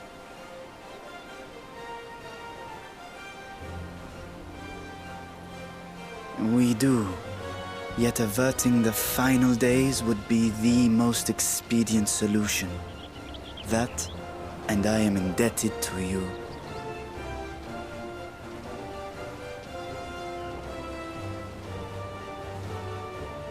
Though they chose to take their leave of Thavnair, those you saved in Garlemald remain my people. My gratitude is beyond words. 'Tis appropriate that I aid you in kind.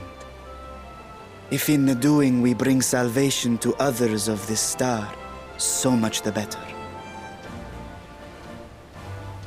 You will recall that I spoke of my father, Midgard Summer, and his journey across the great expanse.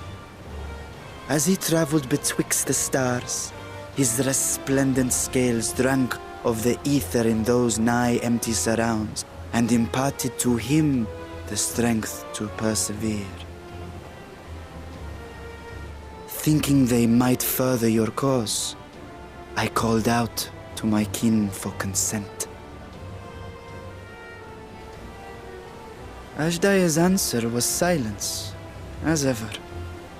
Tiamat and Chris-Velgre, however, responded favorably to the suggestion. My sire, too, stirred from his slumber long enough to speak and say, "Very well." Thus have I brought you his own worm scales, fit them to your purpose, and seek a worthier fate for us all.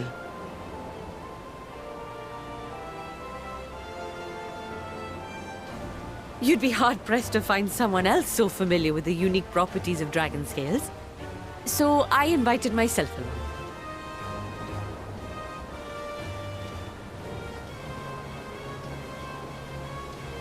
Look at me, this is so unbelievable. I've gone right back round to believing it again. Forget a 6% gain in efficiency.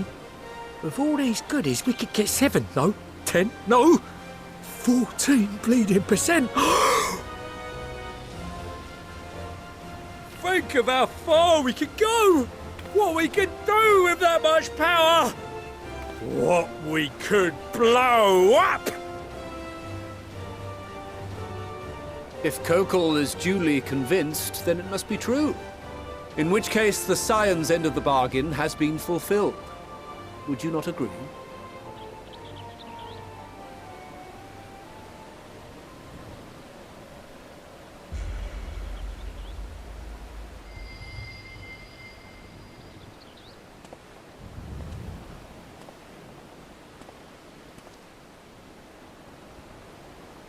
Yes, Father?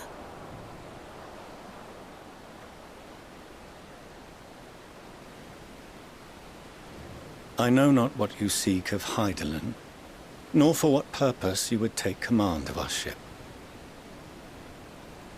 Yet this much is certain. To do so will be to dictate the fate of this star and the lives upon it. The lives of each and every creature, in their magnitude and their fragility. Do you understand? And are you prepared? We have seen and we have felt how much each life shapes this world. And so we are determined to abandon none. We understand what is at stake, and we are prepared to bear this burden.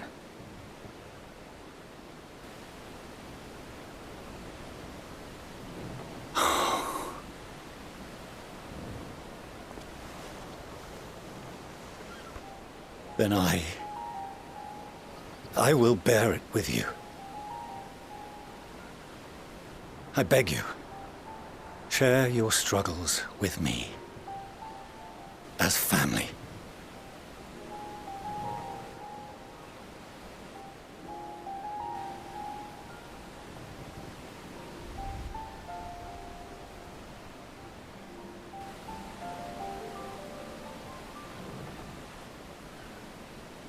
You grasped my fingers with such tiny hands the day you were born. I thought my heart might burst. 'Twas love and happiness beyond expression.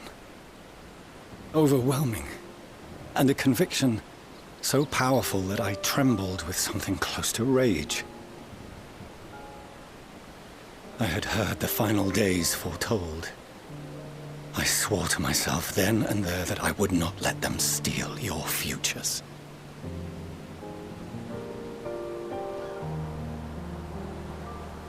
The great exodus would succeed, must succeed. No sacrifice or sin was worse than the alternative. If anything gave me pause, 'twas mine own father. The Archon Louisoix openly decried Sharlayan's policies, a perspective which I regarded with increasing disdain as I grew older. Yet even as part of me thought him a fool, perhaps I also hoped that he, of all people, would devise a brilliant means to save my children. A naive hope, but stubborn enough that I could never bring myself to keep you apart.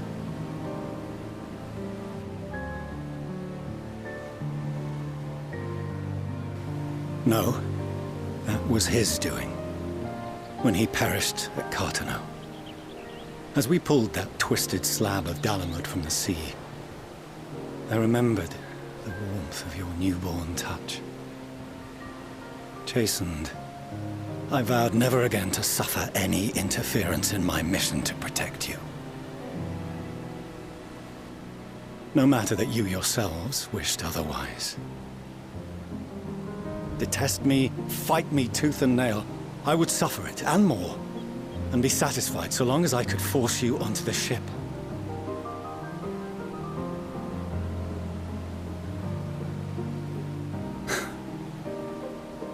I was wrong. You two have grown so much stronger and so much wiser than I dared dream. You have earned the right to walk your own path, and already begun to do so. Good. Because there are things we care about, and people we love, and none of them is replaceable. Not a one. It cannot have been an easy journey for you to have come so far. We shall be glad to acquaint you with the finer details someday, once this danger has passed. All that we have seen and heard, that we have felt and learned in our travels. Ours is not a kind world, but it is beautiful. Always. Oh no. Are you quite sure that's wise? After all, someone turns pale and flees the room when he sees so much as an envelope containing word of your adventures. Whatever will happen if he learns what you were really up to? Amelians.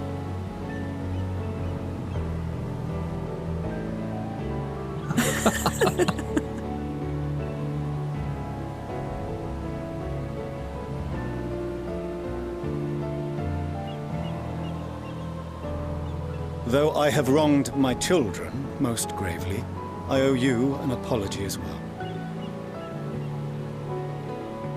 I assumed that it was the Scion's influence that made them so keen to charge headlong into danger.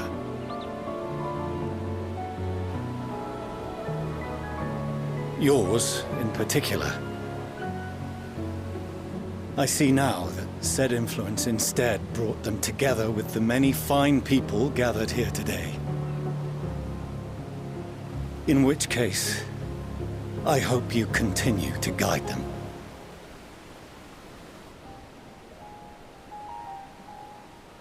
If we've finished loitering about the harbor, might I suggest we put our plans into motion? People are beginning to look confused. Perhaps you can spare a few words ere they resume the tedious lugging of cargo. You have no small number of friends and admirers here, after all.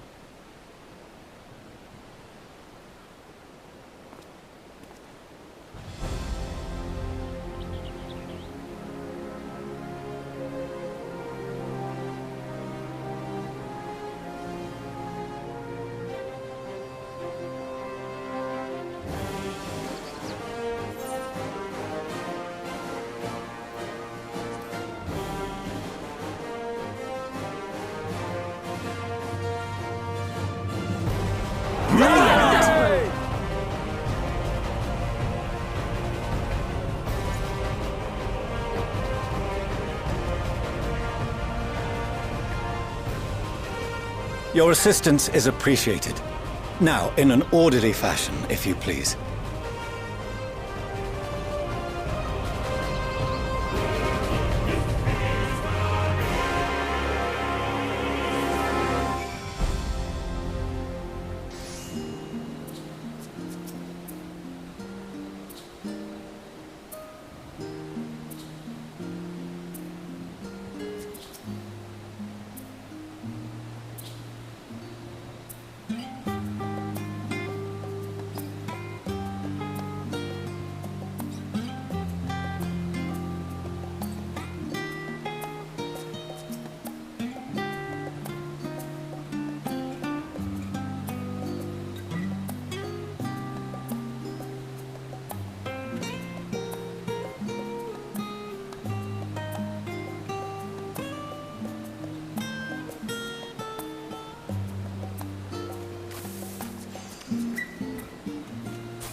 All seems in order with the lens, and I trust you can hear me. Those things are pure malcontent, the residue of lives unfulfilled.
You underestimate me!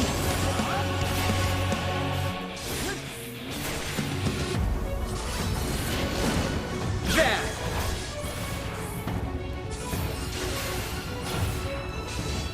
I will not hold back!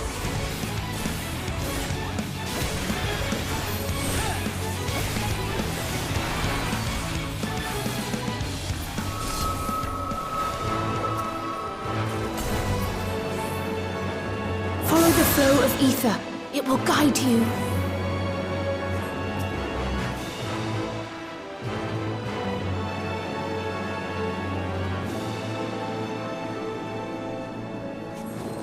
The ether is too dense. Ah, I'm losing you.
So bold, so headstrong, stubborn to the last.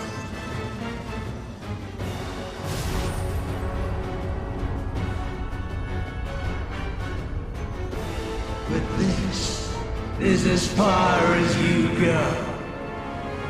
Oblivion beckons!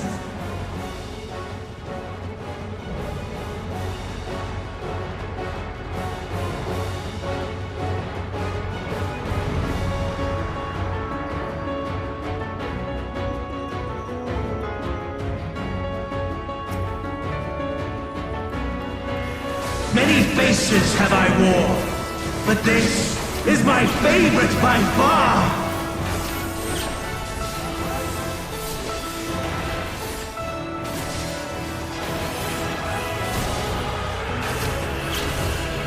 You will persist in this folly no longer!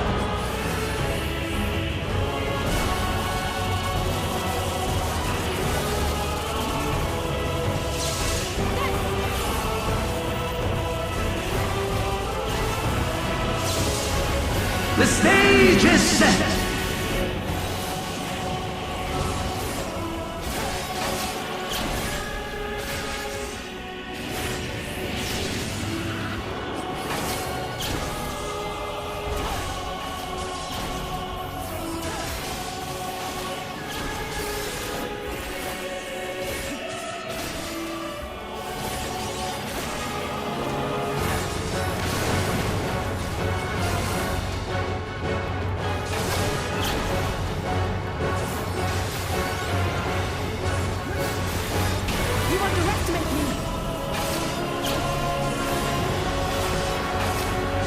Let the curtains rise for the main attraction!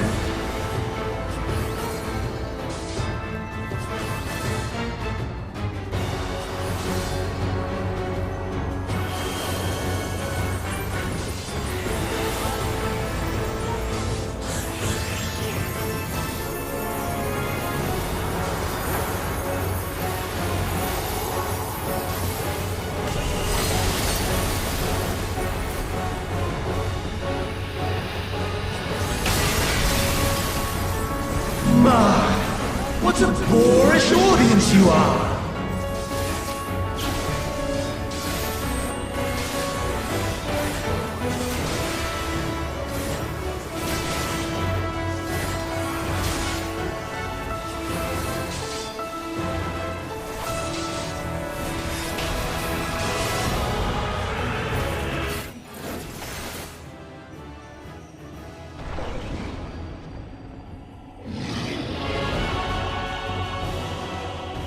Lies!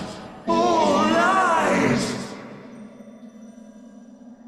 Your dreams, your hopes, your futures, delusions and lies!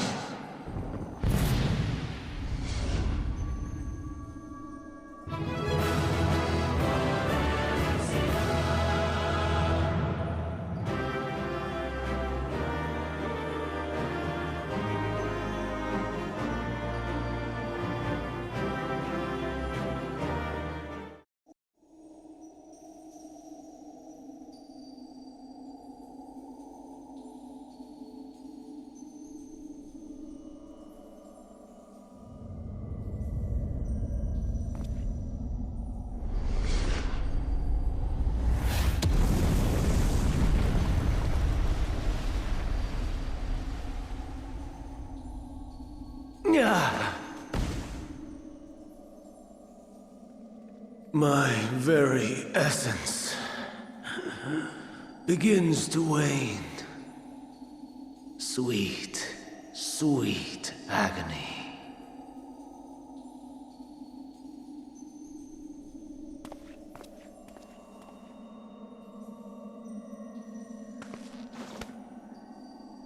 Leave this to him.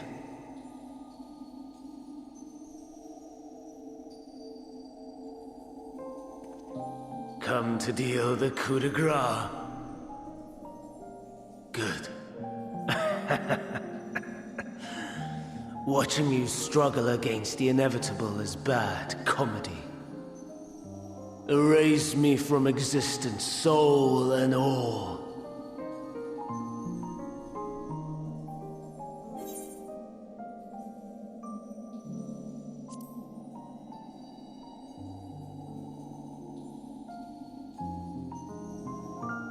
How would you know that name?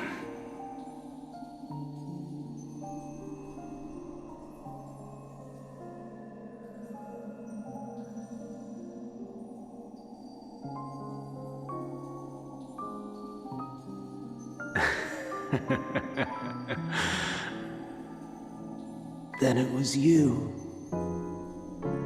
In Elpis. With emet-selch. The final pieces fall into place.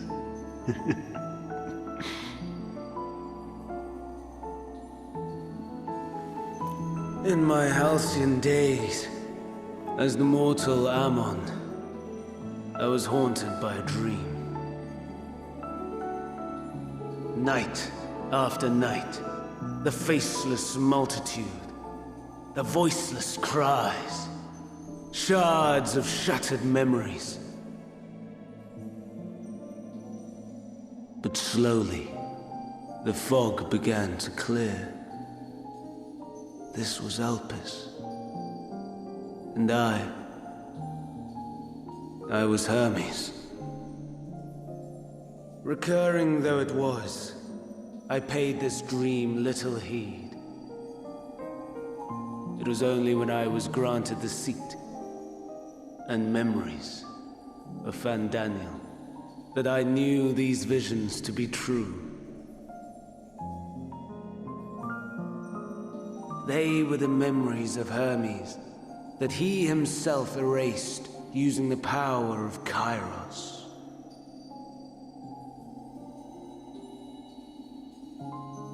Or so he thought. In his attempt to burn away the events of that fateful day, he succeeded only in searing them more deeply into his soul. My soul. Death failed to expunge them.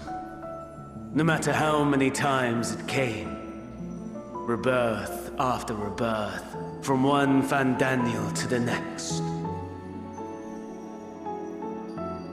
I wonder, is emet-selch adrift somewhere in this ethereal sea? In defeat, finally remembering your time together in Elpis? How it must gall him to be entrusted with knowledge of the final days, only to be rendered powerless to act upon it.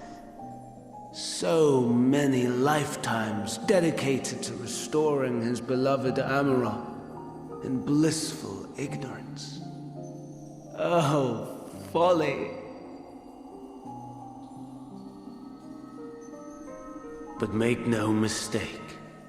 My life as Hermes is not the reason I invited the world's end. I have lived. I have struggled. I have dredged the very depths of despair. And in the detritus of existence, I found the truth. I served a great ruler, powerful beyond measure. The world his dominion. Yet even he and his vast empire were destined to fall, to become one with oblivion. At the end of life's journey lies only death.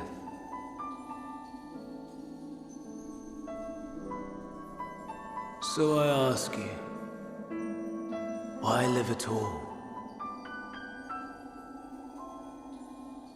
We betray, we torment, we murder. We are wicked, spiteful creatures, without exception. If life is so sacred, so precious, why fill it with such misery? Man wallows in a hell of his own making without purpose or meaning. To live is to suffer. And I would end that suffering by my own hand. It matters not if it flies in the face of all believed right and just. Death is the only solution!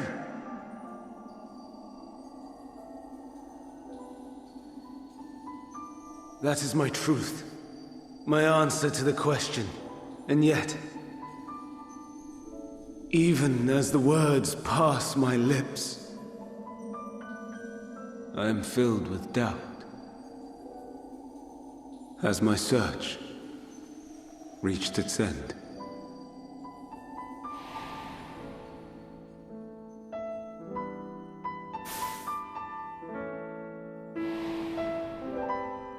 Was this the only way?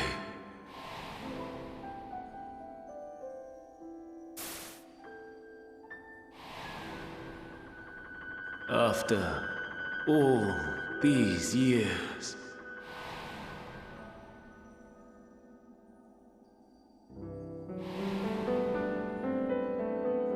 is this the answer I was hoping for?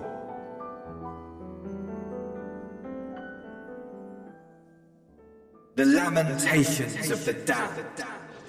How it vexes me to see your conviction falter at the last. FANTASY, still clinging to existence, I see.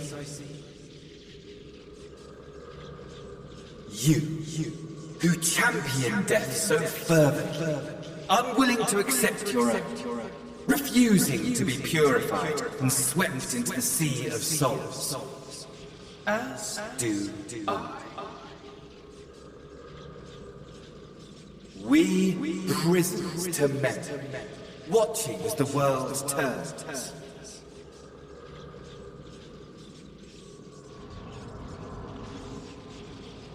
Though unlike me, you will be spared the ignominy of having your corpse made a puppet, dancing to another's tune.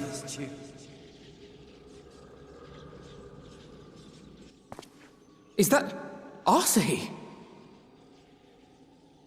How very astute. But let me be clear, I have not come to consort with the likes of you. Nor have I come to bemoan the state of the world following my untimely demise. In fact, I delight in mankind's downfall and the anguish it brings the savior of the savages. If I played some small part in the chaos, all the better. Not that I was in any position to resist. But to be made accomplice to the betrayal of Lord Xenos. I would die 1,000 deaths to exact my vengeance.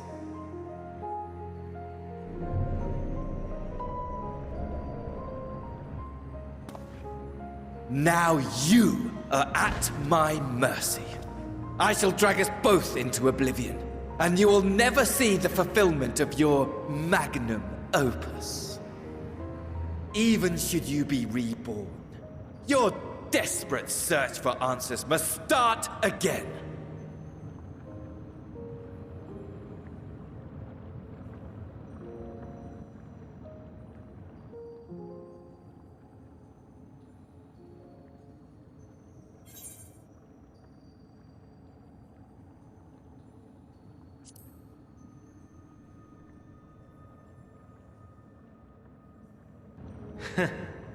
And what might that be? My wish is all but granted. To die and take you all with me.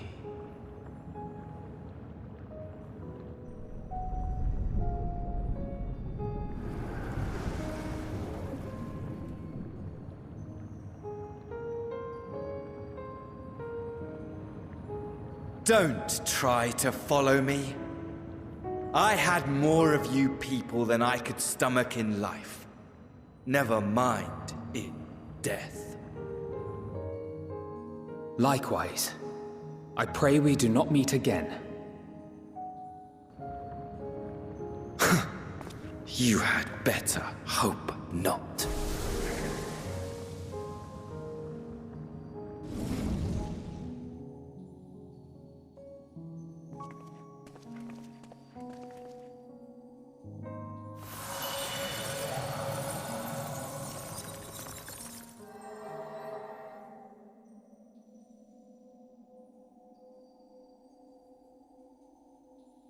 Come.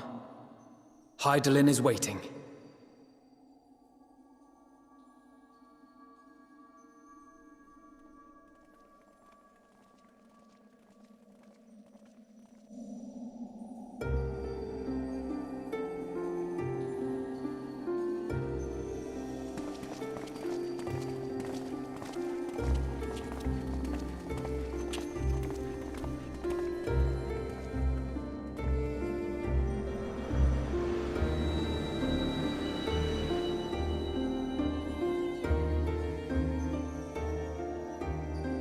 Brave travelers, I welcome you.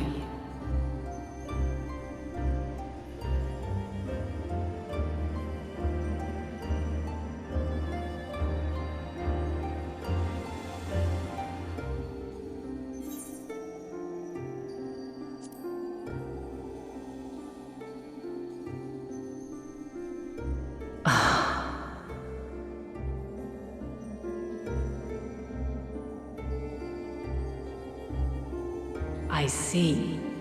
Thou didst journey unto Elpis. And now, the rivers of time converge.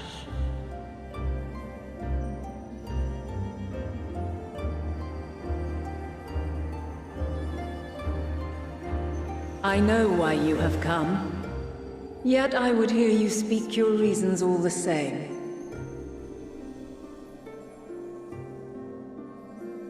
You created the moon to deliver mankind from the final days. But is that really how it has to end? We do not wish to abandon this world. We want to protect the source and all of its shards. To flee is but one of two paths.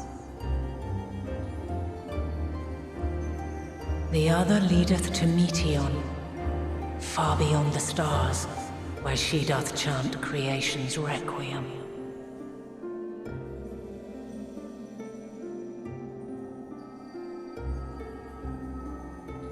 Her domain is formed of dynamis, pure, absolute. Where emotion and memory govern all, ether will avail you naught. Meteion hath gathered the pain and despair of countless stars, and to go unprepared is to go unto your doom. We'll beat her. We'll win. I swear it.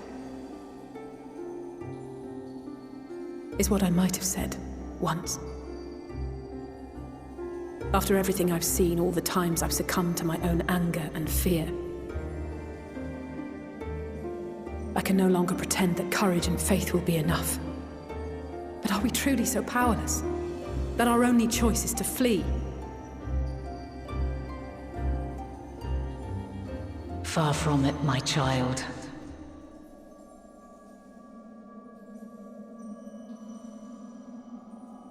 Long ago, the inhabitants of myriad stars, many more prosperous than Atheris, sought to free their worlds from life's woes.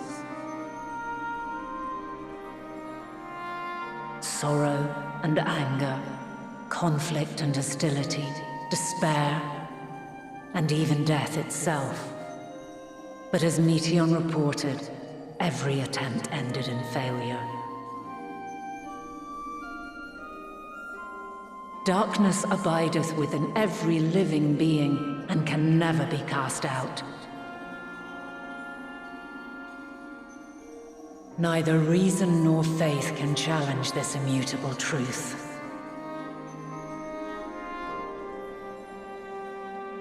To live is to suffer.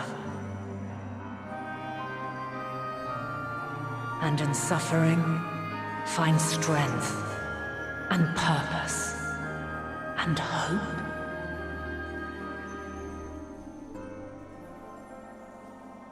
As you have done so many times before.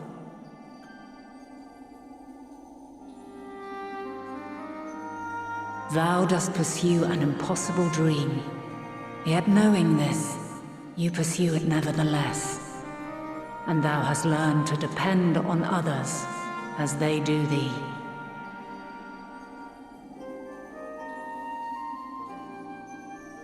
Thy yearning for the power to save the powerless hath ever driven thee to greater heights. Thou hast grown strong.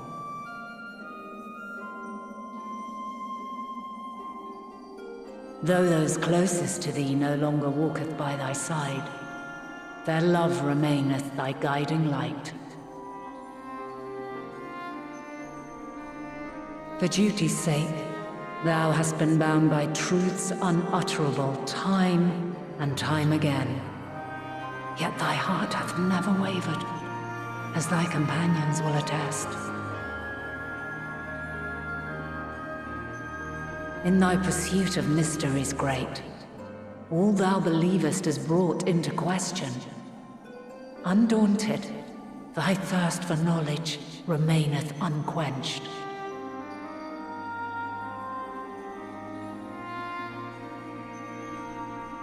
The fires of hatred that once burned in thy heart burneth no more. From their ashes doth spring the light of love, warm and pure.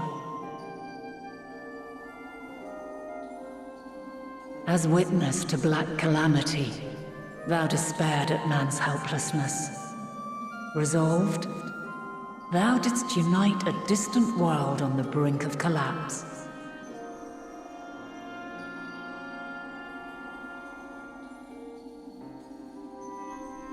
And thou, my champion, when all did seem lost, thou never abandoned hope. For every trial and every foe that did bar thy way, thou hast proven equal to the challenge, drawing courage from the many bonds forged on thy journey. You have all known despair, and though the end approacheth, you walk on, heads held high. Therein lieth your power, the strength to silence the song of oblivion.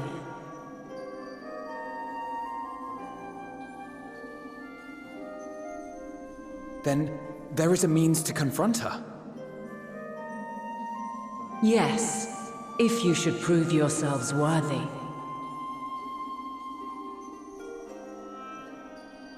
Hark!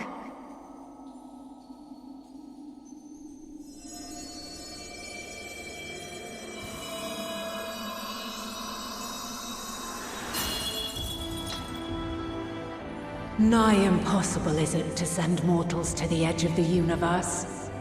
Should you fail, there will be no second chance. As the will of the star, I ask of you this. Do you possess the fortitude to stand firm when all around you doth crumble? Do you possess the faith to vanquish despair itself?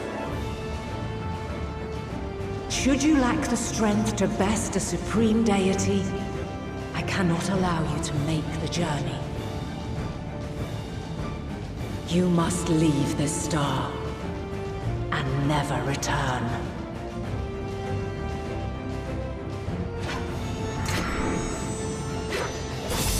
Prepare yourselves. Prove ourselves worthy, eh? Sounds straightforward enough. Aye. No room for confusion there. In any case, we've come too far to back down now. I am of the same mind. What power I have, I shall bring to bear. The three of you seem to be forgetting who we're up against. It's not every day we battle a divine being of untold power. Well, not quite every day. Do try not to get underfoot. Needless to say, there'll be no margin for error. Let us hold nothing back. For the people of this world and those beyond the rift.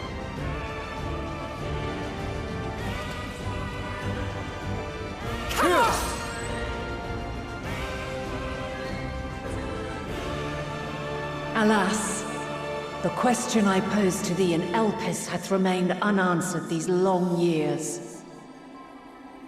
I would hear thy response, warrior of light. Shouldst thou emerge victorious?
The last of my kind shall test thee. Come, prove thy worth!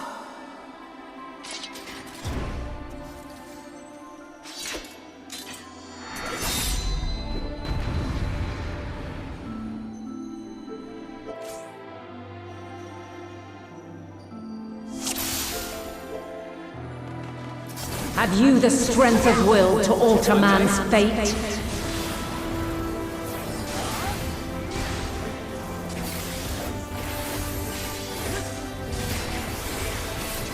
Be gone! A change of arms. May the test continue.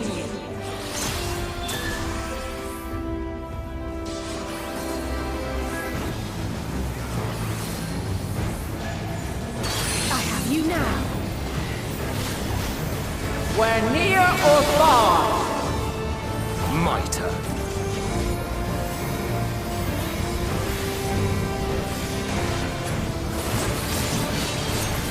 And now this!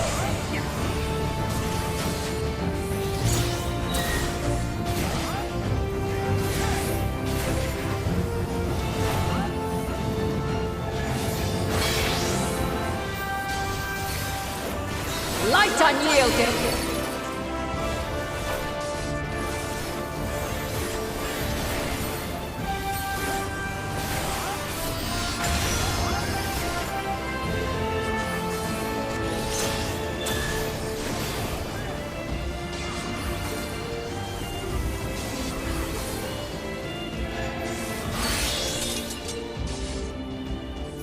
By blade!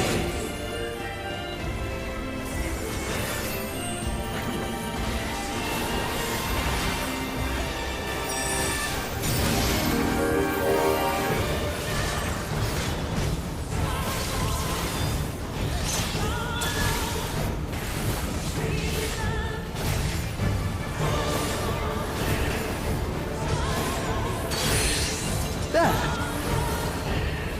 Where near or far. There.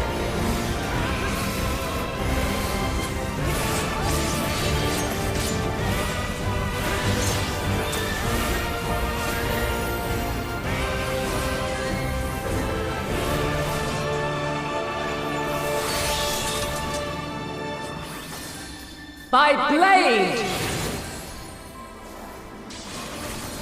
Hold still. Crystals of light, to me!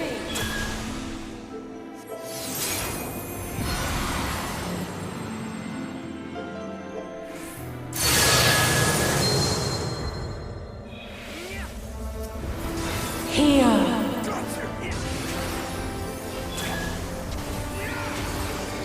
The song of creation's end! Feel! The sorrow at hope's demise! Think!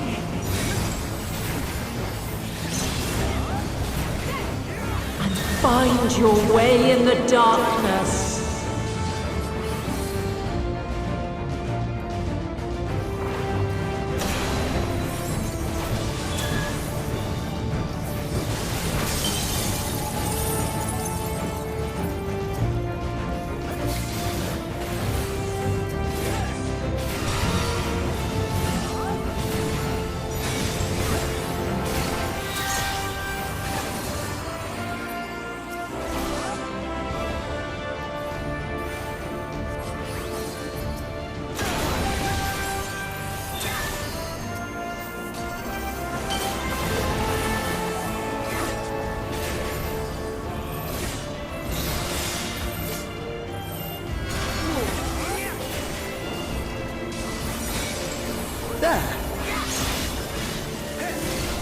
Follow your light.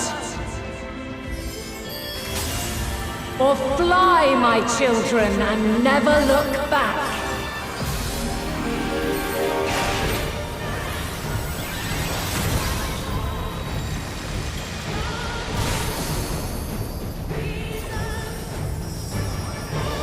Then you are resolved. With heart and steel. Together, away with you! But this test is far from over. By Crystal's light.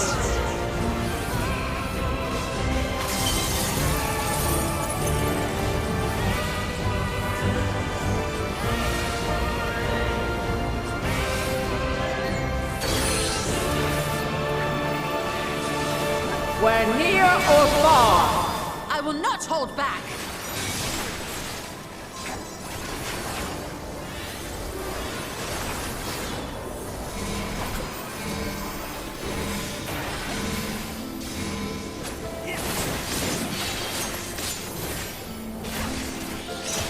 We're high or low.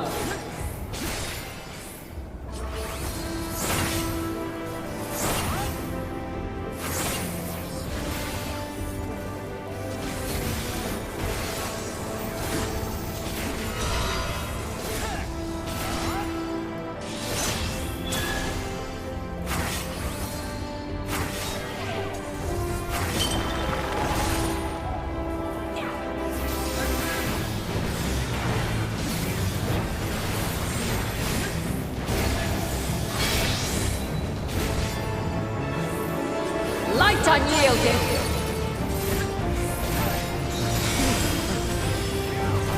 I will not hold back. Hold still. Refulgence eternal. You cannot stop us. You're mine. Be gone.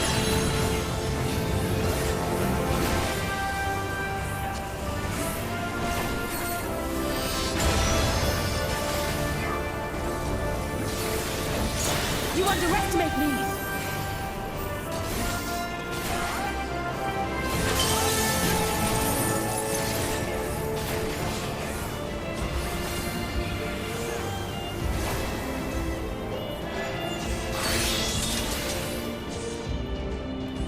By blade!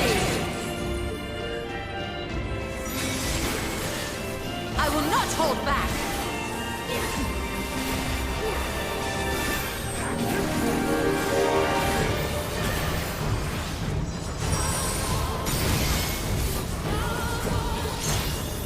Succumb not to fear!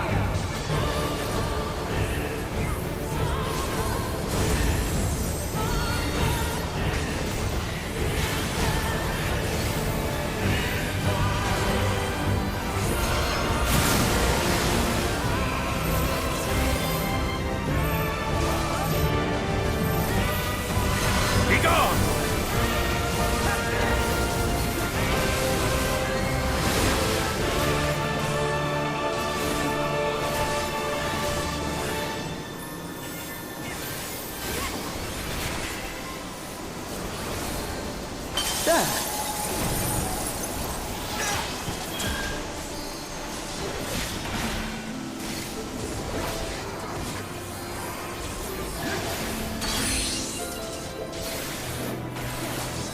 We're near or far. You underestimate me. Begone!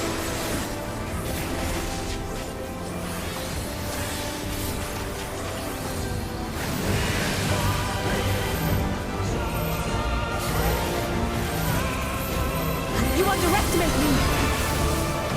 You underestimate me!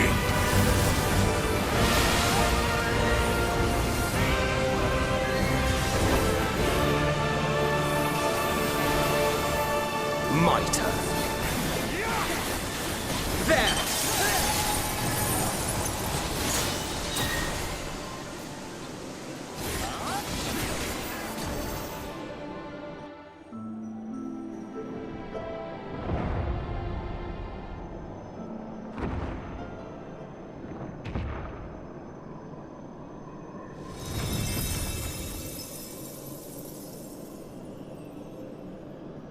At last, man has the strength to.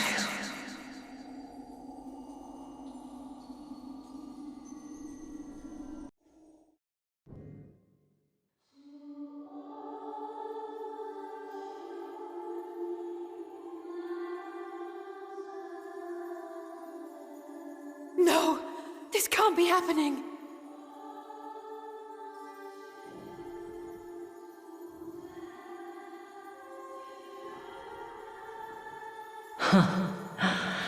Though my power is in constant flux, I have always kept a reserve for this very moment. It was a true test of your prowess. You have done well.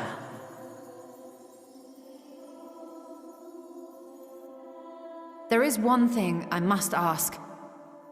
By sundering the world into 14 shards, the ether of all living beings too was divided.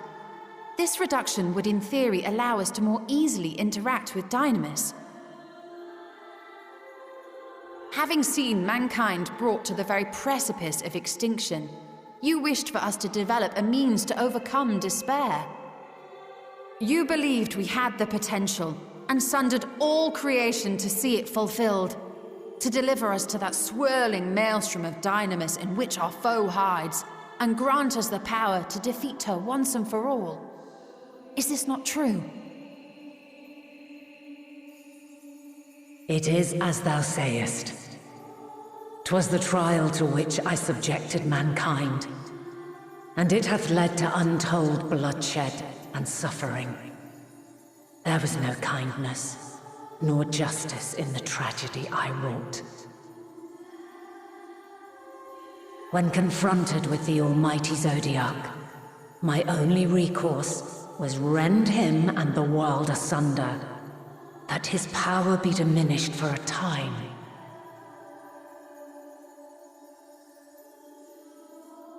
And so it came to pass. Now you, my chosen, have surpassed my expectations, surpassed me. I entrust the fate of the universe unto you.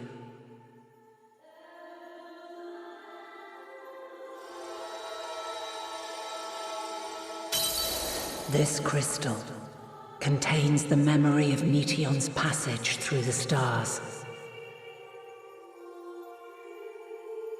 Deliver it unto the Loporrits. They will guide you to her.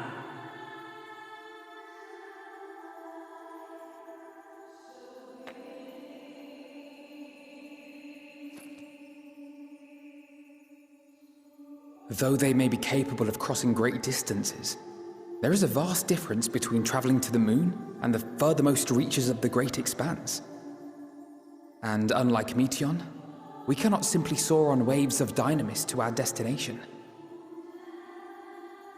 Indeed. To make such a journey would require an astronomical amount of ether. But a solution lieth close at hand.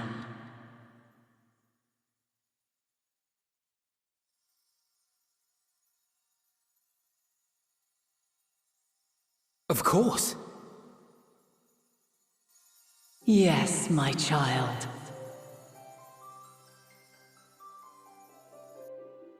Ever since I became the will of the star, the ether drawn here had slowly crystallized.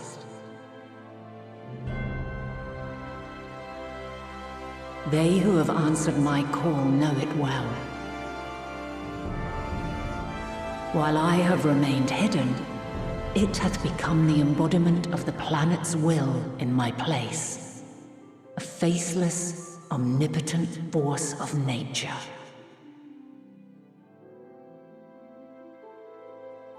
The Mother Crystal, our final hope.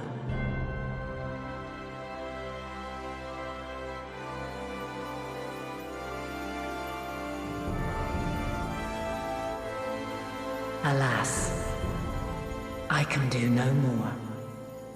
The fulfillment of this task doth fall to you, my chosen.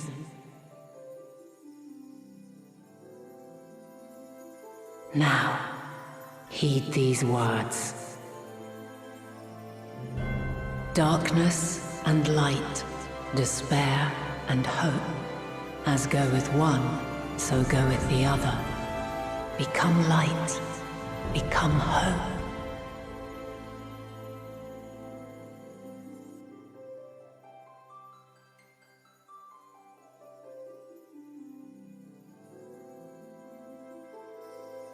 I have a gift for thee. Come closer.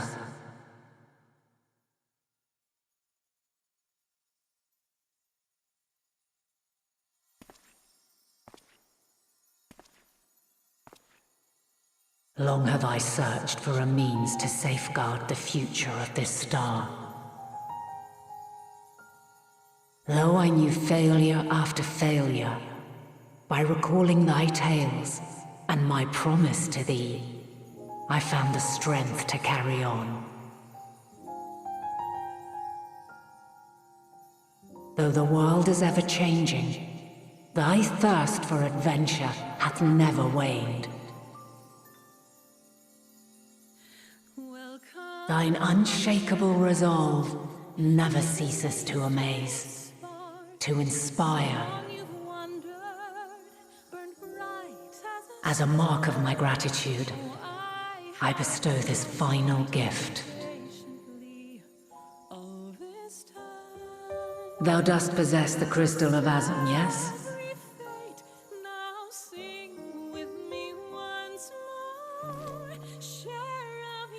As Heidelin, I reside over the forces of stasis, tranquility, peace.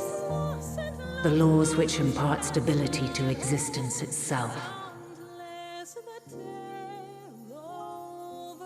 I will weave this self-same power into the crystal, granting thee mastery over matter, to give form to the formless. Use it wisely, or it will not last indefinitely. As thou hast seen on thy journey through the ethereal sea, souls are drawn to thee. Mayhap this trait will prove to be a boon rather than a hindrance.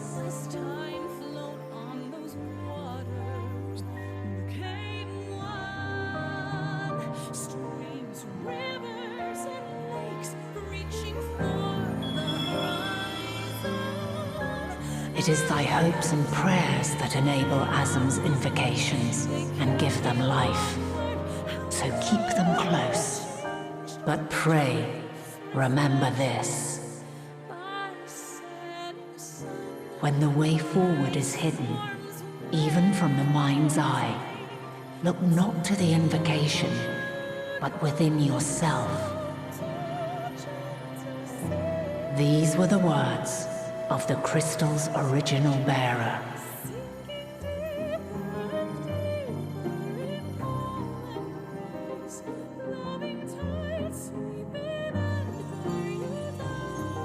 With that, my work is finished. Fulfill our promise. Right the wrongs committed when the world was yet whole. Silence the song of Oblivion. Teach her a brighter melody. Show her our journey is far from over.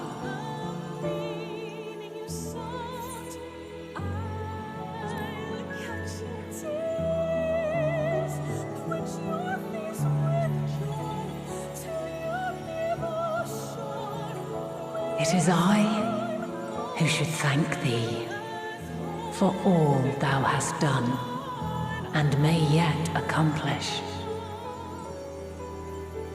Long after I have gone, though not even my soul remaineth, my love will be with you forever, my dearest children.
There you are.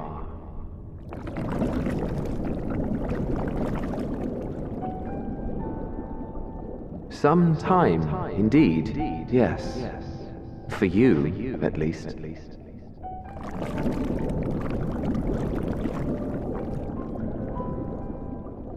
Believe me, I'd meant to get some proper sleep. But here we are, drifting along instead. Well, you too. And so we remain, to watch and wonder.